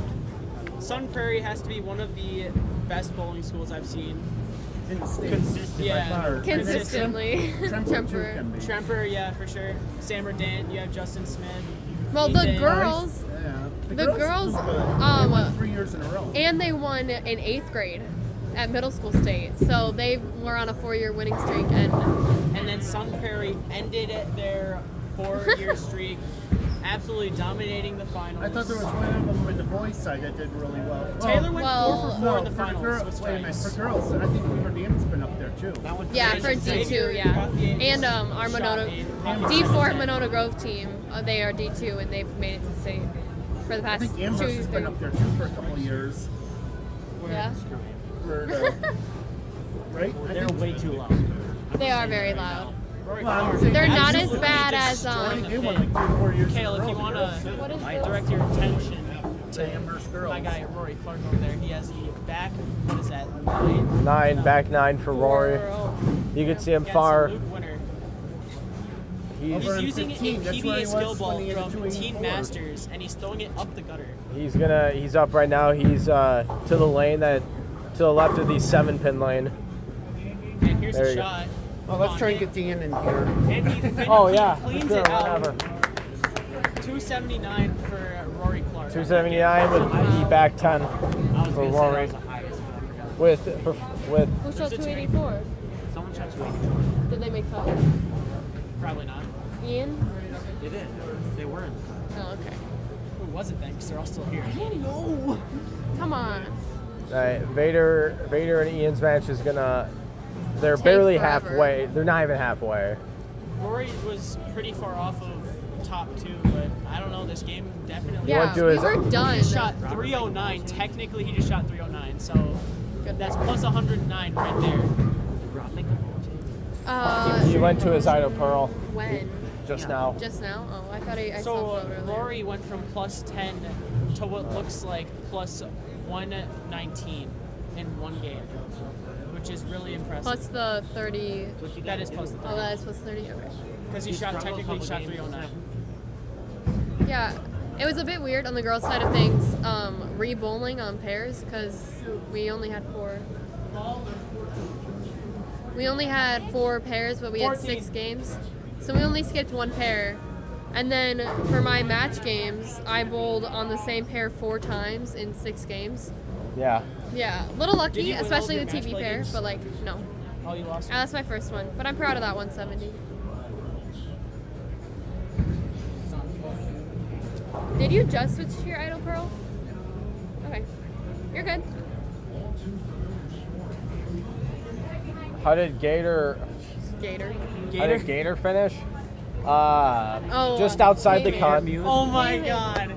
My Okay, dad likes so- to call Kyle Cayman, like a caiman, like an alligator. I don't know Okay, why. so fun fact, I shot 2 buck 80s, then proceeded to shoot 216, got my hopes up. I was only minus 18. Then I shot on the recorded pair from the Cale Rush, shot 148. And then I proceeded to shoot 201, and I was like, okay, I'm minus 68. If I can just shoot 269 or something along those lines, I can make cut. Cut at the time was like minus 13, so I thought I had a chance. That was me. I was in the cut for a little bit. And I shot 267. I had the back 8, and I missed cut by 6 pins to Ian Coster. I was minus 1. But honestly, like I said before, I'm kind of glad I didn't make match play because of a nice migraine that popped up. So, Chris asked how many boys Good are left. game, There are Rory. 10. 10 in this match play. How many people were signed up for this tournament total? A lot. How many pairs? And then 3 pairs did 60 something. 28. 28 times 2 is 56.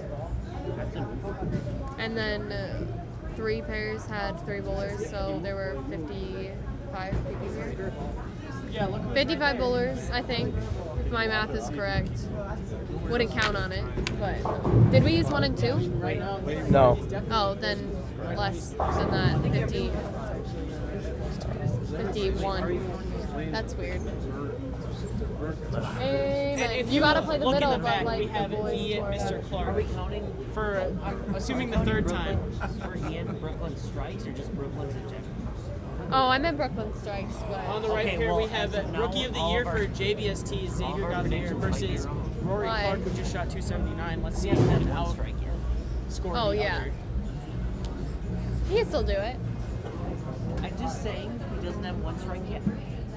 And We were rewatching a bunch of vlogs yesterday on Were the you? TV. Yeah. First shot from Xavier. I Goes high, was. Do you flushed, remember and nails the the pocket. UIPT where I got super mad? It was Prairie, and Yeah. everybody was saying Seaman. Yep, Seaman for life, #1, baby. Yeah. Yeah, you were fried. I tried talking to you and you completely just Yep. said F off. My bad. I was just Get up. Push. And he Carry. takes Oh, the buddy. 10 pin. What a messenger. We also watched Plover. Okay, apparently, like we at talking about Plover or the movies we something. No, we're talking about the past vlogs. Needs to Well, say it was me, Brooklyn Robert, hits the top. Quinn, Vader, and like Cale or something, all on one pair. Yeah. And No, we're talking about Ian. I didn't like know these people that much. I didn't really even like Vader at the time, and now we're all best buds. We are all best buds. Not gonna lie, this week was fairly fun. No, it was still very fun. I bowled like hot ass, except for Tuesday and excuse my mouth. I'm sorry. Except for Tuesday and today. Thursday, Vader leaving a high Okay, 4 pin. on to one. Bowled pretty bad on Wednesday. Vader's not happy. Really? Bowled pretty bad on Wednesday or Thursday and Friday, This like timing is weird. Like But, how you know, they're we're good. finishing so We're good. different. Yeah, it's. They weren't even keeping pace with us. Like it felt I like think cardio bowling out Some there, are doing guys. PBA, some are not.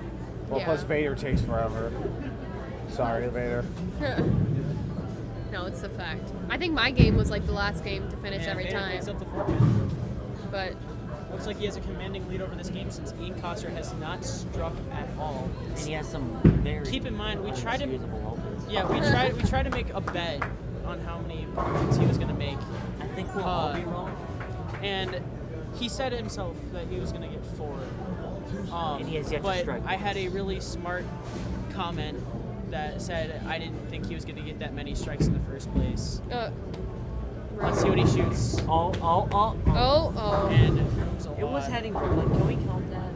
No. It was heading Come on, there, but that's it a- didn't that's a hit pin there. count. I feel really bad because I didn't want that joke to actually happen or like to come true, but you know it did. Click through quite a bit. He can still shoot for Brooklyn's technically, but due to what's happened early in this game, I do not think that's going to happen. Wait, what? I'm confused on what I said. I don't know. Christopher I K. meant Wall to say in the Chris, I'm chat. trash. Oh, I don't know what you said. Chris, if You you're can actually watching say still, we miss you, and we're sad that you didn't come up for this tournament. Ian only getting He one is on that watching. spare. Lives in Chicago, would have been a 4-hour drive. That's not that bad. Indy was 6 hours, or not 6 hours, 4 hours. Hi, Chris. Thank you. So Chris, if you don't know, there was 30 entries in U18 boys and 10. Yup. Yup. There's 10 left, and they are bowling 10 round robin games, and then they're going to do.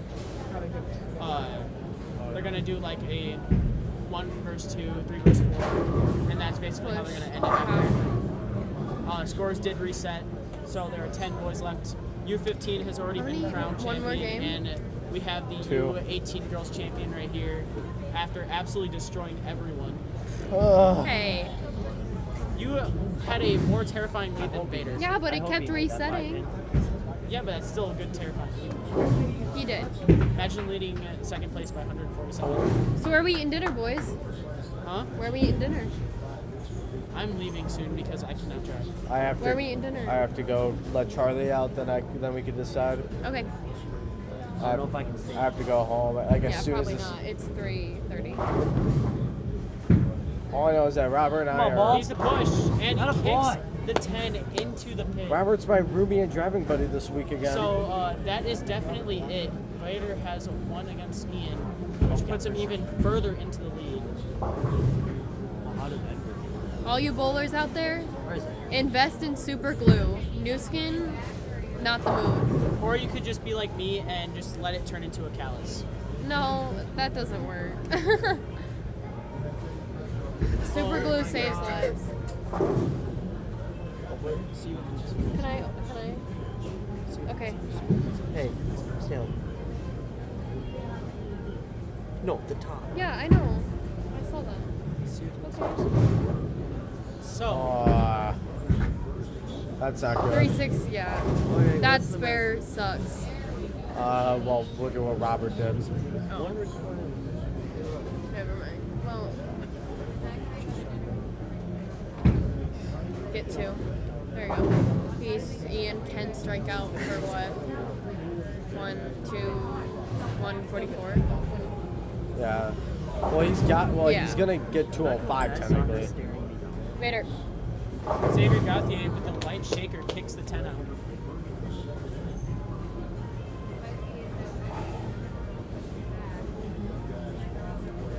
We still have several people who Danny are out very here. involved in sport shot Danny tournaments out around here. Wisconsin Yeah. here. Tearing it up. I don't Lake Michigan Cup, did we he have bowl JBST one person so right far? here in Taylor Jensen. Yeah, he has. Okay. Xavier I just Gauthier don't was in remember it. him. Robert Vader was also in there, and as well as Connor Mooney. There's one.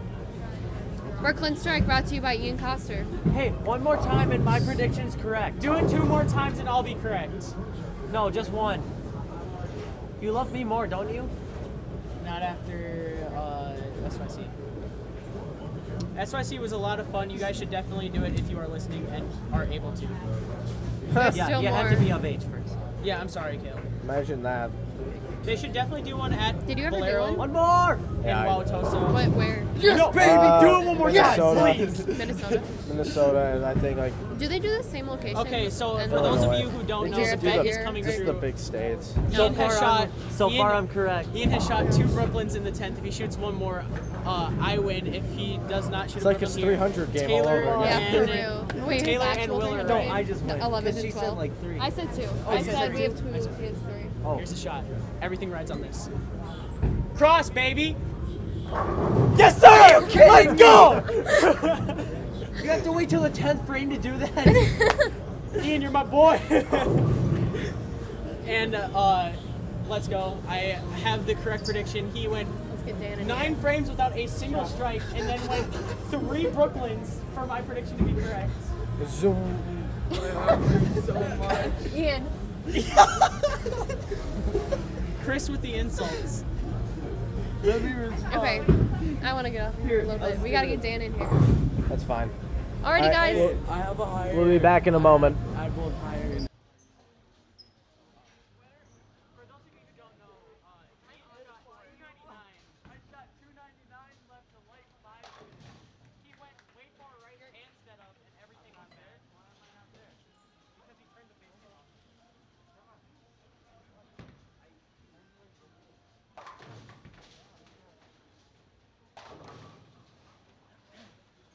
We're moving up in the left.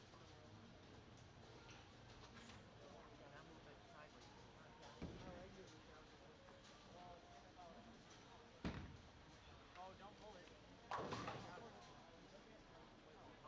So how are you doing, Cale? Sitting here for how many hours? You burnt out or what's your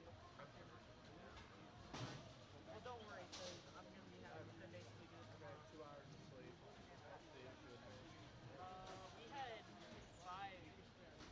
We stayed up till 2, which was definitely a bad idea. That's probably the reason for migraine, but you know what? We're good. They're full. There's a waiting list, but oh god. For those of you still listening, you should definitely tune into the future vlogs that Cale is going to be producing. They're absolutely fire. I'm sorry with the mics muted. Why? Because I need a break.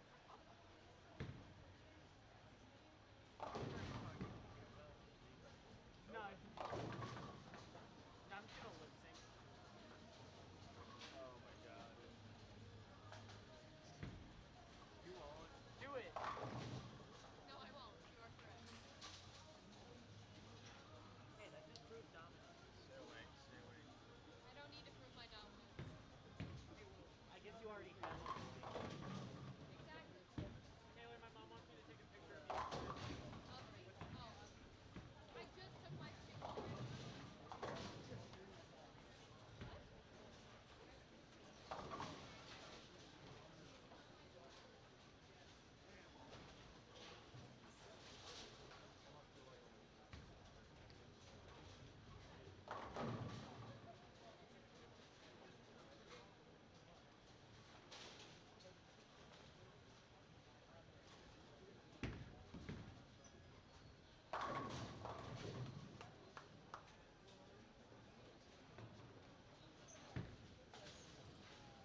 know why I'm fried. Like literally, so right after I shot the 267, I'm sitting on the chair and I'm about to text my mom like, oh, congrats on making cut this week. I said, I don't know if I'm making cut yet. They never announced it. Yeah. And then right when I'm about to text that, I see like blurry vision. I've never had a migraine that's migraine. And I'm like, you gotta be kidding me. Like, there's no way I'm about to get a migrane before match play.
think it's safe to say we can't make the clinic. Why did we ever think we would? It starts right now. Yeah, I know.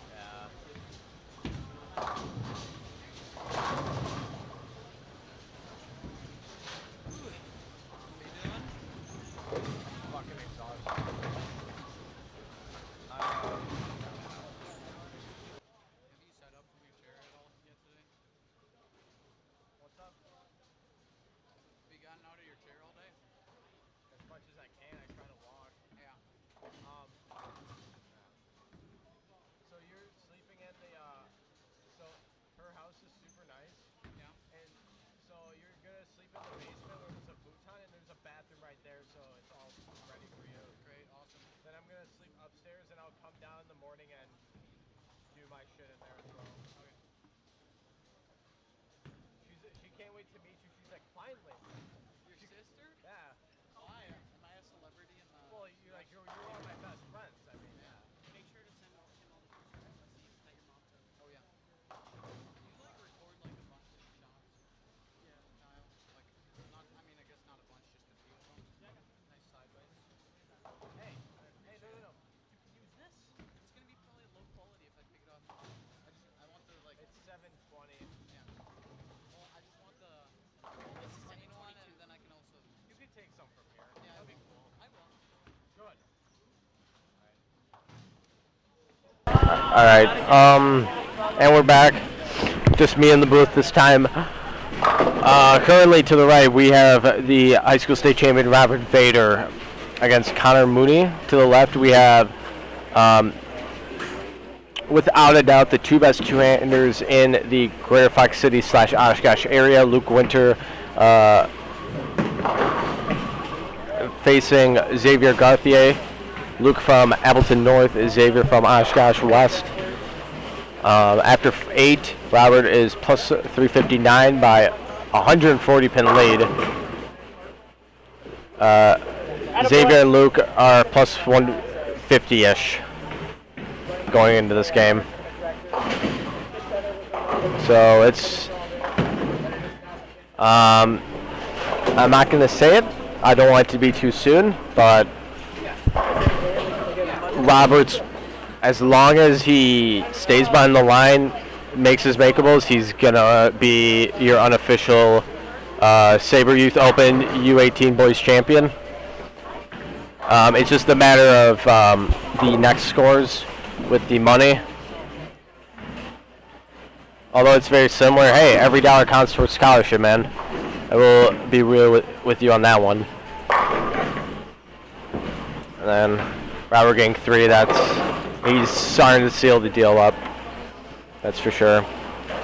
Also down we have Andrew Riley versus Graydon Brown. A few matches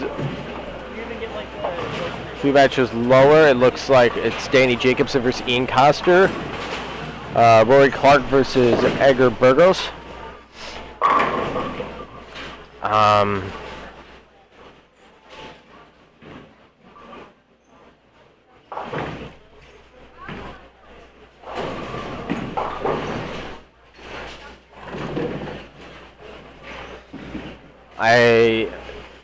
This pattern is so burnt up, it's probably unreal. Luke Winter throwing a urethane bowling ball, leaving the 4-pin. He's hooking it, which is very interesting, but Luke can do it. He's a high rev rate two-hander with a lot of side rotation, so he can make sure to get that ball up the hill. We've been live for 5 hours and 58 minutes. I don't even want to create timestamps for this video, but I know I'm gonna. Thankfully, I have the match play and all the top or the bottom right stuff. It's gonna be great to for Taylor and a lot of others to look back and record this for their post or whatnot. So I'm very happy to be here. Pulled it. Yeah. As long as Robert stays ahead of himself, if he beats Connor, yeah, I predict that Vader will walk out champ.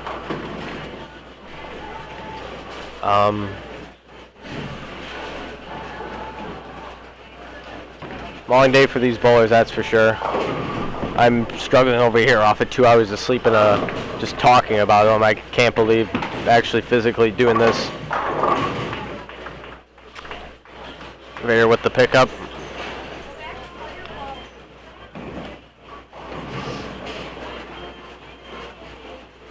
Alright, now Xavier up against Luke. Throwing a pro motion. One of the double balls he created, symmetrical. Leaving a 7-pin.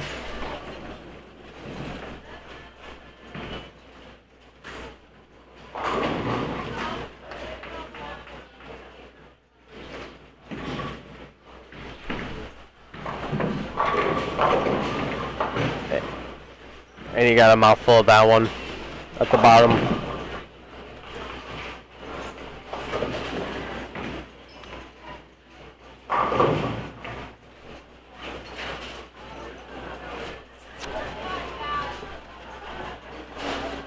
Great showing. You have a mix of, honestly, best bowlers in the Wisconsin-Illinois area, that's for sure.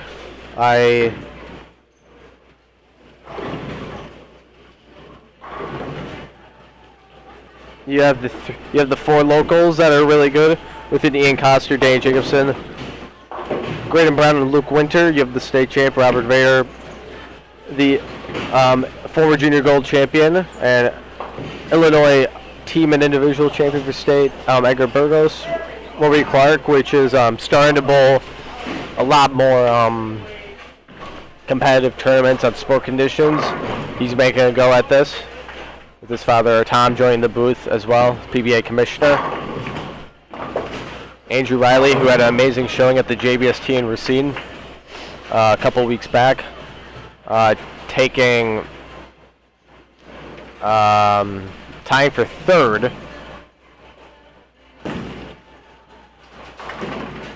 Tying for 3rd with Ryan Dickerson, which led the tournament. You also have Xavier, like I talked about before. He Lake Michigan Cup, JBST Rookie of the Year. Without a doubt, probably the best Oshkosh youth bowler in the Oshkosh, Rosendale, Omro area. Missing anyone? Connor Mooney, Lake Michigan Cup as well. One of the when he walks into a JBST event, you already know that that's going to be a tough spot to compete for. I think I covered everyone. Gave everyone their hype speech. That's what I love to see.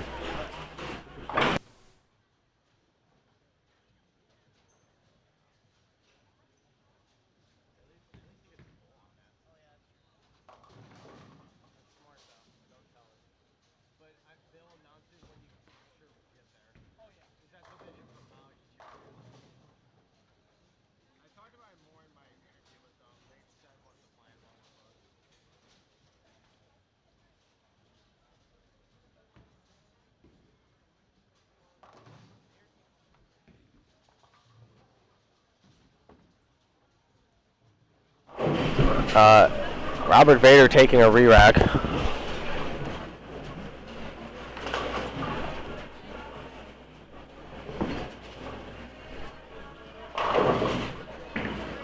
Will it pay off?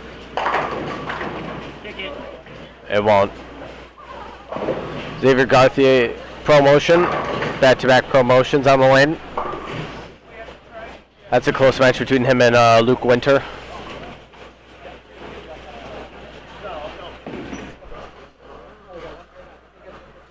Yep.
What? No.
I'll just make it known who you're cheering for.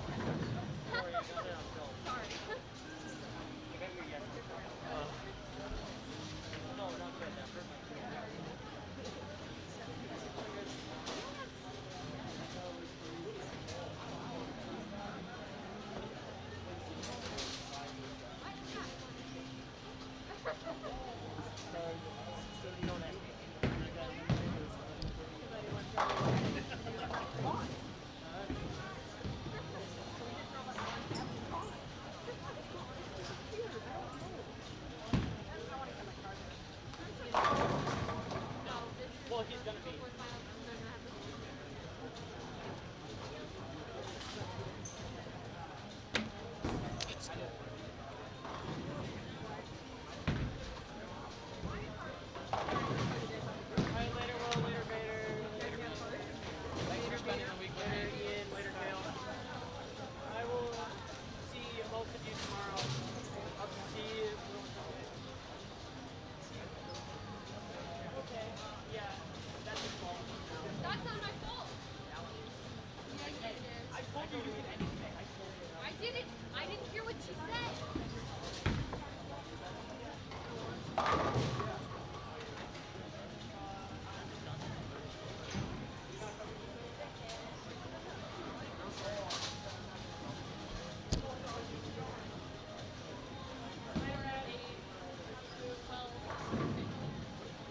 You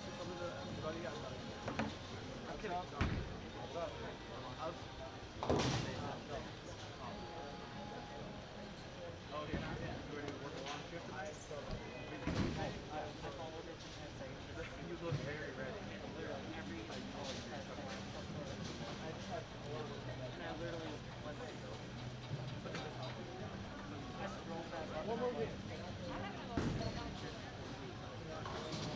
Well, first, after 8,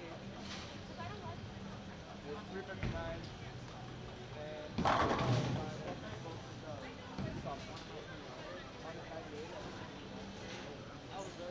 so I'd have to bowl kind of like it up. Minus 16.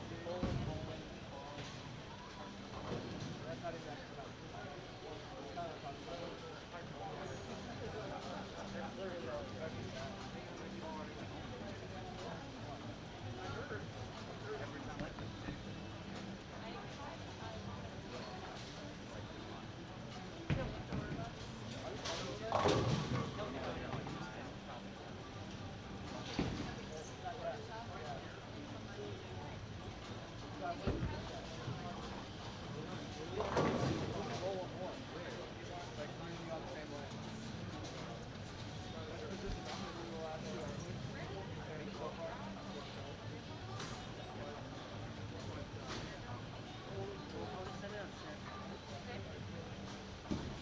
Did you just open that? No. Why is it on your phone still then? Presented by Bowling Insiders. I do look stupid, but like, why do you? What happened? What? We must have been having a. We must have been having a conversation, and I just took a picture while I was laughing. Someone. You took a picture while you were laughing, but it was something like something funny happened. Yeah, I don't know what it was. I heard that.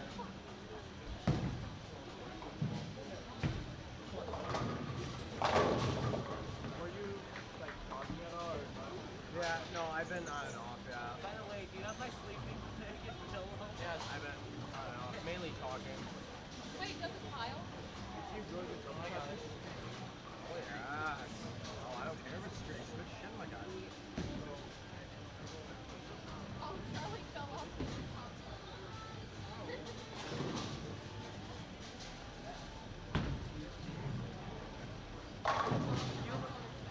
You literally was actually just like thinking while doing that.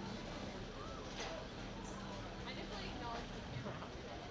Oh my god, you're like. Hey, it's in the comments after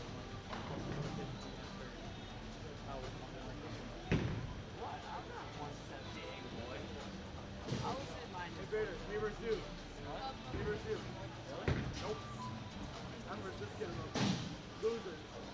I mean, I literally just beat you, but okay. What? I literally just beat you, but okay. Yeah, but I'm beating you right now. Okay?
Hertz at plus 415. On lane 20 is Edgar at plus 234. On 17 is Connor at 231. On 18 is Luke at 152. On 15 is Xavier at 114. On 16 is Andrew at 95. On 13 is Rory at 64. On 14 is Graydon at plus 13. On 11 is Danny at minus 95. And on 12 is Ian at minus 98. Last game, guys.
Robert and Connor on 19 and 20, Edgar and Luke on 17 and 18.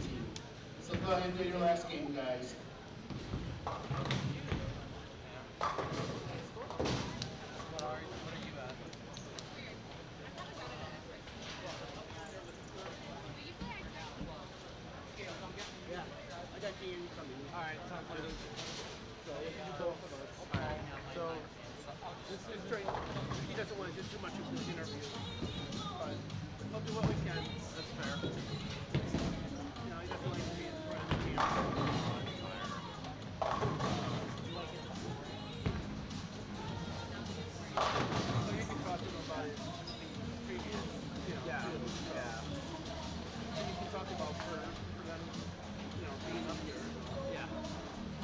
Word. Alright. You ready, bro? Ready. Alright. And finally, my last guest, we have the two wonderful tournament directors. Yep. Chris and Dan. Yo. Which I am more than thankful to be collaborating with to do this and present this to everyone. So here we go. The final matches to determine final payment and final placements. Did we already talk about how many two-handers made the cut? Oh my God!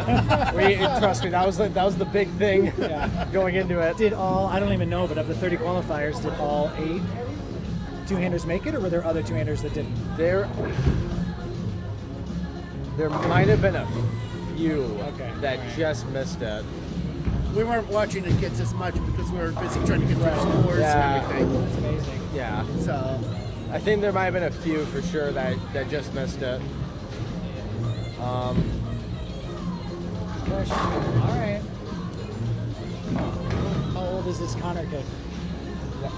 That would be a you question. I have no idea. How old is Connor? Is he barely in Connor is, I think, 15 or 16. Wow. He was in U15 for junior gold last year. Wow. Okay. So I think he's only 16. Talk about a bright future there. 16? And then. That's awesome. And he was part of our team for the Illinois Cub. Yeah. And of course, we have to get Xavier and a couple others for you. Oh yeah. For the end there. Yeah. So we're not the last ones. I watched somebody like Connor bowl, and I started bowling when I was his age. That's crazy. And look at the way he throws the ball. It makes me Hey, very. but look at how accomplished you are of a bowler too. It makes me very jealous when I see somebody throw the ball like him at that age. Jesus Christ. But no, he. Awesome. But no, you guys probably don't know this, but Dan was on Team USA. Oh yeah, back in the day. And national amateur champion. Yeah. Team USA for 3 years. Had some good times. Yep. Yeah. Yep. Bowled collegiately. Yeah. Yeah. We talked about that on Tuesday. Best years of my life. Best years of your life. That's right. Where you and a bunch of other broke friends just, hit the road for miles on end. Yep.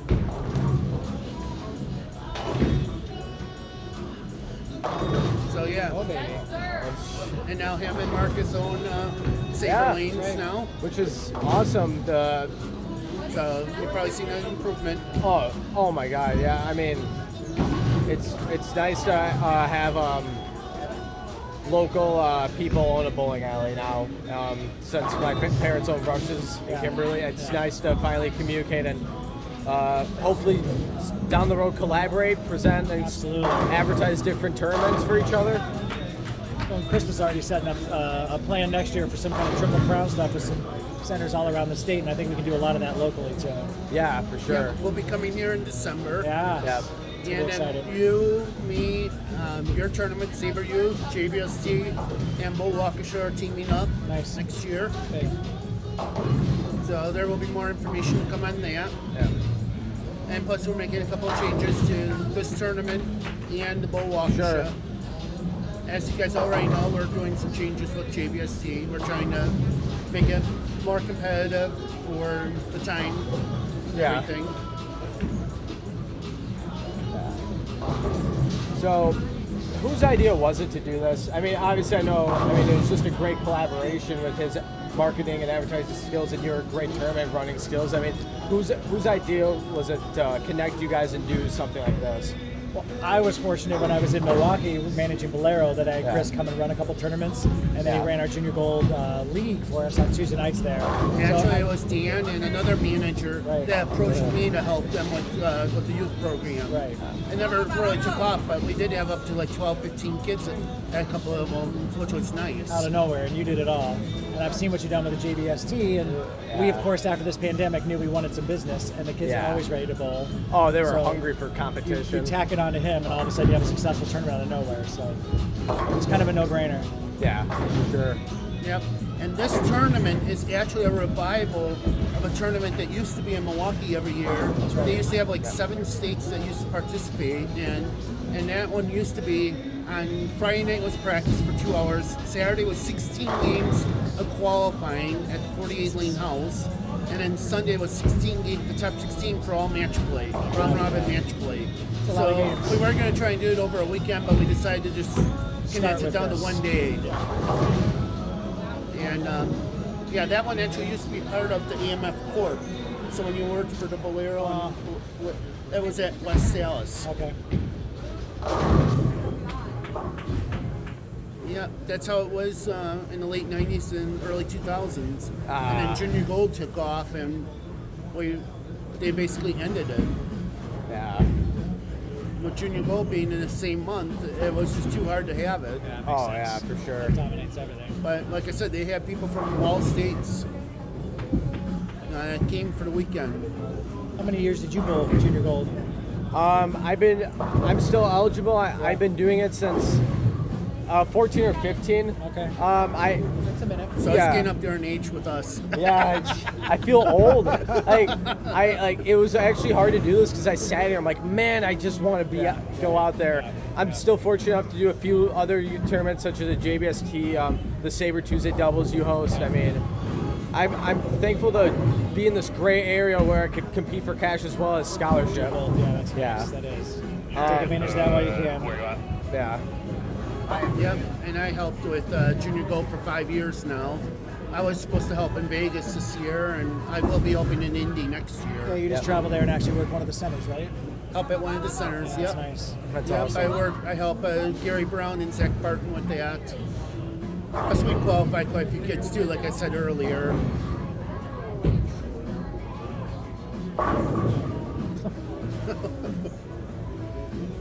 Just amazing on how they bowl, isn't it? And just to clarify, this is just the final. There's no pins carrying over. This is final it. game. It's based on all 10 games of match play. Final game and that's it. Yeah. No step ladder, no anything. Nope. We figure 16 games is more than enough for them. Yep. Yeah. Well, usually you get to the end of this, and you'll typically have within the top 4 that anybody could win on that final game. That makes it very exciting. This one, of course, Robert really kind of ran away with it, but yeah, well, still Connor's between certainly second on through fourth. this game. Right. Yeah. Yeah. But I've always loved this format. I just like a lot of match play. Yeah, this is always my favorite. Oh yeah, for sure. And when Tom was in the booth, he said, unfortunately, there's no step player, but he's like, it's already 16 games. You want to add another, like, potentially 4 to someone? Yeah. Absolutely. No. It's a little much. Yeah. Especially for a day. If you're going to stretch to a weekend, I think it's fine. And we're getting done in a decent time today too. Yeah. Oh, for sure. So it's not too bad. Absolutely.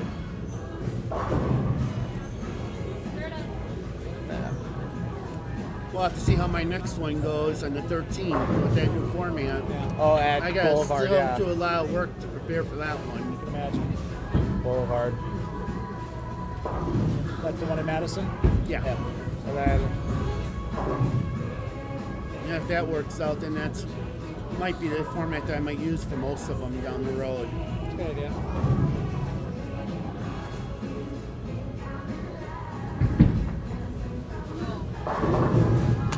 it's fair.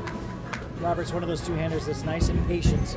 He is. Because even the beginning of match play, it was just okay with the scores and stuff, but he knew it would come to him. He knows these patterns kind of go into his favor after the day goes on. Oh, yeah. Especially this boss game. And just to think, he's only going to his junior year of high school. Jesus Christ. And already a state champion already. Dangerous. Yeah, he had an 8-12 at state finals. Yep. Earlier this year Yep. it was. Yeah. And then to start off. had a 144 pin lead from second. Pretty much it's game one, just never look back. Yeah, that's awesome. Yep, and he was part of our team for the Illinois Cup. Started off real slow, but he did make a comeback. Yeah. Unfortunately, he just missed out on the all-tournament team. Yeah. It's just crazy to see these youth bowlers now. It's just the amount of talent. Oh, yeah. Oh, my Look God. at all the talent with Edgar, with being a junior gold champ. That was, 5 years ago, I think, 4 or 5 years. He won that, and then freshman year he won high school singles. Yep. High school state singles, and then sophomore year they won the team. Wow. What high school is he? He's in Chicago, St. Charles. Okay. I forgot the name of the high school. Awesome. Yeah. Do we know if their season is going off? Are they delayed until spring? I do not know. But maybe we can find out. There's quite a few around here that are just delaying until spring, right? They're going to try to do. Yeah. Well, I know all collegiate bowling is starting.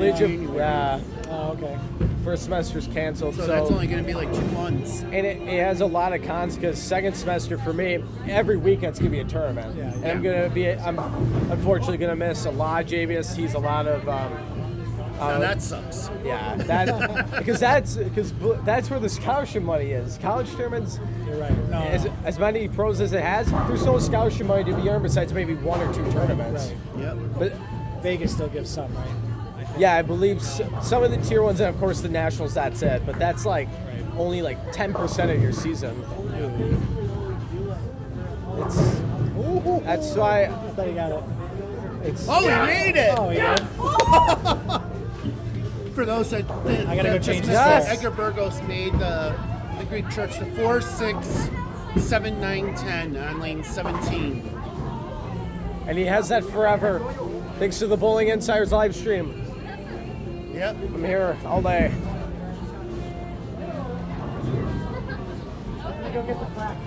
This is for sure down the road. Consider more live streams for youth and even adult events as well. I know someone mentioned me Junior Hall of Fame. I should live stream, and Yeah, you should. That's a good tournament. I would have to get in contact with the obviously, and I can do that. That's not a problem. Shannon Lipinski. That would be one. She runs an awesome tournament. Hers. Oh, now we have it on 19 and 20 by Robert. Shannon Lipinski in the Junior Hall of Fame tournament. They do an awesome job. Oh yeah. For those that are not familiar with it, it's a 2-person youth team that's paired up with an adult bowler, either a Hall of Famer or what they call an adult celebrity. Yeah. And I've been part of it for like 7 years now. And I've been basically with bowlers that haven't really done my tournaments prior, for most of them. But they have a scratch division. They take 24 teams for that, and I think 60 teams for the handicap division. Yep. They do 3 regular games each. Then it's, I think, 2 or 3 Baker games, and then they take a cut Yeah. Off of that, and then it's all Baker after that, and the pins carry over. It's a great. And then they pay out for high series for both boys and girls. They give like a $50 scholarship, I think, for each. And then for the handicap, I think it's the most pins over average. Yeah. And I mean, another thing that we didn't even mention, and that's just the start, is the sponsorships. Logo Fusion 900 Global, like they provide so much. They have so many. They have a big raffle. They do. It's a massive raffle. If you have not been there, Cale, they have I over bet. 100 Oh items. yeah, I've competed in it for. I did it for 2 years, and I was fortunate enough to. My last year, I took third place with Danny, which is bowling in this right now, and like the sponsors, like I said, 900 Global. I got ball bags, a bunch of scholarship money. If you take first 900 Global bowling ball jersey, it's a lot. It's a massive tournament, and hopefully the entry forms will be out soon for the event. And as soon as they are out, I'll have them at the JBST events and for so sure. forth. I think it's November 8th or November 10th. Let me check. Always. Let me check. I got it already in my calendar. Let me check. There's a lot of. I'm checking right now, but they always fill up too. They always fill up. That's one of those tournaments where you have to sign up within the first 3 days. It feels like. It is going to be Sunday, November 8th at Bolero. It's going to be a fun tournament. It always is. Here's all the adults that were part of it last year. Yeah, it's like, and there's adults from all over. You have guys like Andy Mills from like the lacrosse area. You have guys like, like a Jeff Nimke from this era. You from Milwaukee. It's because you're considered both Hall of Fame and celebrity now. You're the perfect mix. Exactly. And they do an awesome job. Like I said, the raffles are massive. Oh my God. I think it's Rochelle Roventini and Betsy Hoff that are in charge. I think them two are like the main two in charge of that. Yeah, sure. And then Scott Hunick and Heather Betzold have done an awesome job on organizing the adults for the event and everything. We're bringing this up to you. Yep. Okay. I gotta get back. All Sorry, right. guys, but yeah, our next event, JBST.org, is September 13th in Madison. JBST Boulevard. Be there. Yep. Absolutely. Holas. All right. No idea. Yeah, I'm pretty sure. I think they do.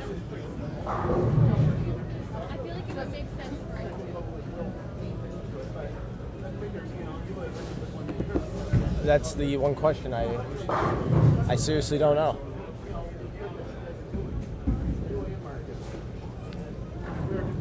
Either way, big shot for Robert. I don't know if pins carry over. That's the question everyone has.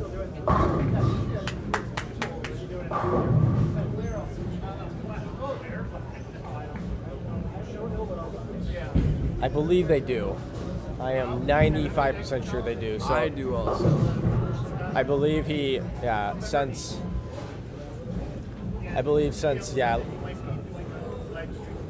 like the 7th frame, he's had it. If they did, at least. Either way, thank you guys so much for, if you're watching this archived or live, thank you. It's been a long, grueling day. First time we ever did this, and I think it went super well. Didn't have any internet issues, any camera issues, any mic issues. So thank you so much. Love doing these, and hopefully down the road, Tim or myself can provide you with live streams from youth and or adult tournaments. I think it's very special. Like we talked about Junior Hall of Fame, could get in contact with someone. And game over. Robert Vader is your champion.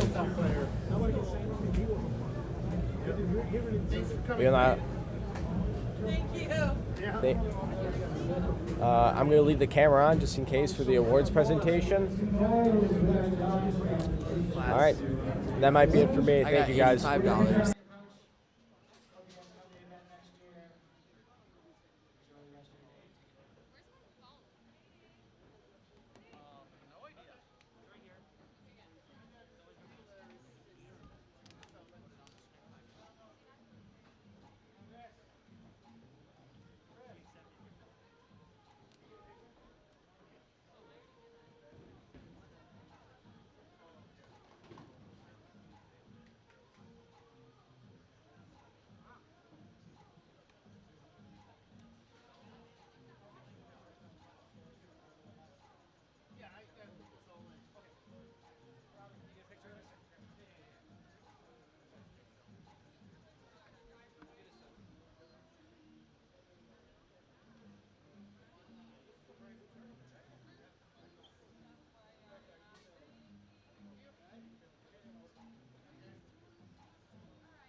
didn't you want to talk to like Connor and Xavier and all that?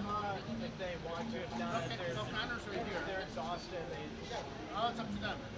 Did you want to be interviewed by Cale or anything? All right. No?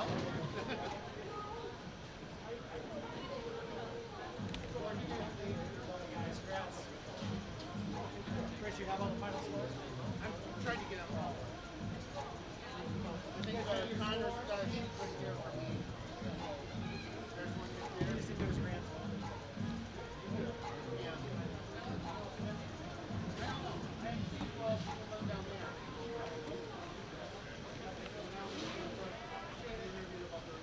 Chris. So if Cale still hasn't going, he can interview you. And let's try and get Xavier.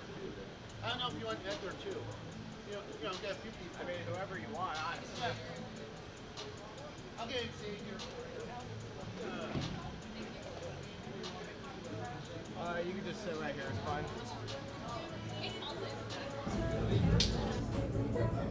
All right.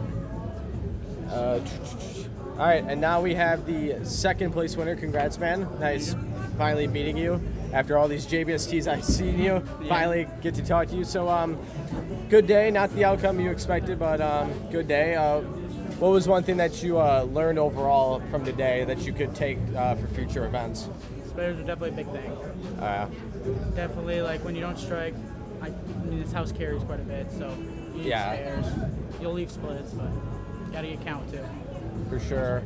And then, for sure, one thing I want to touch on was your Lake Michigan Cup. Obviously, repping the jersey. How was your experience there? Obviously, the outcome for the boys team wasn't what you expected, but overall, how was your experience competing against a different tour like ISST? Overall, I mean, I have a ton of friends on both. And it was JBST, I didn't actually have too many friends on, so it was nice meeting everybody and making new friends. ISST, I had quite a bit of friends on, so just good competition. Yeah, for sure. All right, and what grade are you going into for school? I'm going to be a junior. Junior, that's it? Jesus. God. Any, I guess, final thing, any college plans so far, or just... Not that I know of. Just gonna take the ACT and roll with it. Yeah, see where I want to go. Good basically. plan. All right, well, hey, nice meeting you, man. Thank you. Thanks for having me. Yeah, thanks, man. Congrats again.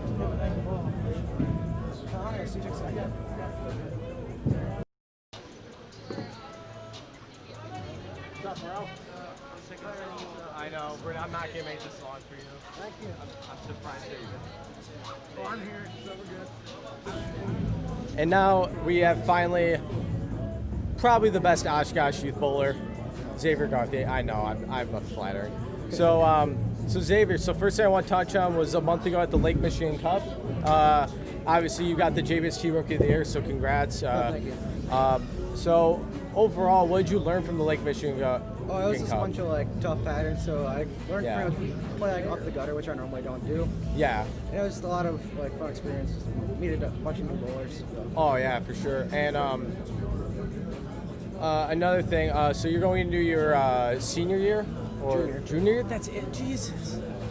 You guys need to stop getting younger and killing me. Any collegiate plans so far? I know you're a big baseball player. Yeah. Do you have anything in mind, or are you just gonna take the ACT and kind of let it ride? Just let it ride, probably. Yeah, probably your best plan. And then obviously your team went to state this year, Oshkosh West. Once again, like, what are you looking forward to for the future? I mean, high school, anything really. I mean, hopefully I can take like bowling like past just high school, like in college, or even maybe eventually go on tour. But yeah, for sure. Taking it one tournament at a time. Yeah, for sure. And that's it. I mean, shout out to Matt Mead, your coach, for everything. The dude's a great guy, and yeah, that's it. If you have anything else to plug, then I'm gonna let you go because I know you're beat up. Yeah, thanks, Matt. Hey. Coach N. Thanks, man. Good bowling.